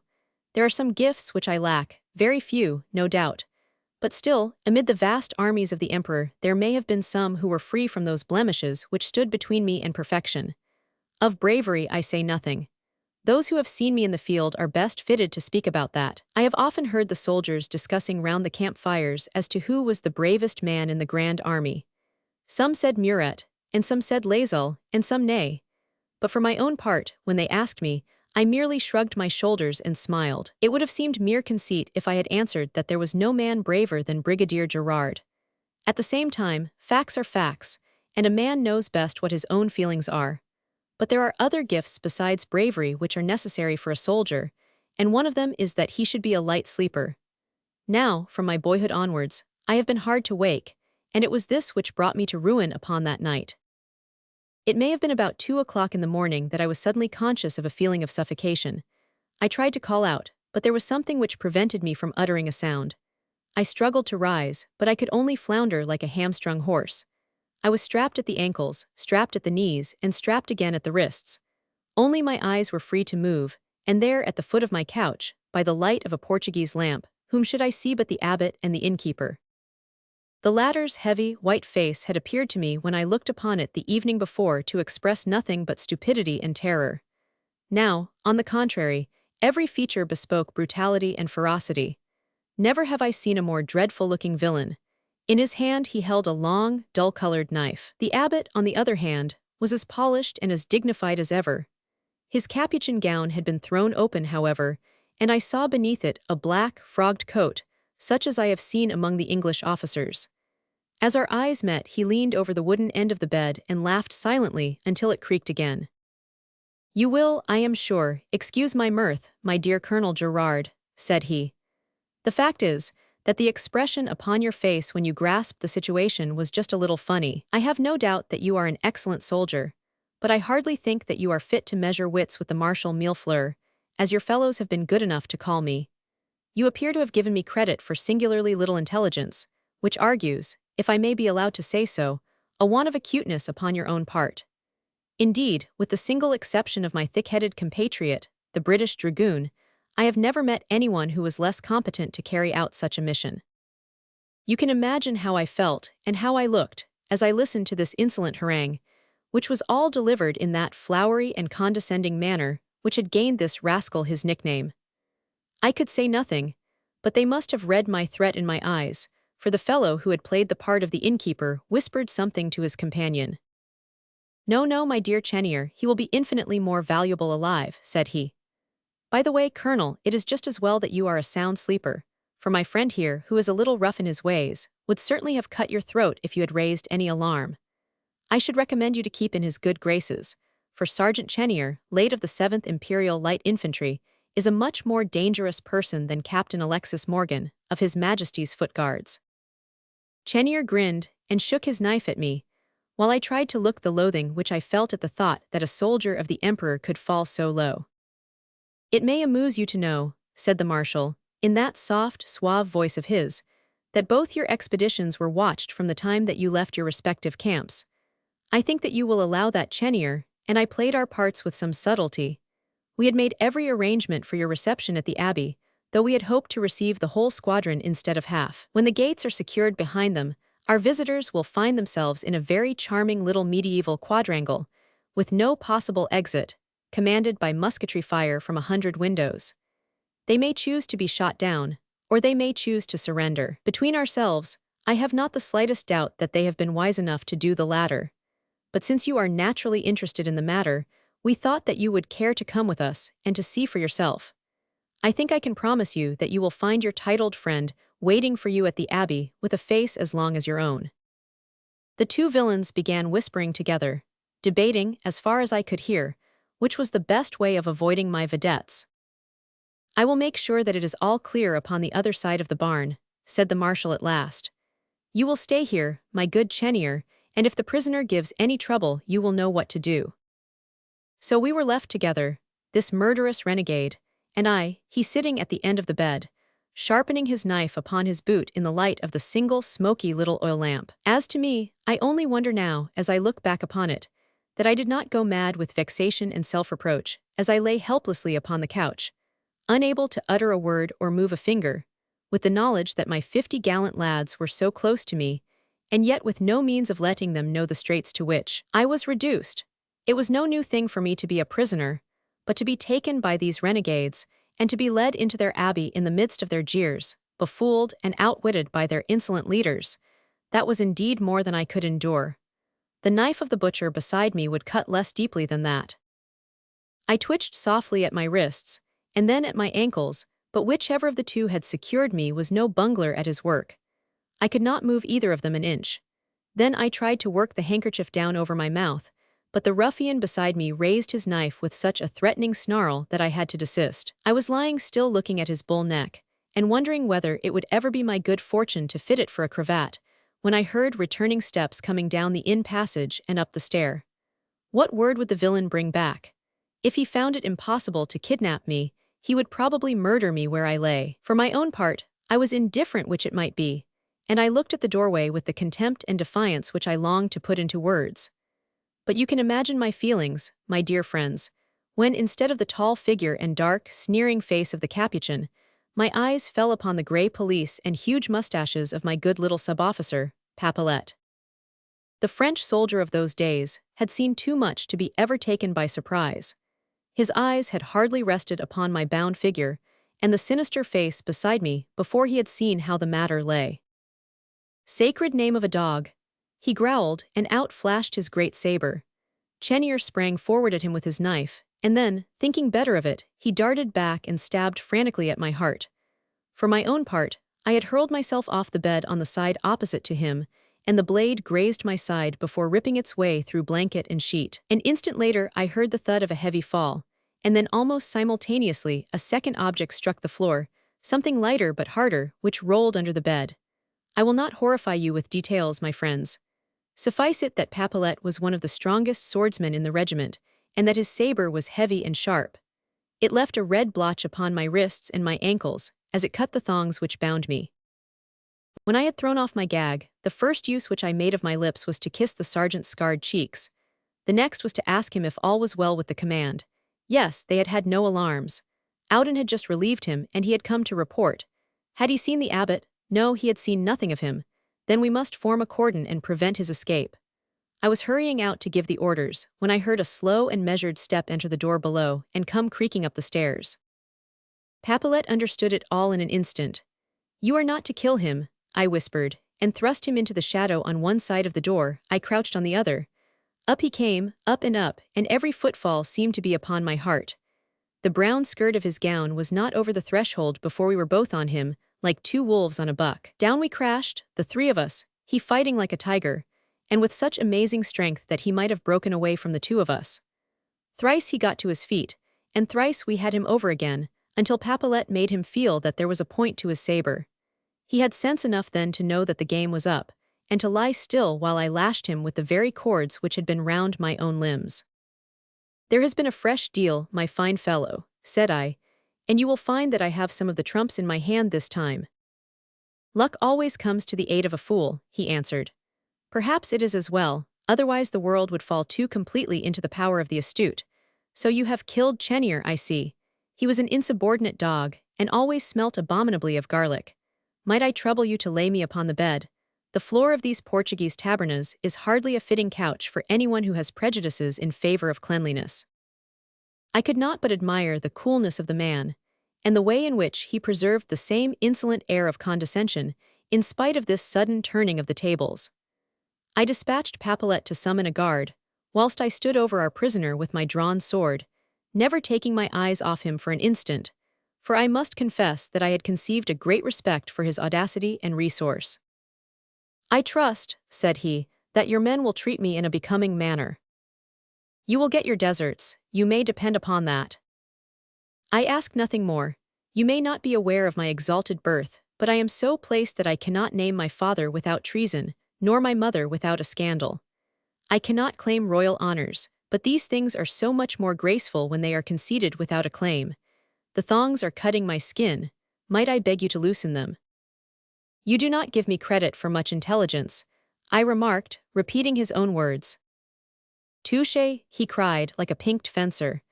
"But here come your men, so it matters little whether you loosen them or not." I ordered the gown to be stripped from him and placed him under a strong guard. Then, as morning was already breaking, I had to consider what my next step was to be. The poor Bart and his Englishmen had fallen victims to the deep scheme which might, had we adopted all the crafty suggestions of our adviser, have ended in the capture of the whole, instead of the half of our force. I must extricate them if it were still possible. Then there was the old lady, the Countess of La Ronda, to be thought of. As to the abbey, since its garrison was on the alert, it was hopeless to think of capturing that. All turned now upon the value which they placed upon their leader. The game depended upon my playing that one card. I will tell you how boldly and how skillfully I played it. It was hardly light before my bugler blew the assembly, and out we trotted on to the plain. My prisoner was placed on horseback in the very center of the troops. It chanced that there was a large tree just out of musketshot from the main gate of the abbey, and under this we halted. Had they opened the great doors in order to attack us, I should have charged home upon them. But, as I had expected, they stood upon the defensive, lining the long wall and pouring down a torrent of hootings and taunts and derisive laughter upon us. A few fired their muskets, but finding that we were out of reach, they soon ceased to waste their powder. It was the strangest sight to see that mixture of uniforms, French, English, and Portuguese, cavalry, infantry, and artillery, all wagging their heads and shaking their fists at us. My word, their hubbub soon died away when we opened our ranks, and showed whom we had got in the midst of us. There was silence for a few seconds, and then such a howl of rage and grief. I could see some of them dancing like madmen upon the wall. He must have been a singular person, this prisoner of ours, to have gained the affection of such a gang. I had brought a rope from the inn, and we slung it over the lower bough of the tree. "You will permit me, monsieur, to undo your collar," said Papelet with mock politeness. "If your hands are perfectly clean," answered our prisoner, and set the whole half-squadron laughing. There was another yell from the wall, followed by a profound hush as the noose was tightened round Marshal Millefleur's neck. Then came a shriek from a bugle, the abbey gates flew open, and 3 men rushed out waving white cloths in their hands. Ah, how my heart bounded with joy at the sight of them, and yet I would not advance an inch to meet them, so that all the eagerness might seem to be upon their side. I allowed my trumpeter, however, to wave a handkerchief in reply, upon which the 3 envoys came running towards us. The marshal, still pinioned, and with the rope round his neck, sat his horse with a half-smile, as one who is slightly bored and yet strives out of courtesy not to show it. If I were in such a situation, I could not wish to carry myself better, and surely I can say no more than that. They were a singular trio, these ambassadors. The one was a Portuguese cacador in his dark uniform, the second a French chasseur in the lightest green, and the third a big English artilleryman in blue and gold. They saluted, all 3, and the Frenchman did the talking. "We have 37 English dragoons in our hands," said he. "We give you our most solemn oath that they shall all hang from the abbey wall within 5 minutes of the death of our marshal." 37, I cried, "you have 51. 14 were cut down before they could be secured." And the officer? He would not surrender his sword save with his life. It was not our fault, we would have saved him if we could. Alas for my poor Bart, I had met him but twice, and yet he was a man very much after my heart. I have always had a regard for the English for the sake of that one friend. A braver man and a worse swordsman I have never met. I did not, as you may think, take these rascals' word for anything. Papelet was dispatched with one of them, and returned to say that it was too true. I had now to think of the living. "You will release the 37 dragoons, if I free your leader." "We will give you 10 of them." "Up with him," I cried. 20, shouted the chasseur. "No more words," said I, "pull on the rope." "All of them," cried the envoy, as the cord tightened round the marshal's neck. "With horses and arms." They could see that I was not a man to jest with. "All complete," said the chasseur sulkily. "And the Countess of La Ronda as well," said I. But here I met with firmer opposition. No threats of mine could induce them to give up the Countess. We tightened the cord, we moved the horse, we did all but leave the marshal suspended. If once I broke his neck the dragoons were dead men, it was as precious to me as to them. "Allow me to remark," said the marshal blandly, "that you are exposing me to a risk of a quinsy. Do you not think, since there is a difference of opinion upon this point, that it would be an excellent idea to consult the lady herself? We would neither of us, I am sure, wish to override her own inclinations." Nothing could be more satisfactory. You can imagine how quickly I grasped at so simple a solution. In 10 minutes she was before us, a most stately dame, with her grey curls peeping out from under her mantilla. Her face was as yellow as though it reflected the countless doubloons of her treasury. "This gentleman," said the marshal, "is exceedingly anxious to convey you to a place where you will never see us more. It is for you to decide whether you would wish to go with him, or whether you prefer to remain with me." She was at his horse's side in an instant. "My own Alexis," she cried, "nothing can ever part us." He looked at me with a sneer upon his handsome face. "By the way, you made a small slip of the tongue, my dear colonel," said he. "Except by courtesy, no such person exists as the Dowager Countess of La Ronda. The lady whom I have the honor to present to you is my very dear wife, Mrs. Alexis Morgan, or shall I say Madame la Marechale Millefleur?" It was at this moment that I came to the conclusion that I was dealing with the cleverest, and also the most unscrupulous, man whom I had ever met. As I looked upon this unfortunate old woman, my soul was filled with wonder and disgust. As for her, her eyes were raised to his face with such a look as a young recruit might give to the emperor. "So be it," said I at last. "Give me the dragoons and let me go." They were brought out with their horses and weapons, and the rope was taken from the marshal's neck. "Goodbye, my dear Colonel," said he. "I am afraid that you will have rather a lame account to give of your mission when you find your way back to Messina, though, from all I hear, he will probably be too busy to think of you.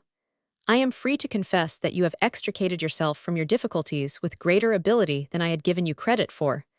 I presume that there is nothing which I can do for you before you go. There is one thing, and that is to give fitting burial to this young officer and his men.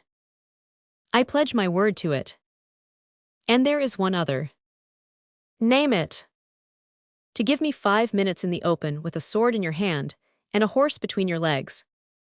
"Tut, tut," said he.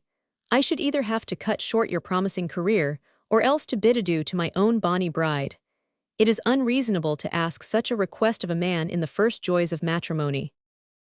I gathered my horsemen together and wheeled them into column. "Au revoir," I cried, shaking my sword at him. "The next time you may not escape so easily." "Au revoir," he answered. "When you are weary of the Emperor, you will always find a commission waiting for you in the service of the Marshal Millefleur." It has sometimes struck me that some of you, when you have heard me tell these little adventures of mine, may have gone away with the impression that I was conceited. There could not be a greater mistake than this, for I have always observed that really fine soldiers are free from this failing. It is true that I have had to depict myself sometimes as brave, sometimes as full of resource, always as interesting. But then, it really was so, and I had to take the facts as I found them. It would be an unworthy affectation if I were to pretend that my career has been anything but a fine one. The incident which I will tell you tonight, however, is one which you will understand that only a modest man would describe. After all, when one has attained such a position as mine, one can afford to speak of what an ordinary man might be tempted to conceal. You must know, then, that after the Russian campaign, the remains of our poor army were quartered along the western bank of the Elbe, where they might thaw their frozen blood and try, with the help of the good German beer, to put a little between their skin and their bones. There were some things which we could not hope to regain, for I dare say that 3 large commissariat forgans would not have sufficed to carry the fingers, and the toes which the army had shed during that retreat. Still, lean and crippled as we were, we had much to be thankful for when we thought of our poor comrades whom we had left behind, and of the snowfields, the horrible, horrible snowfields. To this day, my friends, I do not care to see red and white together. Even my red cap thrown down upon my white counterpane has given me dreams in which I have seen those monstrous plains, the reeling, tortured army, and the crimson smears which glared upon the snow behind them. You will coax no story out of me about that business, for the thought of it is enough to turn my wine to vinegar and my tobacco to straw. Of the 500,000 who crossed the Elbe in the autumn of the year 12, about 40,000 infantry were left in the spring of 13. But they were terrible men, these 40,000, men of iron, eaters of horses and sleepers in the snow, filled, too, with rage and bitterness against the Russians. They would hold the Elbe until the great army of conscripts, which the Emperor was raising in France, should be ready to help them to cross it once more. But the cavalry was in a deplorable condition. My own hussars were at Borna, and when I paraded them first, I burst into tears at the sight of them. My fine men and my beautiful horses, it broke my heart to see the state to which they were reduced. But courage, I thought. They have lost much, but their colonel is still left to them. I set to work, therefore, to repair their disasters, and had already constructed 2 good squadrons, when an order came that all colonels of cavalry should repair instantly to the depots of the regiments in France to organize the recruits and the remounts for the coming campaign. You will think, doubtless, that I was overjoyed at this chance of visiting home once more. I will not deny that it was a pleasure to me to know that I should see my mother again, and there were a few girls who would be very glad at the news, but there were others in the army who had a stronger claim. I would have given my place to any who had wives and children whom they might not see again. However, there is no arguing when the blue paper with the little red seal arrives, so within an hour I was off upon my great ride from the Elbe to the Vosges. At last I was to have a period of quiet. War lay behind my mare's tail and peace in front of her nostrils. So I thought, as the sound of the bugles died in the distance, and the long, white road curled away in front of me through plain and forest and mountain, with France somewhere beyond the blue haze which lay upon the horizon. It is interesting, but it is also fatiguing, to ride in the rear of an army. In the harvest time our soldiers could do without supplies, for they had been trained to pluck the grain in the fields as they passed, and to grind it for themselves in their bivouacs. It was at that time of year, therefore, that those swift marches were performed which were the wonder and the despair of Europe. But now the starving men had to be made robust once more, and I was forced to draw into the ditch continually, as the Coburg sheep, and the Bavarian bullocks came streaming past with wagon loads of Berlin beer and good French cognac. Sometimes, too, I would hear the dry rattle of the drums and the shrill whistle of the fifes, and long columns of our good little infantry men would swing past me with the white dust lying thick upon their blue tunics. These were old soldiers drawn from the garrisons of our German fortresses, for it was not until May that the new conscripts began to arrive from France. Well, I was rather tired of this eternal stopping and dodging, so that I was not sorry when I came to Altenburg to find that the road divided, and that I could take the southern and quieter branch. There were few wayfarers between there and Gries, and the road wound through groves of oaks and beeches, which shot their branches across the path. You will think it strange that a colonel of hussars should again and again pull up his horse in order to admire the beauty of the feathery branches and the little, green, new-budded leaves. But if you had spent 6 months among the fir trees of Russia, you would be able to understand me. There was something, however, which pleased me very much less than the beauty of the forests, and that was the words and looks of the folk who lived in the woodland villages. We had always been excellent friends with the Germans, and during the last 6 years, they had never seemed to bear us any malice for having made a little free with their country. We had shown kindnesses to the men and received them from the women, so that good, comfortable Germany was a second home to all of us. But now there was something which I could not understand in the behavior of the people. The travelers made no answer to my salute. The foresters turned their heads away to avoid seeing me, and in the villages, the folk would gather into knots in the roadway and would scowl at me as I passed. Even women would do this, and it was something new for me in those days to see anything but a smile in a woman's eyes when they were turned upon me. It was in the hamlet of Schmalen, just 10 miles out of Altenburg, that the thing became most marked. I had stopped at the little inn there just to damp my mustache and to wash the dust out of poor Violette's throat. It was my way to give some little compliment or possibly a kiss to the maid who served me, but this one would have neither the one nor the other, but darted a glance at me like a bayonet thrust. Then when I raised my glass to the folk who drank their beer by the door, they turned their backs on me, save only one fellow, who cried, "Here's a toast for you, boys. Here's to the letter T." At that they all emptied their beer mugs and laughed, but it was not a laugh that had good fellowship in it. I was turning this over in my head, and wondering what their boorish conduct could mean, when I saw, as I rode from the village, a great T new carved upon a tree. I had already seen more than one in my morning's ride, but I had given no thought to them, until the words of the beer drinker gave them an importance. It chanced that a respectable-looking person was riding past me at the moment, so I turned to him for information. "Can you tell me, sir," said I, "what this letter T is?" He looked at it and then at me in the most singular fashion. "Young man," said he, "it is not the letter N." Then before I could ask further he clapped his spurs into his horse's ribs and rode, stomach to earth, upon his way. At first his words had no particular significance in my mind, but as I trotted onwards Violette chanced to half-turn her dainty head, and my eyes were caught by the gleam of the brazen ends at the end of the bridle chain. It was the Emperor's mark, and those T's meant something which was opposite to it. Things had been happening in Germany, then, during our absence, and the giant sleeper had begun to stir. I thought of the mutinous faces that I had seen, and I felt that if I could only have looked into the hearts of these people, I might have had some strange news to bring into France with me. It made me the more eager to get my remounts, and to see 10 strong squadrons behind my kettle drums once more. While these thoughts were passing through my head, I had been alternately walking and trotting, as a man should who has a long journey before, and a willing horse beneath him. The woods were very open at this point, and beside the road there lay a great heap of faggots. As I passed there came a sharp sound from among them, and glancing round, I saw a face looking out at me, a hot, red face, like that of a man who is beside himself with excitement and anxiety.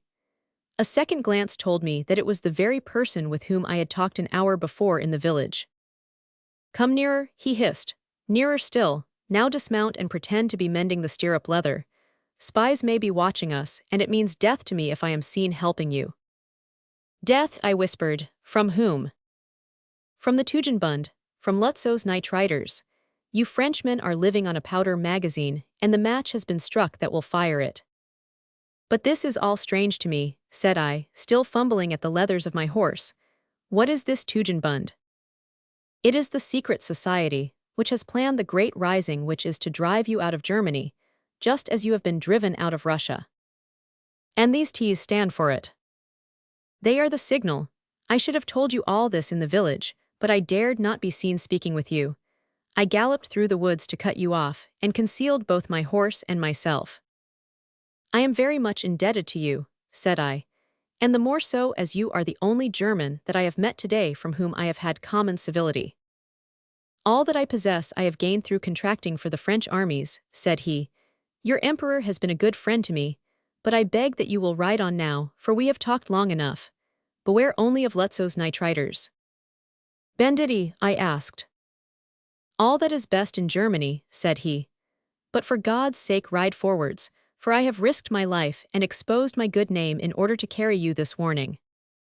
Well, if I had been heavy with thought before, you can think how I felt after my strange talk with the man among the faggots. What came home to me even more than his words was his shivering, broken voice, his twitching face, and his eyes glancing swiftly to right and left, and opening in horror whenever a branch cracked upon a tree. It was clear that he was in the last extremity of terror, and it is possible that he had cause, for shortly after I had left him, I heard a distant gunshot and a shouting from somewhere behind me.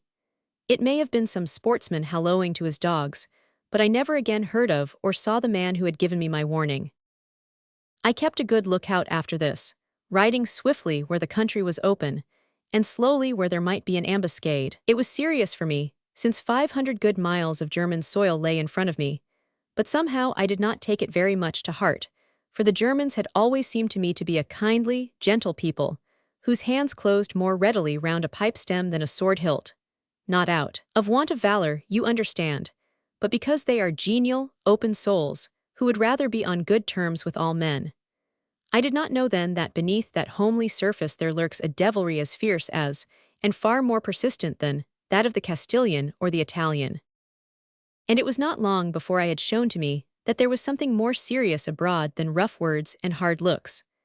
I had come to a spot where the road runs upwards through a wild tract of heathland and vanishes into an oak wood. I may have been halfway up the hill when, looking forward, I saw something gleaming under the shadow of the tree trunks, and a man came out with a coat which was so slashed and spangled with gold that he blazed like a fire in the sunlight. He appeared to be very drunk, for he reeled and staggered as he came towards me. One of his hands was held up to his ear and clutched a great red handkerchief, which was fixed to his neck. I had reined up the mare and was looking at him with some disgust, for it seemed strange to me that one who wore so gorgeous a uniform should show himself in such a state in broad daylight. For his part, he looked hard in my direction and came slowly onwards, stopping from time to time and swaying about as he gazed at me. Suddenly, as I again advanced, he screamed out his thanks to Christ, and lurching forwards, he fell with a crash upon the dusty road. His hands flew forward with the fall, and I saw that what I had taken for a red cloth was a monstrous wound, which had left a great gap in his neck, from which a dark blood clot hung, like an epaulet upon his shoulder. "My God," I cried as I sprang to his aid, "and I thought that you were drunk." "Not drunk, but dying," said he. "But thank heaven that I have seen a French officer while I have still strength to speak." I laid him among the heather, and poured some brandy down his throat. All round us was the vast countryside, green and peaceful, with nothing living in sight save only the mutilated man beside me. "Who has done this?" I asked, "and what are you? You are French, and yet the uniform is strange to me." "It is that of the Emperor's new guard of honor. I am the Marquis of Chateau St. Arnaud, and I am the 9th of my blood who has died in the service of France. I have been pursued and wounded by the nitriters of Lutzo, but I hid among the brushwood yonder, and waited in the hope that a Frenchman might pass. I could not be sure at first if you were friend or foe, but I felt that death was very near, and that I must take the chance." "Keep your heart up, comrade," said I. "I have seen a man with a worse wound who has lived to boast of it." "No, no," he whispered, "I am going fast." He laid his hand upon mine as he spoke, and I saw that his fingernails were already blue. "But I have papers here in my tunic which you must carry at once to the Prince of Saxe-Felstein at his castle of Hof. He is still true to us, but the princess is our deadly enemy. She is striving to make him declare against us. If he does so, It will determine all those who are wavering, for the King of Prussia is his uncle and the King of Bavaria his cousin. These papers will hold him to us, if they can only reach him before he takes the last step. Place them in his hands tonight, and perhaps you will have saved all Germany for the Emperor. Had my horse not been shot, I might, wounded as I am, he choked, and the cold hand tightened into a grip, which left mine as bloodless as itself. Then, with a groan, his head jerked back, and it was all over with him. Here was a fine start for my journey home. I was left with a commission of which I knew little, which would lead me to delay the pressing needs of my hussars, and which at the same time was of such importance that it was impossible for me to avoid it. I opened the Marquis's tunic, the brilliance of which had been devised by the Emperor in order to attract those young aristocrats from whom he hoped to raise these new regiments of his guard. It was a small packet of papers which I drew out, tied up with silk, and addressed to the Prince of Saxe-Felstein. In the corner, in a sprawling, untidy hand, which I knew to be the Emperor's own, was written, pressing and most important. It was an order to me, those 4 words. An order as clear as if it had come straight from the firm lips with the cold gray eyes looking into mine.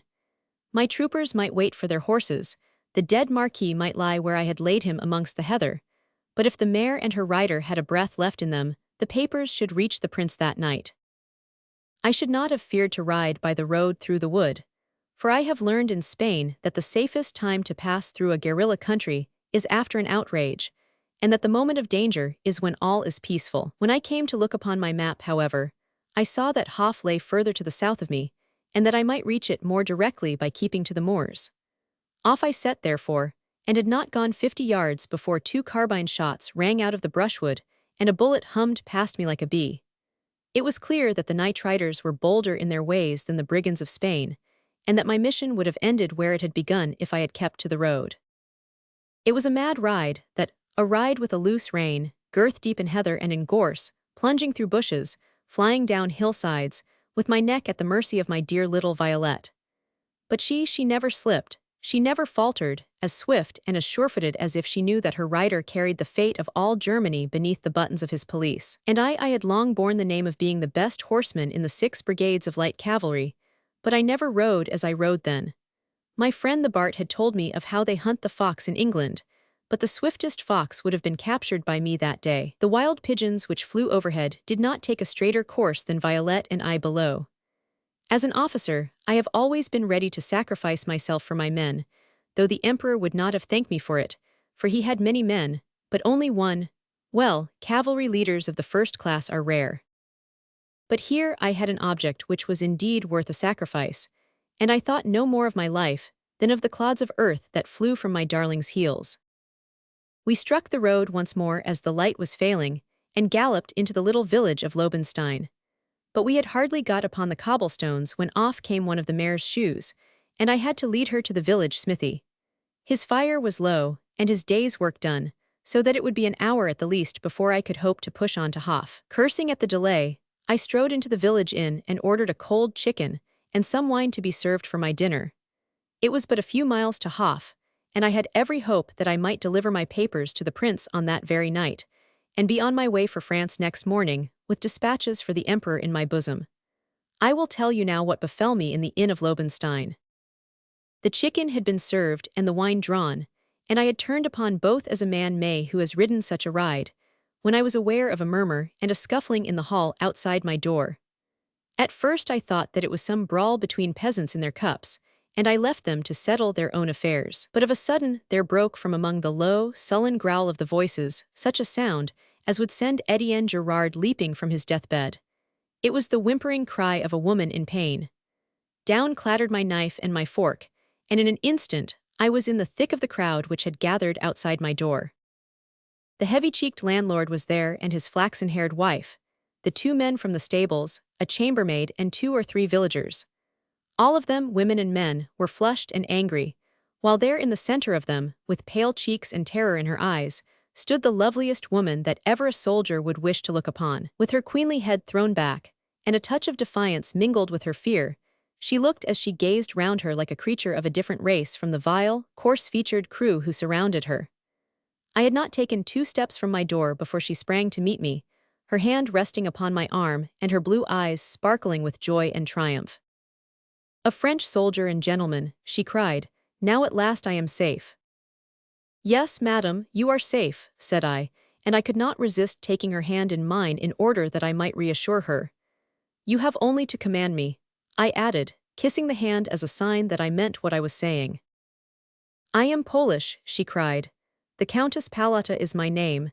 They abuse me because I love the French. I do not know what they might have done to me had heaven not sent you to my help." I kissed her hand again, lest she should doubt my intentions. Then I turned upon the crew with such an expression as I know how to assume. In an instant the hall was empty. "Countess," said I, "you are now under my protection. You are faint, and a glass of wine is necessary to restore you." I offered her my arm and escorted her into my room, where she sat by my side at the table and took the refreshment which I offered her. How she blossomed out in my presence, this woman, like a flower before the sun. She lit up the room with her beauty. She must have read my admiration in my eyes, and it seemed to me that I also could see something of the sort in her own. Ah, my friends, I was no ordinary-looking man when I was in my 30th year. In the whole light cavalry, it would have been hard to find a finer pair of whiskers. Murats may have been a shade longer, but the best judges are agreed that Murats were a shade too long. And then I had a manner. Some women are to be approached in one way and some in another. Just as a siege is an affair of fascines and gabions in hard weather, and of trenches in soft. But the man who can mix daring with timidity, who can be outrageous with an air of humility, and presumptuous with a tone of deference, that is the man whom mothers have to fear. For myself, I felt that I was the guardian of this lonely lady, and knowing what a dangerous man I had to deal with, I kept strict watch upon myself. Still, even a guardian has his privileges, and I did not neglect them. But her talk was as charming as her face. In a few words she explained that she was traveling to Poland, and that her brother who had been her escort had fallen ill upon the way. She had more than once met with ill treatment from the country folk, because she could not conceal her goodwill towards the French. Then turning from her own affairs, she questioned me about the army, and so came round to myself and my own exploits. They were familiar to her, she said, for she knew several of Poniatowska's officers, and they had spoken of my doings. Yet she would be glad to hear them from my own lips.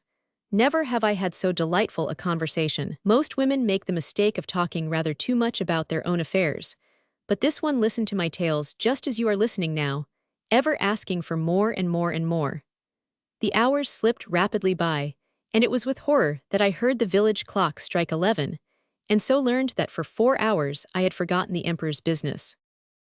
"Pardon me, my dear lady," I cried, springing to my feet, "but I must go on instantly to Hof." She rose also, and looked at me with a pale, reproachful face. "And me," she said, "what is to become of me?" "It is the emperor's affair. I have already stayed far too long. My duty calls me, and I must go." "You must go, and I must be abandoned alone to these savages. Oh, why did I ever meet you? Why did you ever teach me to rely upon your strength?" Her eyes glazed over, and in an instant she was sobbing upon my bosom. Here was a trying moment for a guardian. Here was a time when he had to keep a watch upon a forward young officer, but I was equal to it. I smoothed her rich brown hair and whispered such consolations as I could think of in her ear with one arm round her. It is true, but that was to hold her lest she should faint. She turned her tear-stained face to mine. "Water," she whispered. "For God's sake, water." I saw that in another moment she would be senseless. I laid the drooping head upon the sofa, and then rushed furiously from the room, hunting from chamber to chamber for a carafe. It was some minutes before I could get one and hurry back with it. You can imagine my feelings to find the room empty and the lady gone. Not only was she gone, but her cap and silver-mounted riding switch which had lain upon the table were gone also. I rushed out and roared for the landlord. He knew nothing of the matter, had never seen the woman before, and did not care if he never saw her again. Had the peasants at the door seen anyone ride away? No, they had seen nobody. I searched here and searched there, until at last I chanced to find myself in front of a mirror, where I stood with my eyes staring, and my jaw as far dropped as the chin-strap of my shako would allow. 4 buttons of my pelisse were open, and it did not need me to put my hand up to know that my precious papers were gone. Oh, the depth of cunning that lurks in a woman's heart! She had robbed me, this creature, robbed me as she clung to my breast. Even while I smoothed her hair, and whispered kind words into her ear, her hands had been at work beneath my dolman. And here I was, at the very last step of my journey, without the power of carrying out this mission which had already deprived one good man of his life, and was likely to rob another one of his credit? What would the emperor say when he heard that I had lost his dispatches? Would the army believe it of Brigadier Gerard? And when they heard that a woman's hand had coaxed them from me, what laughter there would be at mess table and at campfire! I could have rolled upon the ground in my despair. But one thing was certain. All this affair of the fracas in the hall and the persecution of the so-called countess was a piece of acting from the beginning. This villainous innkeeper must be in the plot. From him, I might learn who she was and where my papers had gone. I snatched my saber from the table and rushed out in search of him. But the scoundrel had guessed what I would do and had made his preparations for me. It was in the corner of the yard that I found him, a blunderbuss in his hands and a mastiff held upon a leash by his son. The two stable hands, with pitchforks, stood upon either side, and the wife held a great lantern behind him, so as to guide his aim. "Ride away, sir, ride away," he cried with a crackling voice. "Your horse is at the door, and no one will meddle with you if you go your way, but if you come against us, you are alone against 3 brave men." I had only the dog to fear, for the 2 forks and the blunderbuss were shaking about like branches in a wind. Still, I considered that, though I might force an answer with my sword point at the throat of this fat rascal, still, I should have no means of knowing whether that answer was the truth. It would be a struggle then, with much to lose and nothing certain to gain. I looked them up and down, therefore, in a way that set their foolish weapons shaking worse than ever, and then, throwing myself upon my mare, I galloped away with the shrill laughter of the landlady jarring upon my ears. I had already formed my resolution. Although I had lost my papers, I could make a very good guess as to what their contents would be, and this I would say from my own lips to the Prince of Saxe-Felstein, as though the Emperor had commissioned me to convey it in that way. It was a bold stroke and a dangerous one, but if I went too far I could afterwards be disavowed. It was that or nothing, and when all Germany hung on the balance the game should not be lost if the nerve of one man could save it. It was midnight when I rode into Hof, but every window was blazing, which was enough in itself, in that sleepy country, to tell the ferment of excitement in which the people were. There was hooting and jeering as I rode through the crowded streets, and once a stone sang past my head, but I kept upon my way, neither slowing nor quickening my pace, until I came to the palace. It was lit from base to battlement, and the dark shadows, coming and going against the yellow glare, spoke of the turmoil within. For my part, I handed my mare to a groom at the gate, and striding in I demanded, in such a voice as an ambassador should have, to see the prince instantly, upon business which would brook no delay. The hall was dark, but I was conscious as I entered of a buzz of innumerable voices, which hushed into silence as I loudly proclaimed my mission. Some great meeting was being held then, a meeting which, as my instincts told me, was to decide this very question of war and peace. It was possible that I might still be in time to turn the scale for the Emperor and for France. As to the majordomo, he looked blackly at me, and showing me into a small antechamber he left me. A minute later he returned to say that the prince could not be disturbed at present, but that the princess would take my message. The princess? What use was there in giving it to her? Had I not been warned that she was German in heart and soul, and that it was she who was turning her husband and her state against us? "It is the prince that I must see," said I. "Nay, it is the princess," said a voice at the door, and a woman swept into the chamber. "Von Rosen, you had best stay with us. Now, sir, what is it that you have to say to either prince or princess of Saxe-Felstein?" At the first sound of the voice I had sprung to my feet. At the first glance I had thrilled with anger. Not twice in a lifetime does one meet that noble figure, that queenly head, and those eyes as blue as the Garonne, and as chilling as her winter waters. "Time presses, sir," she cried with an impatient tap of her foot. "What have you to say to me?" "What have I to say to you?" I cried. "What can I say, save that you have taught me never to trust a woman more? You have ruined and dishonored me forever." She looked with arched brows at her attendant. "Is this the raving of fever, or does it come from some less innocent cause?" said she. "Perhaps a little bloodletting." "Ah, you can act," I cried. "You have shown me that already." "Do you mean that we have met before?" "I mean that you have robbed me within the last 2 hours." "This is past all bearing," she cried, with an admirable affectation of anger. "You claim, as I understand, to be an ambassador, but there are limits to the privileges which such an office brings with it. You brazen it admirably, said I. Your Highness will not make a fool of me twice in one night. I sprang forward and, stooping down, caught up the hem of her dress. You would have done well to change it after you had ridden so far and so fast, said I. It was like the dawn upon a snow-peak, to see her ivory cheeks flush suddenly to crimson. Insolent, she cried. Call the foresters and have him thrust from the palace. I will see the prince first. You will never see the prince. Ah, hold him, von Rosen, hold him. She had forgotten the man with whom she had to deal. Was it likely that I would wait until they could bring their rascals? She had shown me her cards too soon. Her game was to stand between me and her husband. Mine was to speak face to face with him at any cost. One spring took me out of the chamber. In another I had crossed the hall. An instant later I had burst into the great room from which the murmur of the meeting had come. At the far end, I saw a figure upon a high chair under a dais.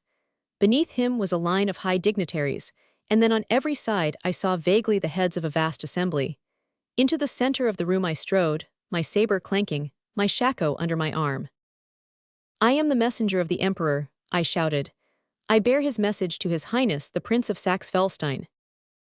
The man beneath the dais raised his head, and I saw that his face was thin and wan, and that his back was bowed as though some huge burden was balanced between his shoulders. Your name, sir, he asked. Colonel Etienne Gerard, of the 3rd Hussars. Every face in the gathering was turned upon me, and I heard the rustle of the innumerable necks and saw countless eyes without meeting one friendly one amongst them. The woman had swept past me, and was whispering, with many shakes of her head and dartings of her hands, into the prince's ear. For my own part, I threw out my chest and curled my mustache, glancing round in my own debonair fashion at the assembly. They were men, all of them professors from the college, a sprinkling of their students, soldiers, gentlemen, artisans, all very silent and serious. In one corner there sat a group of men in black, with riding coats drawn over their shoulders. They leaned their heads to each other, whispering under their breath, and with every movement I caught the clank of their sabers or the clink of their spurs. The Emperor's private letter to me informs me that it is the Marquis Chateau Saint Arnaud who is bearing his dispatches, said the prince. The Marquis has been foully murdered, I answered, and a buzz rose up from the people as I spoke. Many heads were turned, I noticed, towards the dark men in the cloaks. Where are your papers? Asked the prince. I have none. A fierce clamor rose instantly around me. He is a spy, he plays a part, they cried. Hang him, roared a deep voice from the corner, and a dozen others took up the shout. For my part, I drew out my handkerchief and nicked the dust from the fur of my pelisse. The prince held out his thin hands, and the tumult died away. Where, then, are your credentials, and what is your message? My uniform is my credential, and my message is for your private ear. He passed his hand over his forehead, with the gesture of a weak man who is at his wits' end what to do. The princess stood beside him with her hand upon his throne, and again whispered in his ear. We are here in council together, some of my trusty subjects and myself, said he. I have no secrets from them, and whatever message the Emperor may send to me at such a time concerns their interests no less than mine. There was a hum of applause at this, and every eye was turned once more upon me. My faith, it was an awkward position in which I found myself, for it is one thing to address 800 hussars, and another to speak to such an audience on such a subject. But I fixed my eyes upon the prince, and tried to say just what I should have said if we had been alone, shouting it out, too, as though I had my regiment on parade. You have often expressed friendship for the Emperor, I cried. It is now at last that this friendship is about to be tried. If you will stand firm, he will reward you as only he can reward. It is an easy thing for him to turn a prince into a king and a province into a power. His eyes are fixed upon you, and though you can do little to harm him, you can ruin yourself. At this moment he is crossing the Rhine with 200,000 men. Every fortress in the country is in his hands. He will be upon you in a week, and if you have played him false, God help both you and your people. You think that he is weakened because a few of us got the chilblains last winter.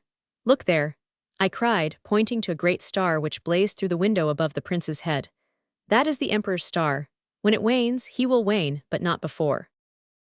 You would have been proud of me, my friends, if you could have seen and heard me, for I clashed my saber as I spoke, and swung my dolman as though my regiment was picketed outside in the courtyard. They listened to me in silence, but the back of the prince bowed more and more as though the burden which weighed upon it was greater than his strength. He looked round with haggard eyes. "We have heard a Frenchman speak for France," said he. "Let us have a German speak for Germany." The folk glanced at each other and whispered to their neighbors. My speech, as I think, had its effect, and no man wished to be the first to commit himself in the eyes of the emperor. The princess looked round her with blazing eyes, and her clear voice broke the silence. "Is a woman to give this Frenchman his answer?" she cried. "Is it possible, then, that among the knight riders of Lutzow there is none who can use his tongue as well as his saber?" Over went a table with a crash, and a young man had bounded upon one of the chairs. He had the face of one inspired, pale, eager, with wild hawk eyes and tangled hair. His sword hung straight from his side, and his riding boots were brown with mire. "It is Corner," the people cried. "It is young Corner the poet. Ah, he will sing, he will sing." And he sang. It was soft at first and dreamy, telling of old Germany, the mother of nations, of the rich, warm plains and the grey cities and the fame of dead heroes.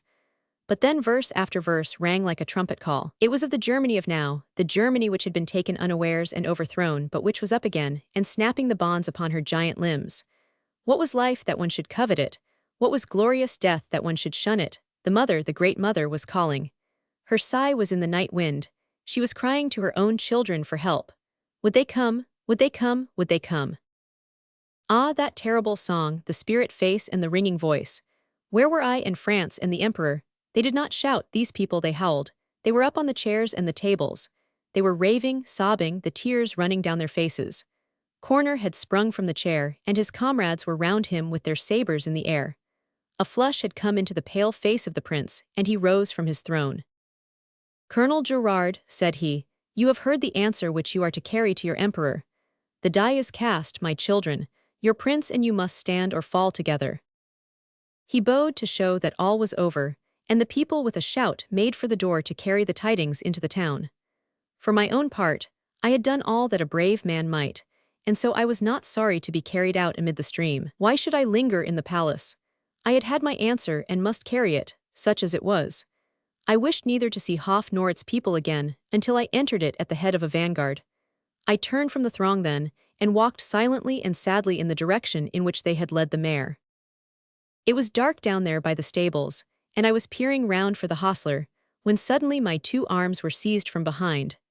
There were hands at my wrists and at my throat, and I felt the cold muzzle of a pistol under my ear.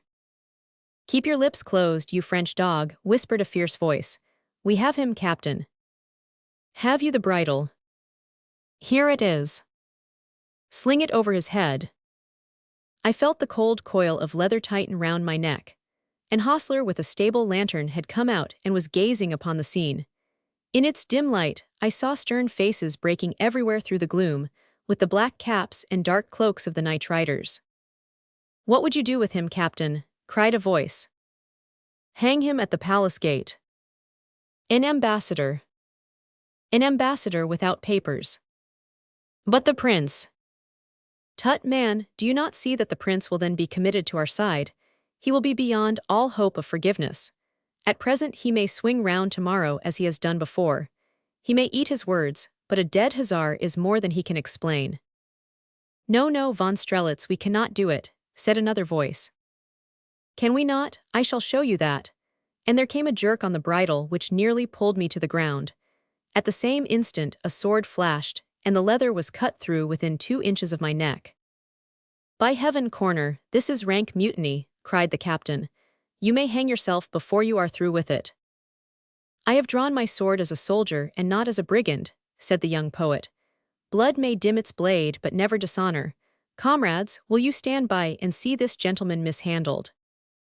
A dozen sabers flew from their sheaths, and it was evident that my friends and my foes were about equally balanced.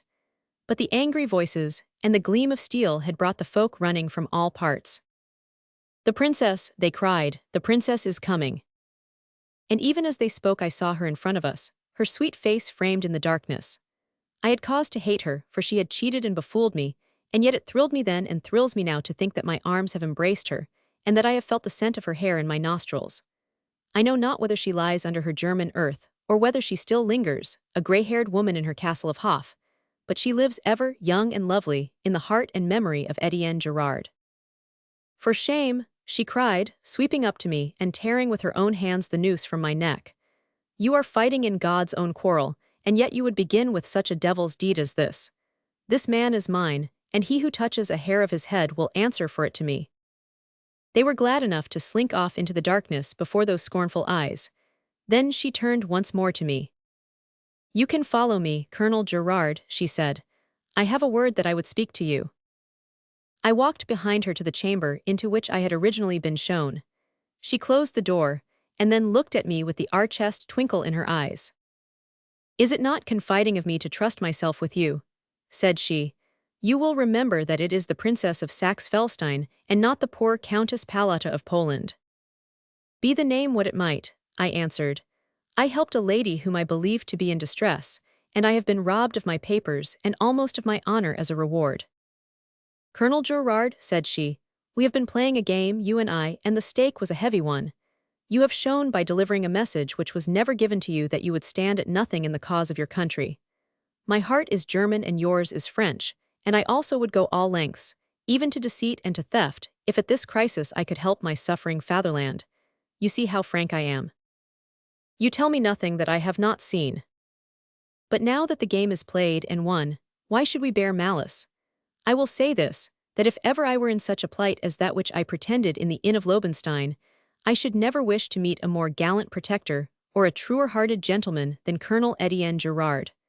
I had never thought that I could feel for a Frenchman as I felt for you when I slipped the papers from your breast. But you took them, none the less. They were necessary to me and to Germany. I knew the arguments which they contained and the effect which they would have upon the prince. If they had reached him, all would have been lost. Why should your highness descend to such expedients when a score of these brigands, who wished to hang me at your castle gate, would have done the work as well? They are not brigands, but the best blood of Germany, she cried hotly. If you have been roughly used, you will remember the indignities to which every German has been subjected, from the Queen of Prussia downwards. As to why I did not have you waylaid upon the road, I may say that I had parties out on all sides, and that I was waiting at Lobenstein to hear of their success. When instead of their news you yourself arrived, I was in despair, for there was only the one weak woman betwixt you and my husband. You see the straits to which I was driven before I used the weapon of my sex. I confess that you have conquered me, your highness, and it only remains for me to leave you in possession of the field. But you will take your papers with you. She held them out to me as she spoke. The prince has crossed the Rubicon now, and nothing can bring him back. You can return these to the emperor, and tell him that we refuse to receive them. No one can accuse you then of having lost your dispatches. Goodbye, Colonel Gerard, and the best I can wish you is that when you reach France you may remain there. In a year's time there will be no place for a Frenchman upon this side of the Rhine. And thus it was that I played the Princess of Saxe-Felstein with all Germany for a stake, and lost my game to her. I had much to think of as I walked my poor, tired Violet along the highway which leads westward from Hof. But amid all the thoughts there came back to me always the proud, beautiful face of the German woman, and the voice of the soldier poet as he sang from the chair. And I understood then that there was something terrible in this strong, patient Germany, this mother root of nations, and I saw that such a land, so old and so beloved, never could be conquered. And as I rode I saw that the dawn was breaking, and that the great star at which I had pointed through the palace window was dim and pale in the western sky. The Duke of Tarentum, or MacDonald, as his old comrades prefer to call him, was, as I could perceive, in the vilest of tempers. His grim, Scotch face was like one of those grotesque door-knockers which one sees in the Faubourg Saint-Germain. We heard afterwards that the emperor had said in jest that he would have sent him against Wellington in the south, but that he was afraid to trust him within the sound of the pipes. Major Charpentier, and I could plainly see that he was smoldering with anger. Brigadier Gerard of the Hussars, said he, with the air of the corporal with the recruit. I saluted. Major Charpentier of the Horse Grenadiers. My companion answered to his name. The Emperor has a mission for you. Without more ado, he flung open the door and announced us. I have seen Napoleon 10 times on horseback to once on foot, and I think that he does wisely to show himself to the troops in this fashion, for he cuts a very good figure in the saddle. As we saw him now, he was the shortest man out of 6 by a good hand's breadth, and yet I am no very big man myself, though I ride quite heavy enough for a hussar. It is evident, too, that his body is too long for his legs. With his big, round head, his curved shoulders, and his clean-shaven face, he is more like a professor at the Sorbonne than the first soldier in France. Every man to his taste, but it seems to me that, if I could clap a pair of fine light cavalry whiskers, like my own, onto him, it would do him no harm. He has a firm mouth, however, and his eyes are remarkable. I have seen them once turned on me in anger, and I had rather ride at a square on a spent horse than face them again. I am not a man who is easily daunted, either. He was standing at the side of the room, away from the window, looking up at a great map of the country which was hung upon the wall. Berthier stood beside him, trying to look wise, and just as we entered, Napoleon snatched his sword impatiently from him and pointed with it on the map. He was talking fast and low, but I heard him say, "The Valley of the Meuse," and twice he repeated Berlin. As we entered, his aide-de-camp advanced to us, but the Emperor stopped him and beckoned us to his side. "You have not yet received the Cross of Honor, Brigadier Gerard?" he asked. I replied that I had not, and was about to add that it was not for want of having deserved it, when he cut me short in his decided fashion. "And you, Major?" he asked. "No, sire." "Then you shall both have your opportunity now." He led us to the great map upon the wall, and placed the tip of Berthier's sword on Rheims. "I will be frank with you, gentlemen, as with two comrades. You have both been with me since Marengo, I believe." He had a strangely pleasant smile, which used to light up his pale face with a kind of cold sunshine. "Here at Rheims are our present headquarters on this the 14th of March. Very good. Here is Paris, distant by road a good 25 leagues. Blücher lies to the north, Schwarzenberg to the south." He prodded at the map with the sword as he spoke. "Now," said he, "the further into the country these people march, the more completely I shall crush them. They are about to advance upon Paris. Very good. Let them do so. My brother, the King of Spain, will be there with 100,000 men. It is to him that I send you. You will hand him this letter, a copy of which I confide to each of you. It is to tell him that I am coming at once, in 2 days' time, with every man and horse and gun to his relief. I must give them 48 hours to recover. Then straight to Paris. You understand me, gentlemen." Ah, if I could tell you the glow of pride which it gave me to be taken into the great man's confidence in this way.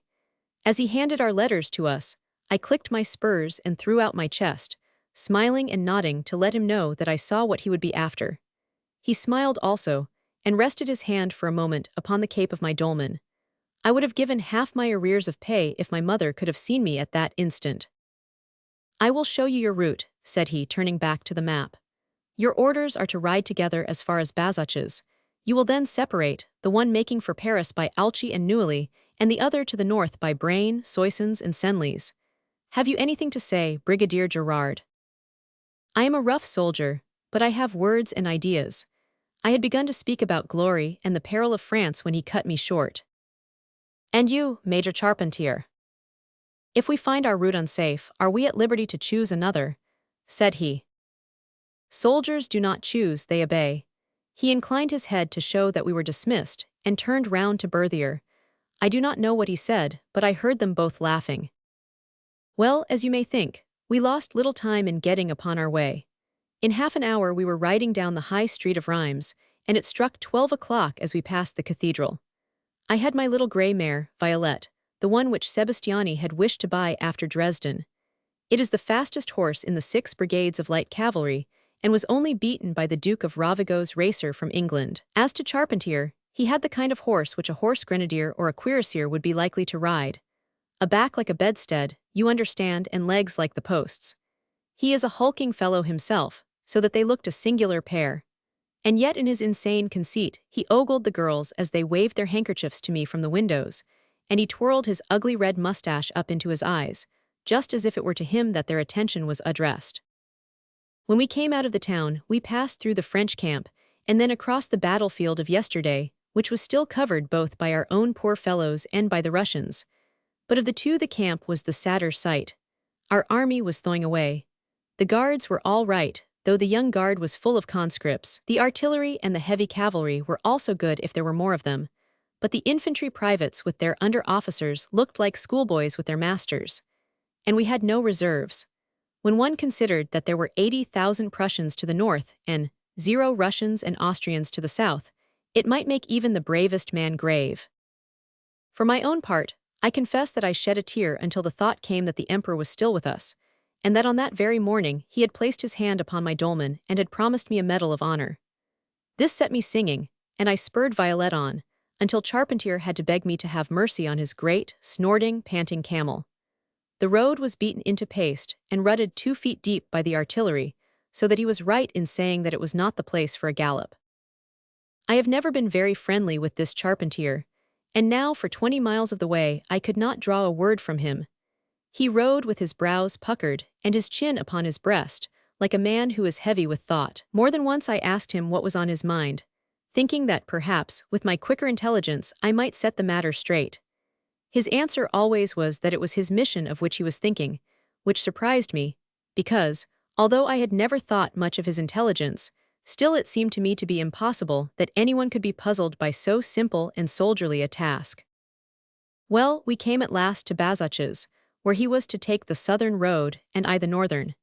He half turned in his saddle before he left me, and he looked at me with a singular expression of inquiry in his face. "What do you make of it, Brigadier?" he asked. "Of what?" "Of our mission.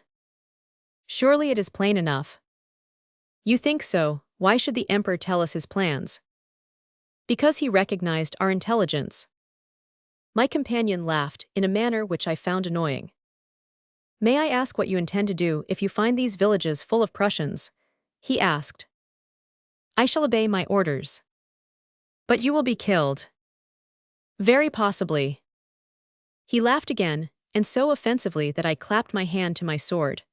But before I could tell him what I thought of his stupidity and rudeness, he had wheeled his horse, and was lumbering away down the other road. I saw his big fur cap vanish over the brow of the hill, and then I rode upon my way, wondering at his conduct.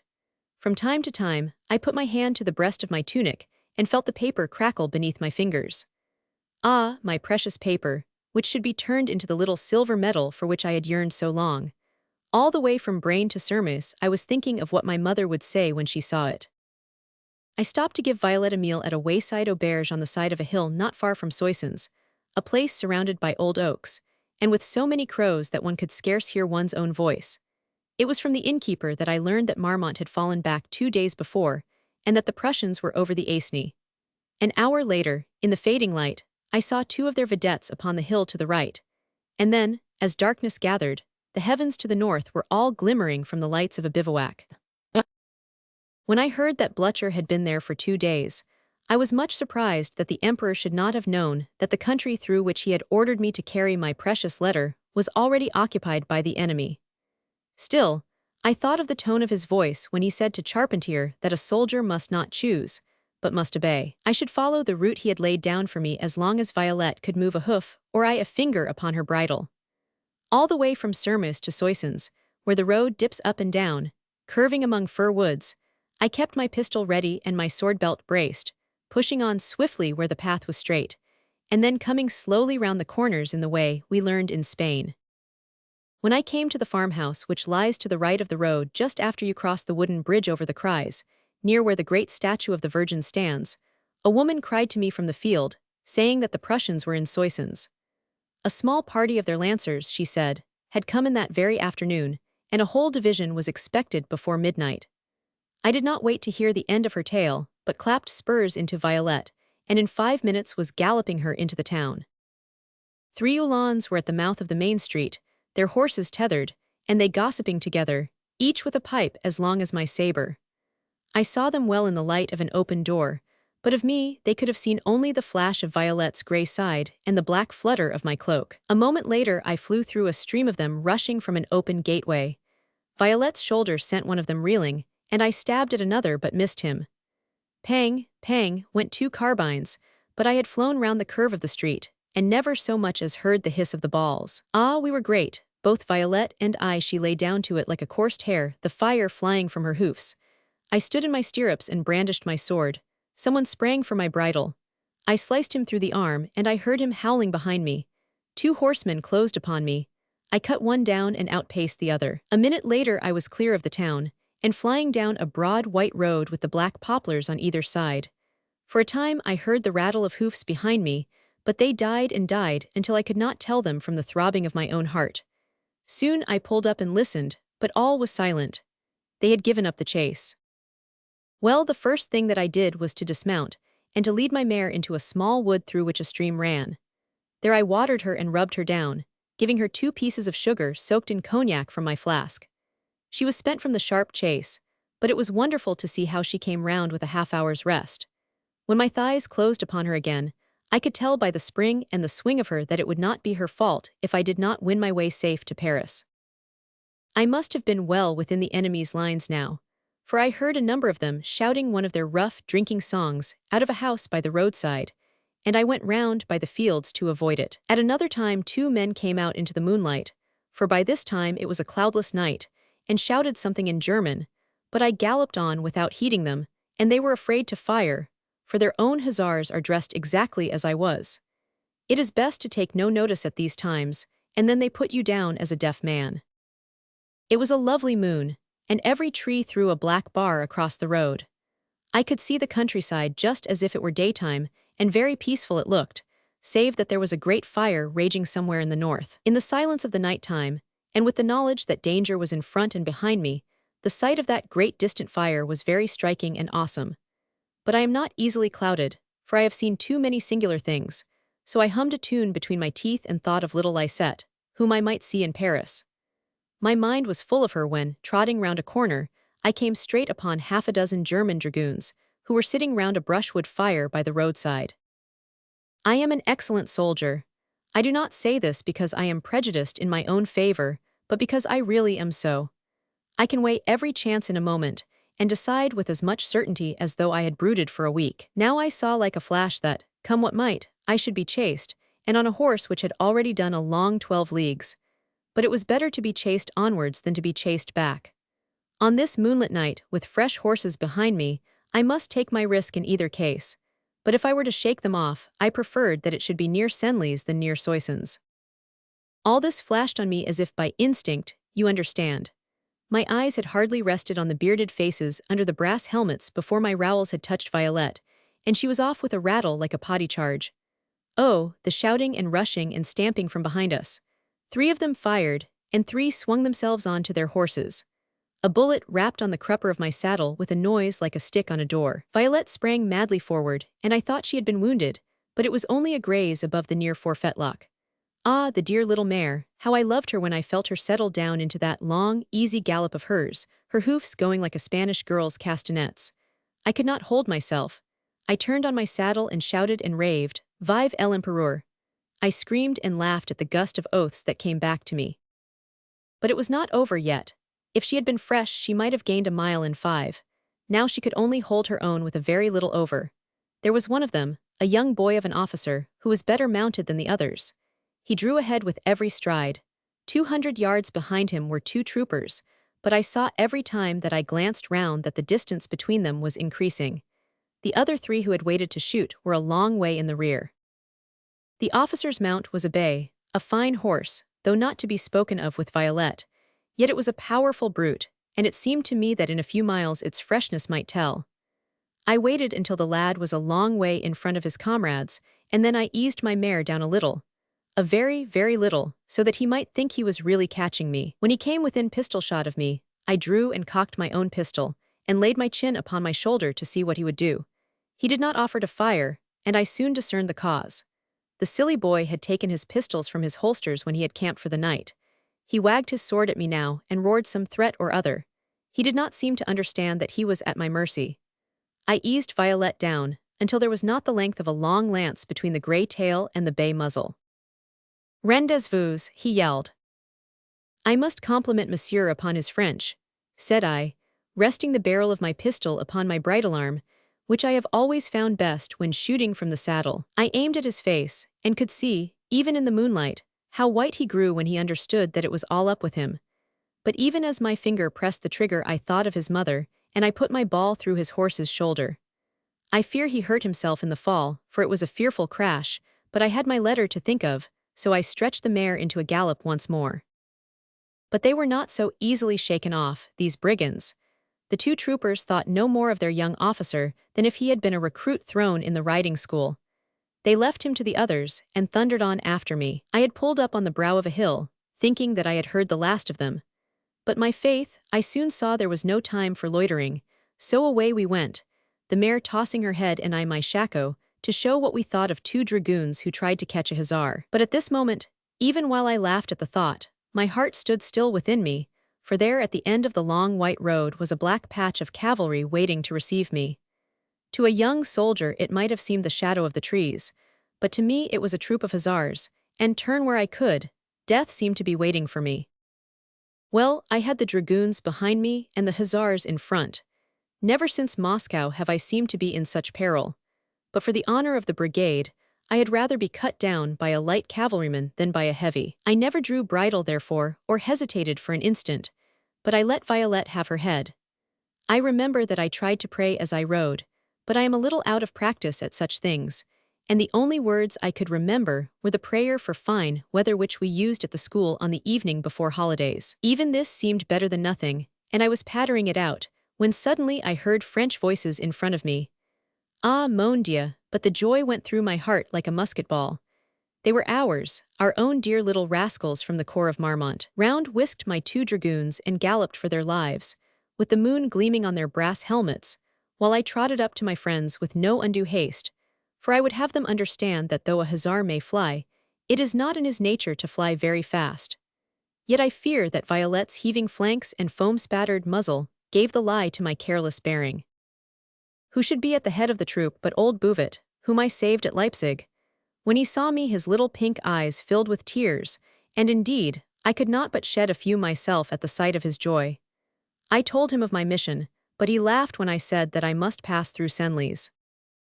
The enemy is there, said he, you cannot go. I prefer to go where the enemy is, I answered. But why not go straight to Paris with your dispatch? Why should you choose to pass through the one place where you are almost sure to be taken or killed? A soldier does not choose, he obeys, said I, just as I had heard Napoleon say it. Old Bouvet laughed in his wheezy way, until I had to give my moustachios a twirl and look him up and down in a manner which brought him to reason. Well, said he, you had best come along with us, for we are all bound for Senlis. Our orders are to reconnoiter the place. A squadron of Poniatowski's Polish lancers are in front of us. If you must ride through it, it is possible that we may be able to go with you. So away we went, jingling and clanking through the quiet night until we came up with the Poles. Fine old soldiers all of them, though a trifle heavy for their horses. It was a treat to see them, for they could not have carried themselves better if they had belonged to my own brigade. We rode together, until in the early morning we saw the lights of Senlis. A peasant was coming along with a cart, and from him we learned how things were going there. His information was certain, for his brother was the mayor's coachman, and he had spoken with him late the night before. There was a single squadron of Cossacks, or a polk, as they call it in their frightful language, quartered upon the mayor's house, which stands at the corner of the marketplace, and is the largest building in the town. A whole division of Prussian infantry was encamped in the woods to the north, but only the Cossacks were in Senlis. Ah, what a chance to avenge ourselves upon these barbarians, whose cruelty to our poor countryfolk was the talk at every campfire. We were into the town like a torrent, hacked down the vedettes, rode over the guard, and were smashing in the doors of the mayor's house before they understood that there was a Frenchman within 20 miles of them. We saw horrid heads at the windows, heads bearded to the temples, with tangled hair and sheepskin caps and silly gaping mouths. Aouara, aouara, they shrieked and fired with their carbines, but our fellows were into the house, and at their throats before they had wiped the sleep out of their eyes. It was dreadful to see how the Poles flung themselves upon them, like starving wolves upon a herd of fat bucks. For, as you know, the Poles have a blood feud against the Cossacks. The most were killed in the upper rooms, whither they had fled for shelter, and the blood was pouring down into the hall like rain from a roof. They are terrible soldiers, these Poles, though I think they are a trifle heavy for their horses. Man for man, they are as big as Kellerman's cuirassiers. Their equipment is, of course, much lighter, since they are without the cuirass, backplate, and helmet. Well, it was at this point that I made an error. A very serious error, it must be admitted.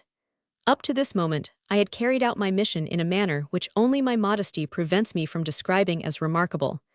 But now I did that which an official would condemn, and a soldier excuse. There is no doubt that the mare was spent, but still it is true that I might have galloped on through Senlis and reached the country, where I should have had no enemy between me and Paris. But what a czar can ride past a fight and never draw rein? It is to ask too much of him. Besides, I thought that if Violette had an hour of rest, I might have 3 hours the better at the other end. Then on the top of it came those heads at the windows, with their sheepskin hats and their barbarous cries. I sprang from my saddle, threw Violette's bridle over a rail post, and ran into the house with the rest. It is true that I was too late to be of service, and that I was nearly wounded by a lance thrust from one of these dying savages. Still, it is a pity to miss even the smallest affair, for one never knows what opportunity for advancement may present itself. I have seen more soldierly work in outpost skirmishes and little gallop and hack affairs of the kind than in any of the Emperor's big battles. When the house was cleared, I took a bucket of water out for Violette, and our peasant guide showed me where the good mayor kept his fodder. My faith, but the little sweetheart was ready for it. Then I sponged down her legs, and leaving her still tethered, I went back into the house to find a mouthful for myself, so that I should not need to halt again until I was in Paris. And now I come to the part of my story which may seem singular to you, although I could tell you at least 10 things every bit as queer which have happened to me in my lifetime. You can understand that, to a man who spends his life in scouting and vedette duties on the bloody ground which lies between 2 great armies, there are many chances of strange experiences. I'll tell you, however, exactly what occurred. Old Bouvet was waiting in the passage when I entered, and he asked me whether we might not crack a bottle of wine together. "My faith, we must not be long," said he. "There are 10,000 of Thielmann's Prussians in the woods up yonder." "Where is the wine?" I asked. "Ah, you may trust 2 hussars to find where the wine is," said he, and taking a candle in his hand, he led the way down the stone stairs into the kitchen. When we got there, we found another door, which opened onto a winding stair with the cellar at the bottom. The Cossacks had been there before us, as was easily seen by the broken bottles littered all over it. However, the mayor was a bon vivant, and I do not wish to have a better set of bins to pick from. Chambertin, Graves, Alicant, white wine and red, sparkling and still, they lay in pyramids peeping coyly out of sawdust. Old Bouvet stood with his candle looking here and peeping there, purring in his throat like a cat before a milk pail. He had picked upon a Burgundy at last, and had his hand outstretched to the bottle when there came a roar of musketry from above us, a rush of feet, and such a yelping and screaming as I have never listened to. The Prussians were upon us.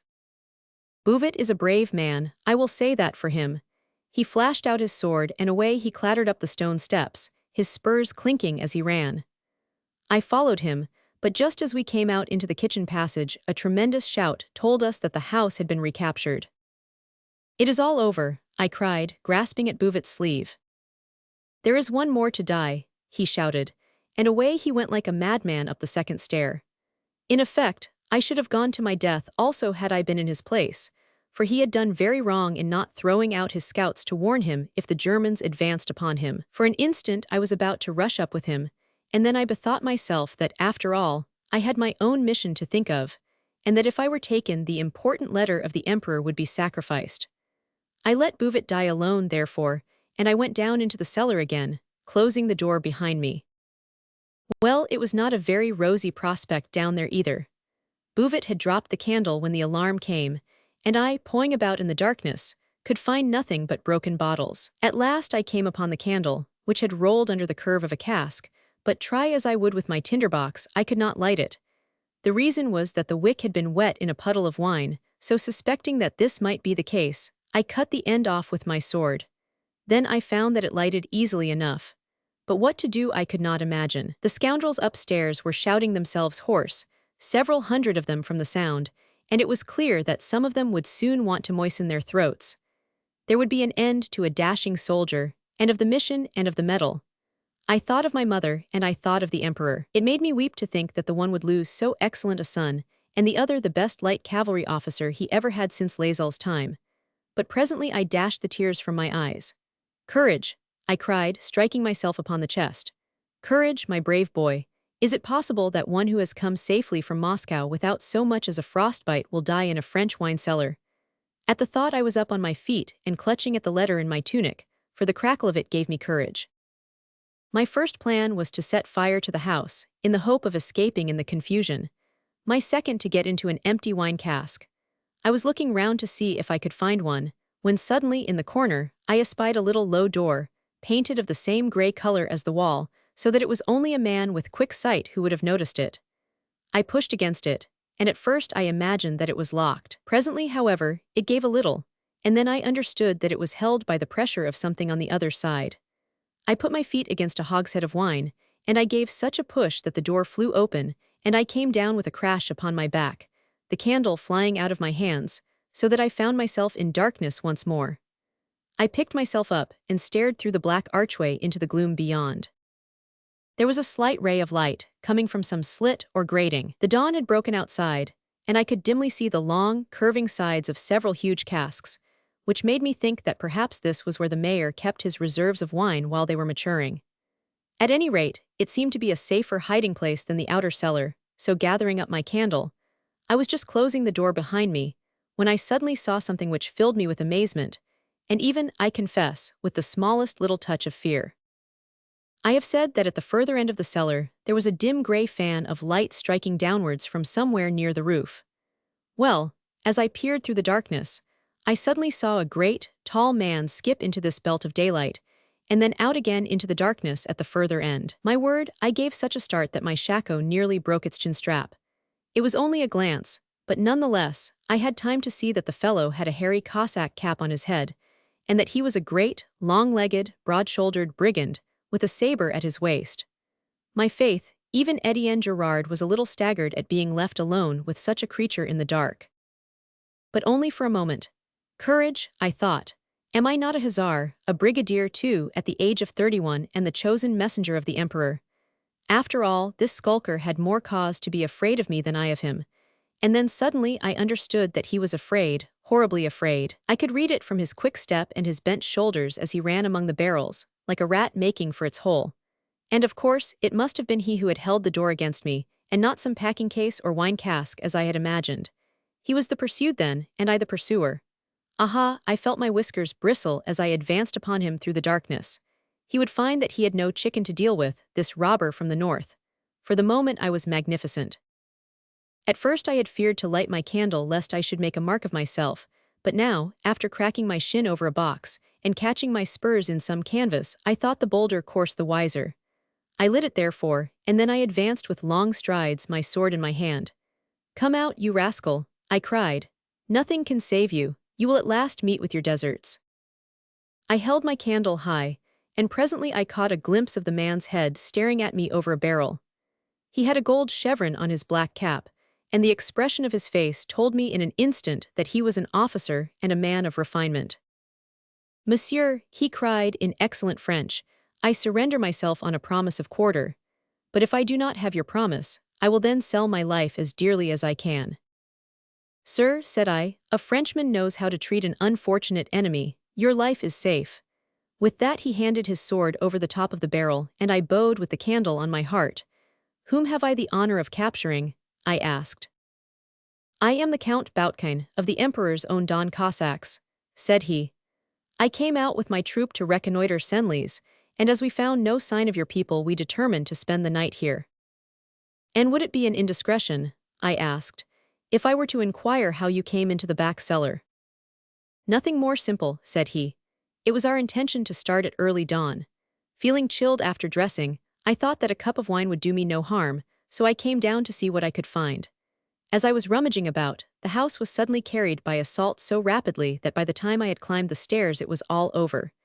It only remained for me to save myself, so I came down here and hid myself in the back cellar, where you have found me." I thought of how old Bouvet had behaved under the same conditions, and the tears sprang to my eyes as I contemplated the glory of France. Then I had to consider what I should do next. It was clear that this Russian count, being in the back cellar while we were in the front one, had not heard the sounds which would have told him that the house was once again in the hands of his own allies. If he should once understand this, the tables would be turned, and I should be his prisoner instead of he being mine. What was I to do? I was at my wit's end, when suddenly there came to me an idea so brilliant that I could not but be amazed at my own invention. "Count Boutkine," said I find myself in a most difficult position." "And why?" he asked. "Because I have promised you your life." His jaw dropped a little. "You would not withdraw your promise," he cried. If the worst comes to the worst, I can die in your defense, said I, but the difficulties are great. What is it then? He asked. I will be frank with you, said I. You must know that our fellows, and especially the Poles, are so incensed against the Cossacks that the mere sight of the uniform drives them mad. They precipitate themselves instantly upon the wearer and tear him limb from limb. Even their officers cannot restrain them. The Russian grew pale at my words, and the way in which I said them. But this is terrible, said he. Horrible, said I. If we were to go up together at this moment, I cannot promise how far I could protect you. I am in your hands, he cried. What would you suggest that we should do? Would it not be best that I should remain here? That worst of all. And why? Because our fellows will ransack the house presently, and then you would be cut to pieces. No, no, I must go and break it to them. But even then, when once they see that accursed uniform, I do not know what may happen. Should I then take the uniform off? Excellent, I cried. Hold, we have it. You will take your uniform off and put on mine. That will make you sacred to every French soldier. It is not the French I fear so much as the Poles. But my uniform will be a safeguard against either. How can I thank you, he cried, but you, what are you to wear? I will wear yours. And perhaps fall a victim to your generosity. It is my duty to take the risk, I answered, but I have no fears. I will ascend in your uniform. 100 swords will be turned upon me. Hold, I will shout, I am the Brigadier Gerard. Then they will see my face. They will know me, and I will tell them about you. Under the shield of these clothes you will be sacred. His fingers trembled with eagerness as he tore off his tunic. His boots and breeches were much like my own, so there was no need to change them, but I gave him my hussar jacket, my dolman, my shako, my sword belt, and my sabre-tash, while I took in exchange his high sheepskin cap with the gold chevron, his fur-trimmed coat, and his crooked sword. Be it well understood that in changing the tunics, I did not forget to change my thrice precious letter also from my old one to my new. With your leave, said I shall now bind you to a barrel. He made a great fuss over this, but I have learned in my soldiering never to throw away chances, and how could I tell that he might not, when my back was turned, see how the matter really stood and break in upon my plans? He was leaning against a barrel at the time, so I ran 6 times round it with a rope, and then tied it with a big knot behind.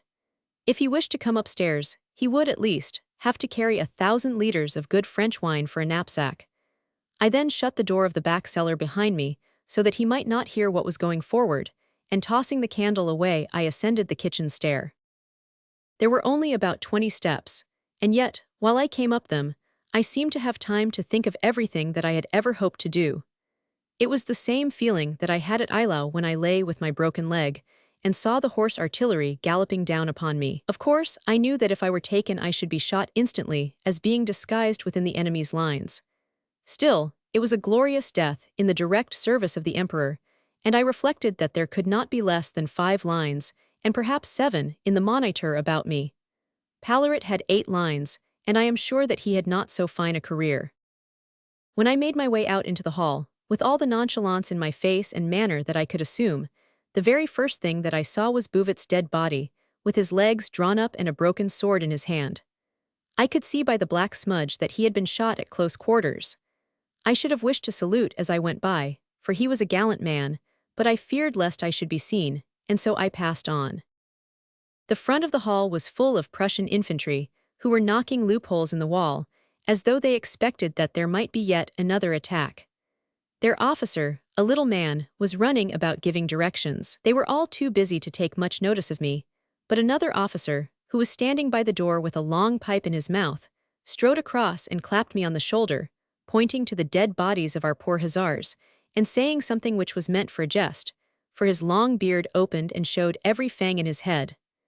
I laughed heartily also, and said the only Russian words that I knew. I learned them from little Sophie, at Wilna, and they meant, "If the night is fine we shall meet under the oak tree, but if it rains we shall meet in the byre." It was all the same to this German, however, and I have no doubt that he gave me credit for saying something very witty indeed, for he roared laughing, and slapped me on my shoulder again. I nodded to him and marched out of the hall door as coolly as if I were the commandant of the garrison. There were 100 horses tethered about outside, most of them belonging to the Poles and hussars. Good little Violet was waiting with the others, and she whinnied when she saw me coming towards her. But I would not mount her. No, I was much too cunning for that. On the contrary, I chose the most shaggy little Cossack horse that I could see, and I sprang upon it with as much assurance as though it had belonged to my father before me. It had a great bag of plunder slung over its neck, and this I laid upon Violet's back, and led her along beside me. Never have you seen such a picture of the Cossack returning from the foray. It was superb.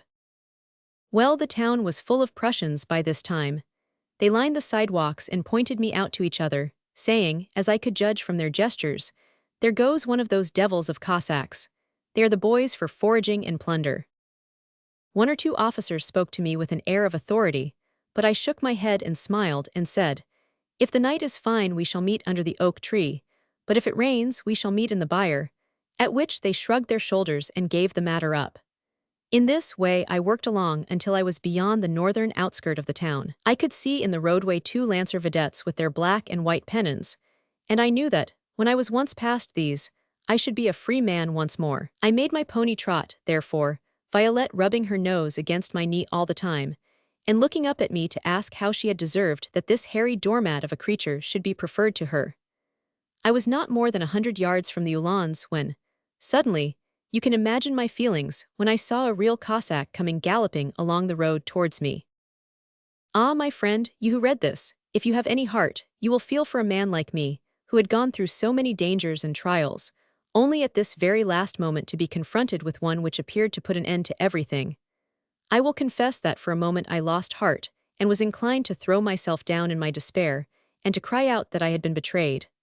But no, I was not beat even now. I opened two buttons of my tunic so that I might get easily at the Emperor's message, for it was my fixed determination when all hope was gone to swallow the letter and then die sword in hand. Then I felt that my little crooked sword was loose in its sheath, and I trotted on to where the vedettes were waiting. They seemed inclined to stop me, but I pointed to the other Cossack, who was still a couple of 100 yards off, and they, understanding that I merely wished to meet him, let me pass with a salute. I dug my spurs into my pony then, for if I were only far enough from the lancers I thought I might manage the Cossack without much difficulty.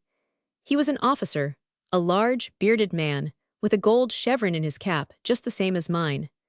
As I advanced he unconsciously aided me by pulling up his horse, so that I had a fine start of the vedettes. On I came for him, and I could see wonder changing to suspicion in his brown eyes as he looked at me and at my pony, and at my equipment.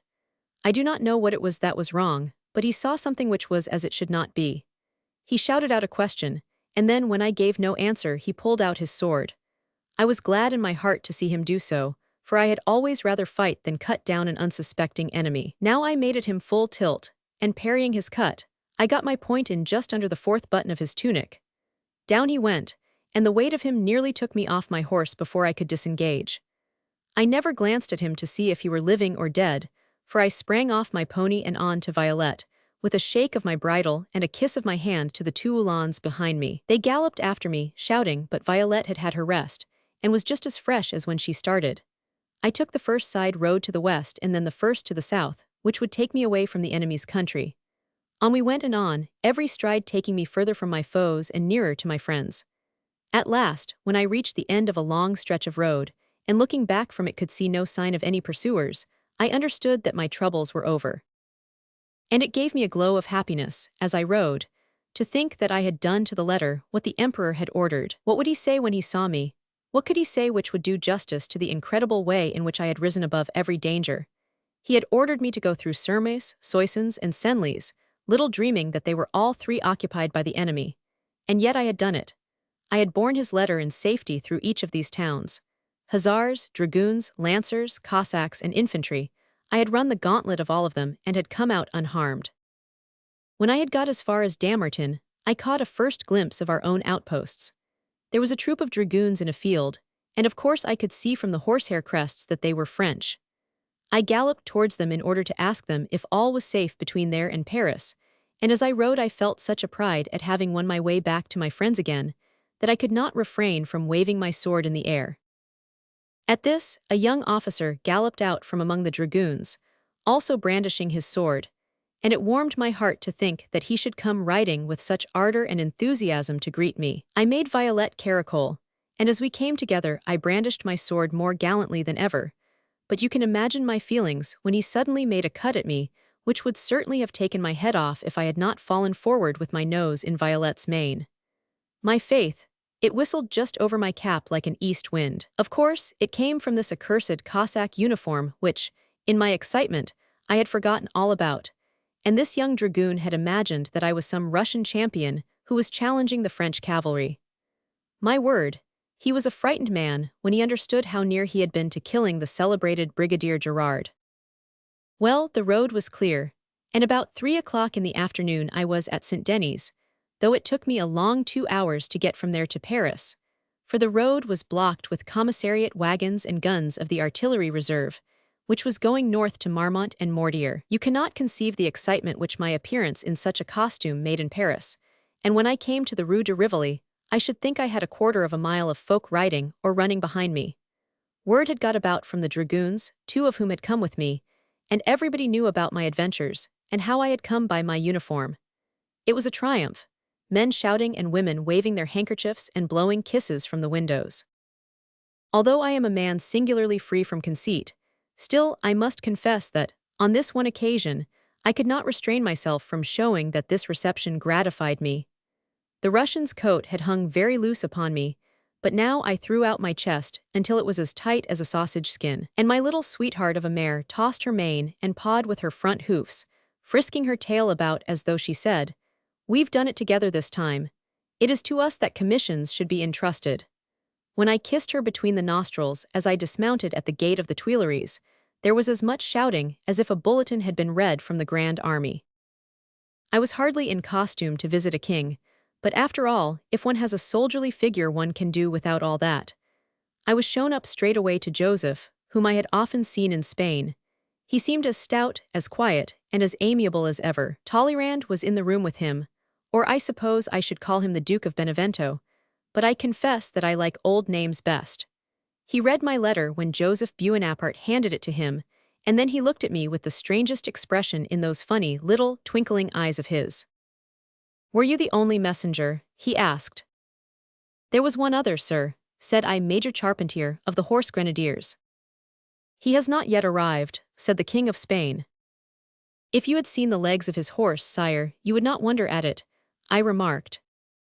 "There may be other reasons," said Talleyrand, and he gave that singular smile of his. Well, they paid me a compliment or two, though they might have said a good deal more and yet have said too little. I bowed myself out, and very glad I was to get away, for I hate a court as much as I love a camp. Away I went to my old friend Chaubert, in the Rue Miromesnil, and there I got his hussar uniform, which fitted me very well. He and Lisette and I supped together in his rooms, and all my dangers were forgot. In the morning I found Violette ready for another 20-league stretch. It was my intention to return instantly to the Emperor's headquarters, for I was, as you may well imagine, impatient to hear his words of praise, and to receive my reward. I need not say that I rode back by a safe route, for I had seen quite enough of Uhlans and Cossacks. I passed through Meaux and Château Thierry, and so in the evening I arrived at Reims, where Napoleon was still lying. The bodies of our fellows and of St. Prest's Russians had all been buried, and I could see changes in the camp also. The soldiers looked better cared for, some of the cavalry had received remounts, and everything was in excellent order. It was wonderful what a good general can effect in a couple of days. When I came to the headquarters, I was shown straight into the Emperor's room. He was drinking coffee at a writing table, with a big plan drawn out on paper in front of him. Berthier and MacDonald were leaning, one over each shoulder, and he was talking so quickly that I don't believe that either of them could catch a half of what he was saying. But when his eyes fell upon me, he dropped the pen onto the chart, and he sprang up with a look in his pale face which struck me cold. "What the deuce are you doing here?" he shouted. When he was angry, he had a voice like a peacock. "I have the honor to report to you, sire," said I, "that I have delivered your dispatch safely to the King of Spain." "What?" he yelled, and his 2 eyes transfixed me like bayonets. Oh, those dreadful eyes, shifting from gray to blue, like steel in the sunshine. I can see them now when I have a bad dream. "What has become of Charpentier?" he asked. "He is captured," said MacDonald. "By whom?" "The Russians." "The Cossacks?" "No, a single Cossack." He gave himself up without resistance. He is an intelligent officer. You will see that the Medal of Honor is awarded to him." When I heard those words, I had to rub my eyes to make sure that I was awake. "As to you," cried the Emperor, taking a step forward as if he would have struck me, "you brain of a hare, what do you think that you were sent upon this mission for? Do you conceive that I would send a really important message by such a hand as yours, and through every village which the enemy holds? How you came through them passes my comprehension. But if your fellow messenger had had but as little sense as you, my whole plan of campaign would have been ruined.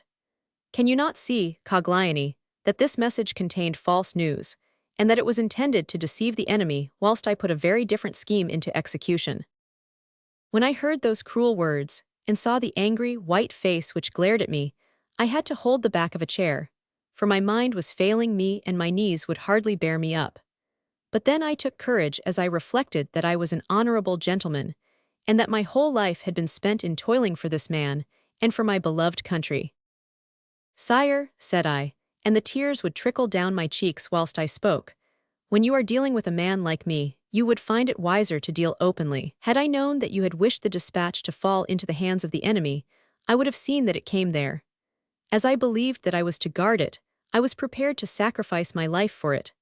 I do not believe, sire, that any man in the world ever met with more toils and perils than I have done in trying to carry out what I thought was your will." I dashed the tears from my eyes as I spoke, and with such fire and spirit as I could command I gave him an account of it all, of my dash through Soissons, my brush with the dragoons, my adventure in Senlis, my rencontre with Count Boutkin in the cellar, my disguise, my meeting with the Cossack officer, my flight, and how at the last moment I was nearly cut down by a French dragoon. The Emperor, Berthier, and Macdonald listened with astonishment on their faces. When I had finished, Napoleon stepped forward, and he pinched me by the ear. "There, there," said he. "Forget anything which I may have said. I would have done better to trust you. You may go." I turned to the door, and my hand was upon the handle, when the Emperor called upon me to stop. "You will see," said he, turning to the Duke of Tarentum, "that Brigadier Gerard has the special Medal of Honor, for I believe that if he has the thickest head, he has also the stoutest heart in my army. The spring is at hand, my friends. I can see the little green spearheads breaking out once more upon the chestnut trees, and the café tables have all been moved into the sunshine. It is more pleasant to sit there, and yet I do not wish to tell my little stories to the whole town. You have heard my doings as a lieutenant, as a squadron officer, as a colonel, as the chief of a brigade. But now I suddenly become something higher and more important. I become history. If you have read of those closing years of the life of the emperor which were spent in the island of St. Helena, you will remember that, again and again, he implored permission to send out one single letter which should be unopened by those who held him. Many times he made this request, and even went so far as to promise that he would provide for his own wants, and cease to be an expense to the British government if it were granted to him. But his guardians knew that he was a terrible man, this pale, fat gentleman in the straw hat, and they dared not grant him what he asked. Many have wondered who it was to whom he could have had anything so secret to say. Some have supposed that it was to his wife, and some that it was to his father-in-law, some that it was to the Emperor Alexander, and some to Marshal Soult. What will you think of me, my friends, when I tell you it was to me, the Brigadier Gerard, that the Emperor wished to write? Yes, humble as you see me, with only my 100 francs a month of half-pay between me and hunger, it is none the less true that I was always in the Emperor's mind, and that he would have given his left hand for 5 minutes' talk with me. I will tell you tonight how this came about.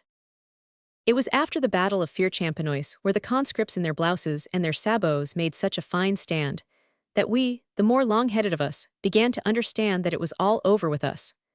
Our reserve ammunition had been taken in the battle, and we were left with silent guns and empty caissons.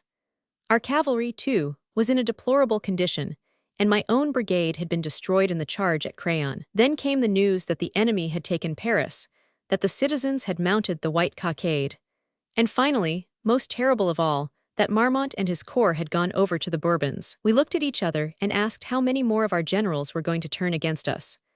Already there were Jourdan, Marmont, Murat, Bernadotte, and Jomini, though nobody minded much about Jomini, for his pen was always sharper than his sword. We had been ready to fight Europe, but it looked now as though we were to fight Europe and half of France as well. We had come to Fontainebleau by a long, forced march, and there we were assembled, the poor remnants of us, the corps of Ney, the corps of my cousin Gerard, and the corps of MacDonald, 25,000 in all, with 7,000 of the guard. But we had our prestige, which was worth 50,000, and our emperor, who was worth 50,000 more. He was always among us, serene, smiling, confident, taking his snuff and playing with his little riding whip. Never in the days of his greatest victories have I admired him as much as I did during the campaign of France. One evening, I was with a few of my officers, drinking a glass of wine of Chourses. I mentioned that it was wine of Chourses just to show you that times were not very good with us. Suddenly, I was disturbed by a message from Brigadier that he wished to see me. When I speak of my old comrades in arms, I will, with your permission, leave out all the fine foreign titles which they had picked up during the wars. They are excellent for a court, but you never heard them in the camp, for we could not afford to do away with our Ney, our Rap, or our Soult, names which were as stirring to our ears as the blare of our trumpets blowing the reveille. It was Brigadier, then, who sent to say that he wished to see me. He had a suite of rooms at the end of the gallery of Francis I, not very far from those of the Emperor. In the antechamber were waiting two men whom I knew well, Colonel Despian, of the 57th of the line, and Captain Tremo, of the Voltigeurs. They were both old soldiers. Tremo had carried a musket in Egypt, and they were also both famous in the army for their courage and their skill with weapons. Tremo had become a little stiff in the wrist, but Despian was capable at his best of making me exert myself. He was a tiny fellow, about 3 inches short of the proper height for a man. He was exactly 3 inches shorter than myself. But both with the saber and with the small sword, he had several times almost held his own against me when we used to exhibit at Varennes Hall of Arms in the Palais Royal. You may think that it made us sniff something in the wind when we found 3 such men called together into one room. You cannot see the lettuce and dressing without suspecting a salad. "Name of a pipe," said Tremo in his barrack-room fashion. "Are we then expecting 3 champions of the Bourbons?" To all of us the idea appeared not improbable. Certainly in the whole army, we were the very 3 who might have been chosen to meet them. "The Prince of Neufchâtel desires to speak with the Brigadier Gerard," said a footman, appearing at the door. In I went, leaving my 2 companions consumed with impatience behind me. It was a small room, but very gorgeously furnished.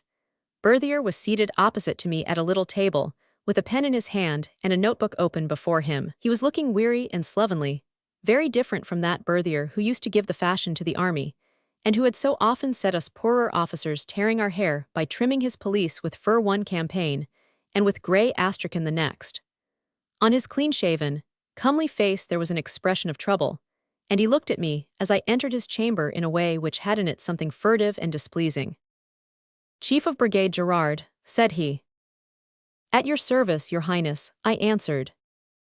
"I must ask you, before I go further, to promise me, upon your honor as a gentleman and a soldier, that what is about to pass between us shall never be mentioned to any third person." My word, this was a fine beginning. I had no choice but to give the promise required. "You must know, then, that it is all over with the Emperor," said he, looking down at the table and speaking very slowly, as if he had a hard task in getting out the words. "Jourdan at Rouen and Marmont at Paris have both mounted the white cockade, and it is rumored that Talleyrand has talked Ney into doing the same. It is evident that further resistance is useless, and that it can only bring misery upon our country. I wish to ask you, therefore, whether you are prepared to join me in laying hands upon the Emperor's person, and bringing the war to a conclusion by delivering him over to the Allies." I assure you that, when I heard this infamous proposition put forward by the man who had been the earliest friend of the Emperor, and who had received greater favors from him than any of his followers, I could only stand and stare at him in amazement. For his part, he tapped his pen handle against his teeth, and looked at me with a slanting head. "Well," he asked. "I am a little deaf on one side," said I coldly. "There are some things which I cannot hear. I beg that you will permit me to return to my duties." "Nay, but you must not be headstrong," rising up and laying his hand upon my shoulder.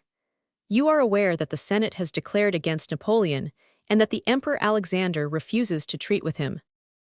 "Sir," I cried with passion, "I would have you know that I do not care the dregs of a wineglass for the Senate, or for the Emperor Alexander either." "Then for what do you care?" For my own honor, and for the service of my glorious master, the Emperor Napoleon." "That is all very well," said Berthier, peevishly, shrugging his shoulders. "Facts are facts, and as men of the world we must look them in the face. Are we to stand against the will of the nation? Are we to have civil war on the top of all our misfortunes? And besides, we are thinning away. Every hour comes the news of fresh desertions. We have still time to make our peace, and indeed to earn the highest regard by giving up the emperor." I shook so, with passion, that my saber clattered against my thigh. "Sir," I cried, "I never thought to have seen the day when a Marshal of France would have so far degraded himself as to put forward such a proposal. I leave you to your own conscience. But as for me, until I have the Emperor's own order, there shall always be the sword of Brigadier Gerard between his enemies and himself." I was so moved by my own words, and by the fine position which I had taken up, that my voice broke, and I could hardly refrain from tears. I should have liked the whole army to have seen me as I stood with my head so proudly erect, and my hand upon my heart, proclaiming my devotion to the Emperor in his adversity. It was one of the supreme moments of my life. "Very good," said Berthier, ringing a bell for the lackey. "You will show the chief of brigade Gerard into the salon." The footman led me into an inner room, where he desired me to be seated. For my own part, my only desire was to get away, and I could not understand why they should wish to detain me. When one has had no change of uniform during a whole winter's campaign, one does not feel at home in a palace. I had been there about a quarter of an hour when the footman opened the door again, and in came Colonel Despian. Good heavens, what a sight he was! His face was as white as a guardsman's gaiters, his eyes projecting, the veins swollen upon his forehead, and every hair of his mustache bristling like those of an angry cat. He was too angry to speak, and could only shake his hands at the ceiling and make a gurgling in his throat. "Parricide, viper," those were the words that I could catch as he stamped up and down the room. Of course it was evident to me that he had been subjected to the same infamous proposals as I had, and that he had received them in the same spirit. His lips were sealed to me, as mine were to him, by the promise which we had taken, but I contented myself with muttering "atrocious," "unspeakable," so that he might know that I was in agreement with him. Well, we were still there, he striding furiously up and down, and I seated in the corner, when suddenly a most extraordinary uproar broke out in the room which we had just quitted. There was a snarling, worrying growl, like that of a fierce dog which has got his grip. Then came a crash and a voice calling for help. In we rushed, the two of us, and my faith, we were none too soon. Old Tremo and Berthier were rolling together upon the floor, with the table upon the top of them.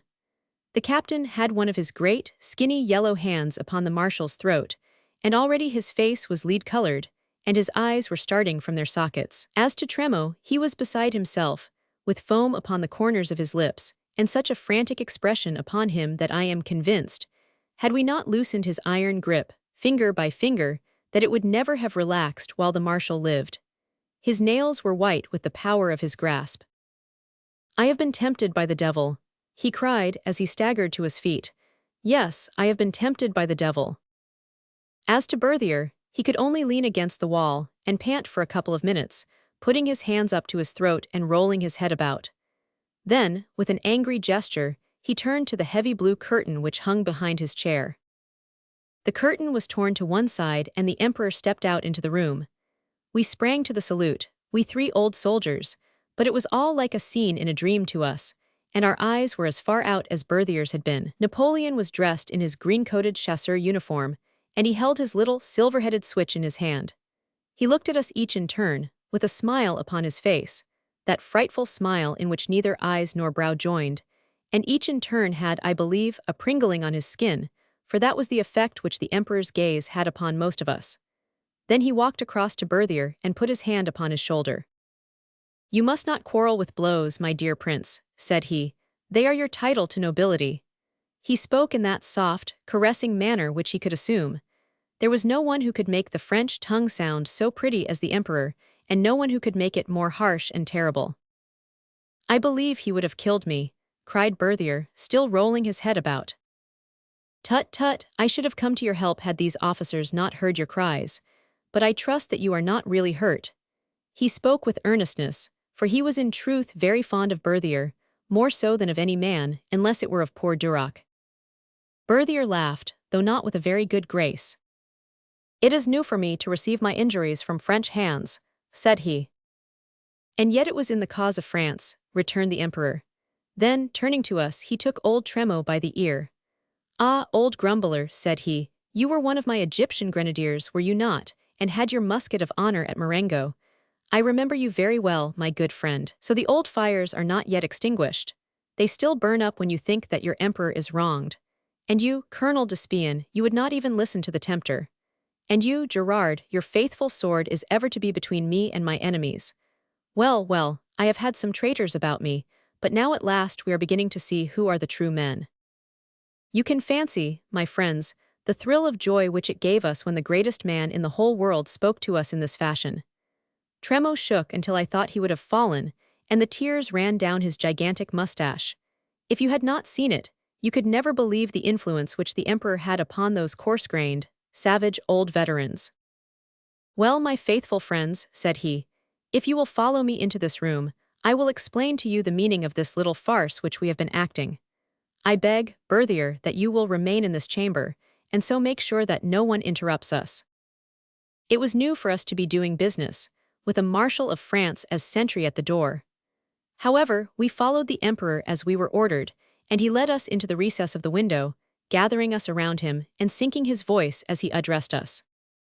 I have picked you out of the whole army, said he, as being not only the most formidable, but also the most faithful of my soldiers. I was convinced that you were all three men who would never waver in your fidelity to me. If I have ventured to put that fidelity to the proof, and to watch you while attempts were at my orders made upon your honor, it was only because, in the days when I have found the blackest treason amongst my own flesh and blood, it is necessary that I should be doubly circumspect. Suffice it that I am well convinced now that I can rely upon your valor. To the death, sire, cried Tremo, and we both repeated it after him.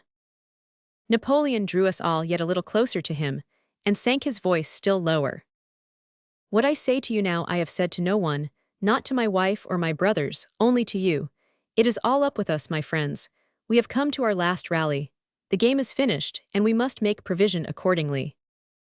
My heart seemed to have changed to a 9-pounder ball as I listened to him. We had hoped against hope, but now when he, the man who was always serene and who always had reserves, when he, in that quiet, impassive voice of his, said that everything was over, we realized that the clouds had shut forever and the last gleam gone.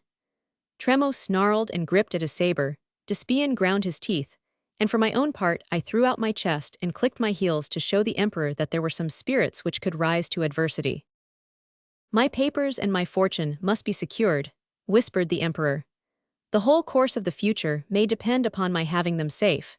They are our base for the next attempt, for I am very sure that these poor Bourbons would find that my footstool is too large to make a throne for them. Where am I to keep these precious things? My belongings will be searched, so will the houses of my supporters. They must be secured and concealed by men whom I can trust with that which is more precious to me than my life. Out of the whole of France, you are those whom I have chosen for this sacred trust. In the first place, I will tell you what these papers are. You shall not say that I have made you blind agents in the matter. They are the official proof of my divorce from Josephine, of my legal marriage to Marie-Louise, and of the birth of my son and heir, the King of Rome. If we cannot prove each of these, the future claim of my family to the throne of France falls to the ground. Then there are securities to the value of 40 millions of francs, an immense sum, my friends, but of no more value than this riding switch when compared to the other papers of which I have spoken. I tell you these things that you may realize the enormous importance of the task which I am committing to your care. Listen, now, while I inform you where you are to get these papers, and what you are to do with them. They were handed over to my trusty friend, the Countess Walewski, at Paris, this morning. At 5 o'clock she starts for Fontainebleau in her blue berlin. She should reach here between 9:30 and 10. The papers will be concealed in the berlin, in a hiding place which none know but herself. She has been warned that her carriage will be stopped outside the town by 3 mounted officers, and she will hand the packet over to your care. You are the younger man, Gerard, but you are of the senior grade. I confide to your care this amethyst ring, which you will show the lady as a token of your mission, and which you will leave with her as a receipt for her papers. Having received the packet, you will ride with it into the forest as far as the ruined dove house, the Colombier. It is possible that I may meet you there, but if it seems to me to be dangerous, I will send my body servant, Mustafa, whose directions you may take as being mine. There is no roof to the columbier, and tonight will be a full moon. At the right of the entrance you will find 3 spades leaning against the wall. With these you will dig a hole 3 feet deep in the northeastern corner, that is, in the corner to the left of the door, and nearest to Fontainebleau. Having buried the papers, you will replace the soil with great care, and you will then report to me at the palace. These were the emperor's directions, but given with an accuracy and minuteness of detail such as no one but himself could put into an order. When he had finished, he made us swear to keep his secret as long as he lived, and as long as the papers should remain buried. Again and again he made us swear it before he dismissed us from his presence. Colonel Despian had quarters at the Sign of the Pheasant, and it was there that we supped together. We were all 3 men who had been trained to take the strangest turns of fortune as part of our daily life and business, yet we were all flushed and moved by the extraordinary interview which we had had, and by the thought of the great adventure which lay before us. For my own part, it had been my fate 3 several times to take my orders from the lips of the emperor himself, but neither the incident of the Ajaccio murderers, nor the famous ride, which I made to Paris, appeared to offer such opportunities as this new and most intimate commission. If things go right with the emperor, said Despian, we shall all live to be marshals yet. We drank with him to our future cocked hats and our batons. It was agreed between us that we should make our way separately to our rendezvous, which was to be the first milestone upon the Paris road. In this way, we should avoid the gossip which might get about if 3 men who were so well known were to be seen riding out together. My little Violette had cast a shoe that morning, and the farrier was at work upon her when I returned, so that my comrades were already there when I arrived at the trysting place. I had taken with me not only my saber, but also my new pair of English rifled pistols, with a mallet for knocking in the charges. They had cost me 150 francs at Trouvel's, in the Rue de Rivoli, but they would carry far further and straighter than the others. It was with one of them that I had saved old Bouvet's life at Leipzig. The night was cloudless, and there was a brilliant moon behind us, so that we always had 3 black horsemen riding down the white road in front of us. The country is so thickly wooded, however, that we could not see very far. The great palace clock had already struck 10, but there was no sign of the countess. We began to fear that something might have prevented her from starting. And then suddenly we heard her in the distance. Very faint at first were the burr of wheels and the tat-tat-tat of the horses' feet. Then they grew louder and clearer and louder yet, until a pair of yellow lanterns swung round the curve, and in their light we saw the 2 big brown horses tearing along the high, blue carriage at the back of them. The postilion pulled them up panting and foaming within a few yards of us. In a moment, we were at the window, and had raised our hands in a salute to the beautiful pale face which looked out at us. We are the 3 officers of the emperor, madame, said I, in a low voice, leaning my face down to the open window. You have already been warned that we should wait upon you. The countess had a very beautiful, cream-tinted complexion of a sort which I particularly admire, but she grew whiter and whiter as she looked up at me. Harsh lines deepened upon her face, until she seemed, even as I looked at her, to turn from youth into age. It is evident to me, she said, that you are 3 impostors. If she had struck me across the face with her delicate hand, she could not have startled me more. It was not her words only, but the bitterness with which she hissed them out. Indeed, madame, said I, you do us less than justice. These are the Colonel Despian and Captain Tremo. For myself, my name is Brigadier Gerard, and I have only to mention it to assure anyone who has heard of me that— Oh, you villains, she interrupted. You think that because I am only a woman I am very easily to be hoodwinked, you miserable impostors. I looked at Despian, who had turned white with anger, and at Tremo, who was tugging at his mustache. Madame, said I coldly, when the emperor did us the honor to entrust us with this mission, he gave me this amethyst ring as a token. I had not thought that 3 honorable gentlemen would have needed such corroboration, but I can only confute your unworthy suspicions by placing it in your hands. She held it up in the light of the carriage lamp, and the most dreadful expression of grief and of horror contorted her face. It is his, she screamed, and then, oh my God, what have I done? What have I done? I felt that something terrible had befallen. Quick, madame, quick, I cried, give us the papers. I have already given them. Given them to whom? To 3 officers. When? Within the half hour. Where are they? God help me, I do not know. They stopped the Berlin, and I handed them over to them without hesitation, thinking that they had come from the Emperor. It was a thunderclap, but those are the moments when I am at my finest. You remain here, said I to my comrades. If 3 horsemen pass you, stop them at any hazard. The lady will describe them to you. I will be with you presently.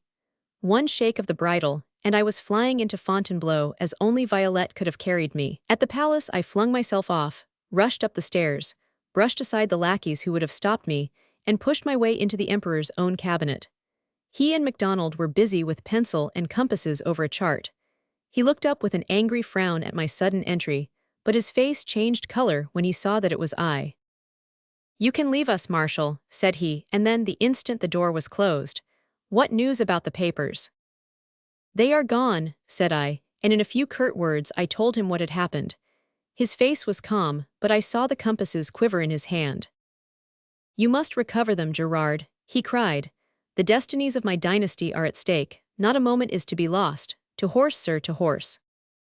Who are they, sire? I cannot tell, I am surrounded with treason, but they will take them to Paris. To whom should they carry them but to the villain Talleyrand? Yes, yes, they are on the Paris road and may yet be overtaken, with the 3 best mounts in my stables and— I did not wait to hear the end of the sentence. I was already clattering down the stairs. I am sure that 5 minutes had not passed before I was galloping Violette out of the town, with the bridle of one of the Emperor's own Arab chargers in either hand. They wished me to take 3, but I should have never dared to look my Violette in the face again. I feel that the spectacle must have been superb when I dashed up to my comrades and pulled the horses on to their haunches in the moonlight. No one has passed. No one. Then they are on the Paris road. Quick, up and after them. They did not take long, those good soldiers. In a flash they were upon the Emperor's horses, and their own left masterless by the roadside. Then away we went upon our long chase, I in the center, Despian upon my right, and Tremo a little behind, for he was the heavier man. Heavens, how we galloped! The 12 flying hoofs roared and roared along the hard, smooth road. Poplars and moon, black bars and silver streaks. For mile after mile our course lay along the same checkered track, with our shadows in front and our dust behind. We could hear the rasping of bolts and the creaking of shutters from the cottages as we thundered past them, but we were only 3 dark blurs upon the road by the time that the folk could look after us. It was just striking midnight as we raced into Corbeil, but an hostler with a bucket in either hand was throwing his black shadow across the golden fan, which was cast from the open door of the inn. 3 riders, I gasped. Have they passed? I have just been watering their horses, said he. I should think they. On, my friends. And away we flew, striking fire from the cobblestones of the little town. A gendarme tried to stop up, but his voice was drowned by our rattle and clatter. The houses slid past, and we were out on the country road again, with a clear 20 miles between ourselves and Paris. How could they escape us, with the finest horses in France behind them? Not one of the 3 had turned a hair, but Violette was always ahead and shoulders to the front. She was going within herself too, and I knew by the spring of her that I had only to let her stretch herself, and the Emperor's horses would see the color of her tail. There they are, cried Despian. We have them, growled Tremo. On, comrades, on, I shouted once more. A long stretch of white road lay before us in the moonlight. Far away down it we could see 3 cavaliers, lying low upon their horses' necks. Every instant they grew larger and clearer as we gained upon them. I could see quite plainly that the 2 upon either side were wrapped in mantles and rode upon chestnut horses, whilst the man between them was dressed in a chasseur uniform and mounted upon a grey. They were keeping abreast, but it was easy enough to see from the way in which he gathered his legs for each spring that the center horse was far the fresher of the 3. And the rider appeared to be the leader of the party, for we continually saw the glint of his face in the moonshine as he looked back to measure the distance between us. At first it was only a glimmer, then it was cut across with a mustache, and at last when we began to feel their dust in our throats I could give a name to my man. Halt, Colonel de Montluc, I shouted, halt in the Emperor's name. I had known him for years as a daring officer and an unprincipled rascal. Indeed, there was a score between us, for he had shot my friend, Treville, at Warsaw, pulling his trigger, as some said, a good second before the drop of the handkerchief. Well, the words were hardly out of my mouth when his two comrades wheeled round and fired their pistols at us. I heard Despian give a terrible cry, and at the same instant, both Tremo and I let drive at the same man. He fell forward with his hands swinging on each side of his horse's neck. His comrade spurred on to Tremo, saber in hand, and I heard the crash which comes when a strong cut is met by a stronger parry. For my own part, I never turned my head, but I touched Violet with the spur for the first time and flew after the leader. That he should leave his comrades and fly was proof enough that I should leave mine and follow. He had gained a couple of 100 paces, but the good little mare set that right before we could have passed 2 milestones. It was in vain that he spurred and thrashed like a gunner driver on a soft road. His hat flew off with his exertions, and his bald head gleamed in the moonshine. But do what he might, he still heard the rattle of the hoofs growing louder and louder behind him. I could not have been 20 yards from him, and the shadow head was touching the shadow haunch, when he turned with a curse in his saddle and emptied both his pistols, one after the other, into Violet. I have been wounded myself, so often that I have to stop and think before I can tell you the exact number of times. I have been hit by musket balls, by pistol bullets, and by bursting shells, besides being pierced by bayonet, lance, saber, and finally by a bradawl, which was the most painful of any. Yet out of all these injuries I have never known the same deadly sickness as came over me when I felt the poor, silent, patient creature, which I had come to love more than anything in the world except my mother and the Emperor, reel and stagger beneath me. I pulled my second pistol from my holster and fired point-blank between the fellow's broad shoulders. He slashed his horse across the flank with his whip, and for a moment I thought that I had missed him. But then on the green of his chasseur jacket I saw an ever-widening black smudge, and he began to sway in his saddle, very slightly at first, but more and more with every bound, until at last over he went with his foot caught in the stirrup, and his shoulders thud-thud-thudding along the road, until the drag was too much for the tired horse, and I closed my hand upon the foam-spattered bridle chain. As I pulled him up, it eased the stirrup leather, and the spurred heel clinked loudly as it fell. "Your papers," I cried, springing from my saddle, "this instant." But even as I said it, the huddle of the green body and the fantastic sprawl of the limbs in the moonlight told me clearly enough that it was all over with him. My bullet had passed through his heart, and it was only his own iron will which had held him so long in the saddle. He had lived hard, this Montluc, and I will do him justice to say that he died hard also. But it was the papers, always the papers of which I thought. I opened his tunic and I felt in his shirt, then I searched his holsters and his sabre-tache. Finally I dragged off his boots and undid his horse's girth so as to hunt under the saddle. There was not a nook or crevice which I did not ransack. It was useless. They were not upon him.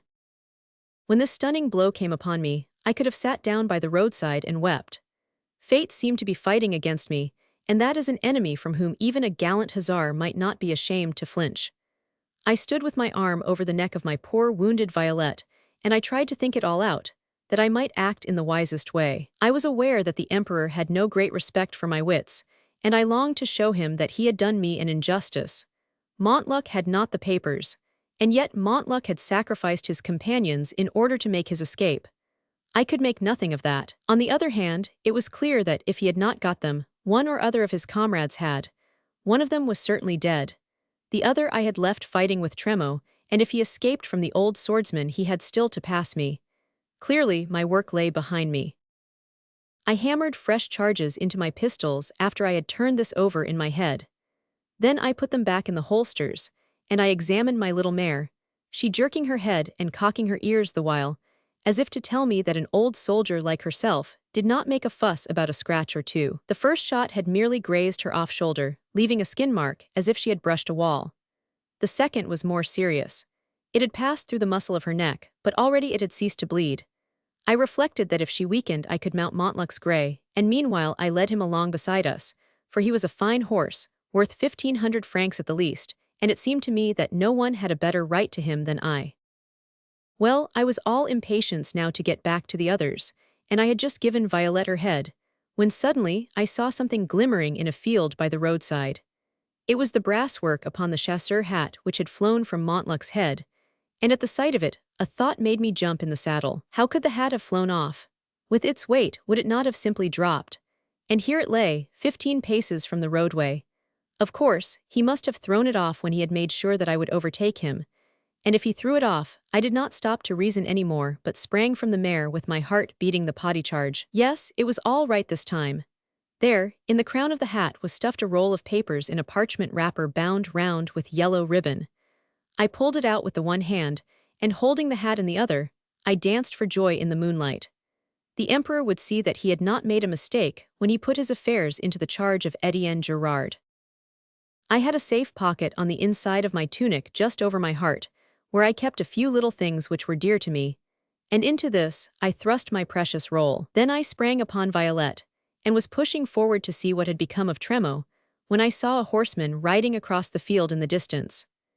At the same instant, I heard the sound of hoofs approaching me, and there in the moonlight was the emperor upon his white charger, dressed in his grey overcoat and his three-cornered hat, just as I had seen him so often upon the field of battle. "Well," he cried in the sharp sergeant-major way of his, "where are my papers?" I spurred forward and presented them without a word. He broke the ribbon and ran his eyes rapidly over them. Then, as we sat our horses head to tail, he threw his left arm across me with his hand upon my shoulder. "Yes, my friends, simple as you see me, I have been embraced by my great master." "Gerard," he cried, "you are a marvel." I did not wish to contradict him, and it brought a flush of joy upon my cheeks to know that he had done me justice at last. "Where is the thief, Gerard?" he asked. "Dead, sire." "You killed him." "He wounded my horse, sire, and would have escaped had I not shot him." "Did you recognize him?" "De Montluc is his name, sire, a colonel of chasseurs." "Tut," said the emperor, "we have got the poor pawn, but the hand which plays the game is still out of our reach." He sat in silent thought for a little, with his chin sunk upon his chest. "Ah, Talleyrand, Talleyrand," I heard him mutter, "if I had been in your place and you in mine, you would have crushed a viper when you held it under your heel. For 5 years I have known you for what you are, and yet I have let you live to sting me. Never mind, my brave," he continued, turning to me, "there will come a day of reckoning for everybody, and when it arrives, I promise you that my friends will be remembered as well as my enemies." "Sire," said I, for I had had time for thought as well as he, "if your plans about these papers have been carried to the ears of your enemies, I trust you do not think that it was owing to any indiscretion upon the part of myself or of my comrades." "It would be hardly reasonable for me to do so," he answered, "seeing that this plot was hatched in Paris, and that you only had your orders a few hours ago." "Then how?" "Enough," he cried sternly. "You take an undue advantage of your position." That was always the way with the emperor. He would chat with you as with a friend and a brother, and then when he had wiled you into forgetting the gulf which lay between you, he would suddenly, with a word or with a look, remind you that it was as impassable as ever.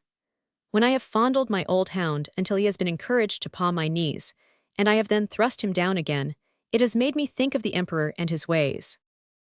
He reined his horse round, and I followed him in silence and with a heavy heart. But when he spoke again, his words were enough to drive all thought of myself out of my mind. "I could not sleep until I knew how you had fared," said he. "I have paid a price for my papers. There are not so many of my old soldiers left that I can afford to lose 2 in one night." When he said 2, it turned me cold. "Colonel Despian was shot, sire," I stammered. "And Captain Tremo cut down. Had I been a few minutes earlier, I might have saved him. The other escaped across the fields." I remembered that I had seen a horseman a moment before I had met the emperor. He had taken to the fields to avoid me, but if I had known, and Violet been unwounded, the old soldier would not have gone unavenged.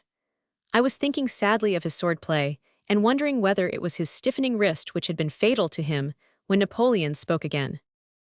"Yes, Brigadier," said he, "you are now the only man who will know where these papers are concealed." It must have been imagination, my friends, but for an instant I may confess that it seemed to me that there was a tone in the emperor's voice which was not altogether one of sorrow. But the dark thought had hardly time to form itself in my mind before he let me see that I was doing him an injustice. "Yes, I have paid a price for my papers," he said, and I heard them crackle as he put his hand up to his bosom. "No man has ever had more faithful servants, no man since the beginning of the world." As he spoke, we came upon the scene of the struggle. Colonel Despian, and the man whom we had shot lay together some distance down the road, while their horses grazed contentedly beneath the poplars. Captain Tremo lay in front of us upon his back, with his arms and legs stretched out, and his saber broken short off in his hand. His tunic was open, and a huge blood clot hung like a dark handkerchief out of a slit in his white shirt. I could see the gleam of his clenched teeth from under his immense mustache. The Emperor sprang from his horse, and bent down over the dead man. "He was with me since Rivali," said he sadly. "He was one of my old grumblers in Egypt." And the voice brought the man back from the dead. I saw his eyelids shiver. He twitched his arm and moved the sword hilt a few inches. He was trying to raise it in salute. Then the mouth opened, and the hilt tinkled down onto the ground. "May we all die as gallantly," said the Emperor as he rose, and from my heart I added, "Amen." There was a farm within 50 yards of where we were standing, and the farmer, roused from his sleep by the clatter of hoofs and the cracking of pistols, had rushed out to the roadside.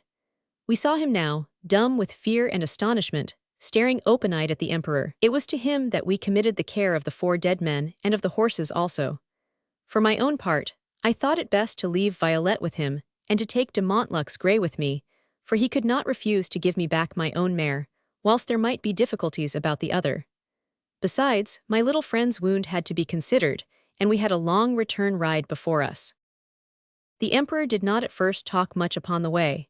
Perhaps the deaths of Despian and Tremo still weighed heavily upon his spirits.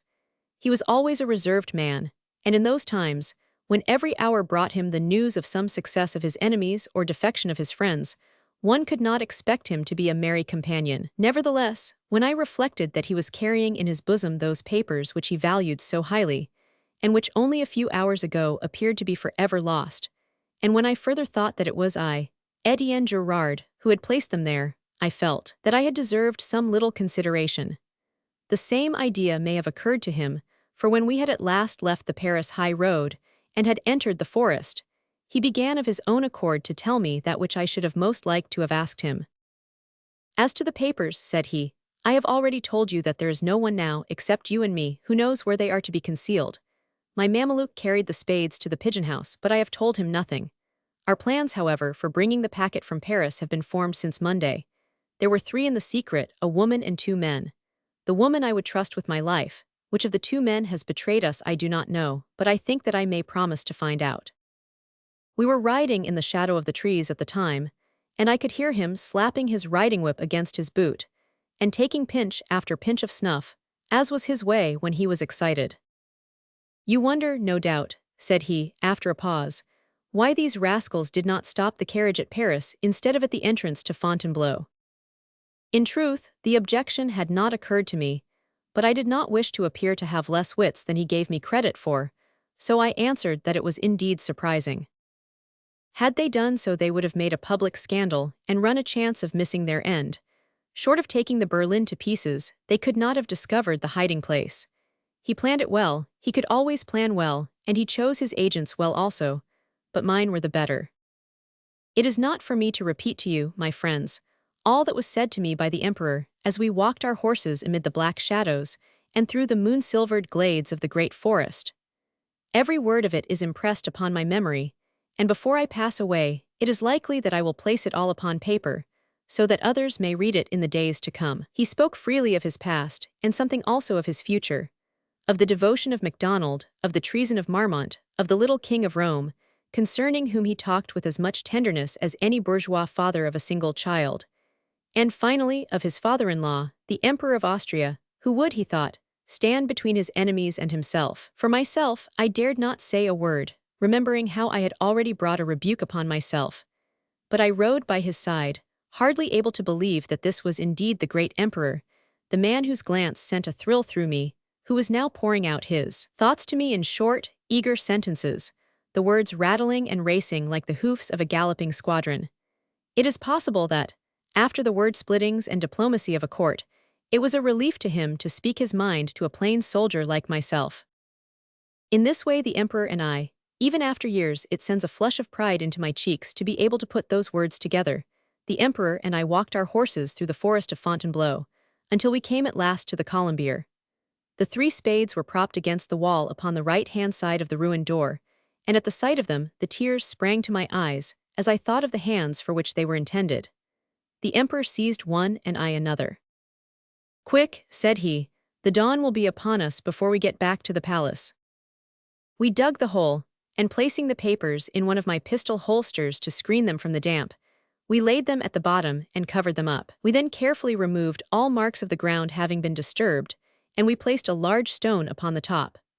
I dare say that since the emperor was a young gunner, and helped to train his pieces against Toulon, he had not worked so hard with his hands.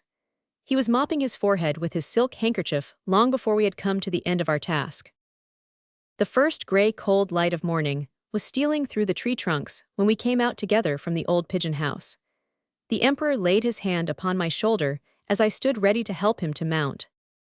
"We have left the papers there," said he solemnly, "and I desire that you shall leave all thought of them there also. Let the recollection of them pass entirely from your mind, to be revived only when you receive a direct order under my own hand and seal. From this time onwards you forget all that has passed." "I forget it, sire," said I. We rode together to the edge of the town, where he desired that I should separate from him. I had saluted and was turning my horse when he called me back. "It is easy to mistake the points of the compass in the forest," said he. "Would you not say that it was in the northeastern corner that we buried them?" "Buried what, sire?" "The papers, of course," he cried impatiently. "What papers, sire?" "Name of a name. Why, the papers that you have recovered for me." "I am really at a loss to know what your majesty is talking about." He flushed with anger for a moment, and then he burst out laughing. "Very good, Brigadier," he cried. "I begin to believe that you are as good a diplomatist as you are a soldier, and I cannot say more than that." So that was my strange adventure in which I found myself the friend and confident agent of the emperor. When he returned from Elba, he refrained from digging up the papers until his position should be secure, and they still remained in the corner of the old pigeon house after his exile to St. Helena. It was at this time that he was desirous of getting them into the hands of his own supporters, and for that purpose he wrote me, as I afterwards learned, 3 letters, all of which were intercepted by his guardians. Finally, he offered to support himself and his own establishment, which he might very easily have done out of the gigantic sum which belonged to him, if they would only pass one of his letters unopened.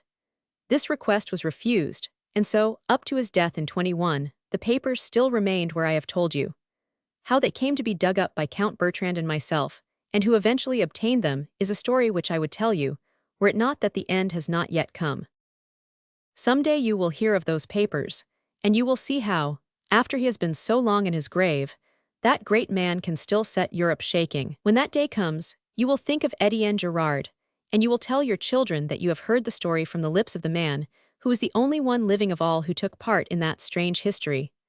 The man who was tempted by Marshal Berthier, who led that wild pursuit upon the Paris road, who was honored by the embrace of the emperor, and who rode with him by moonlight in the forest of Fontainebleau. The buds are bursting and the birds are calling, my friends. You may find better things to do in the sunlight than listening to the stories of an old, broken soldier. And yet you may well treasure what I say, for the buds will have burst, and the birds sung in many seasons before France will see such another ruler as he whose servants we were proud to be.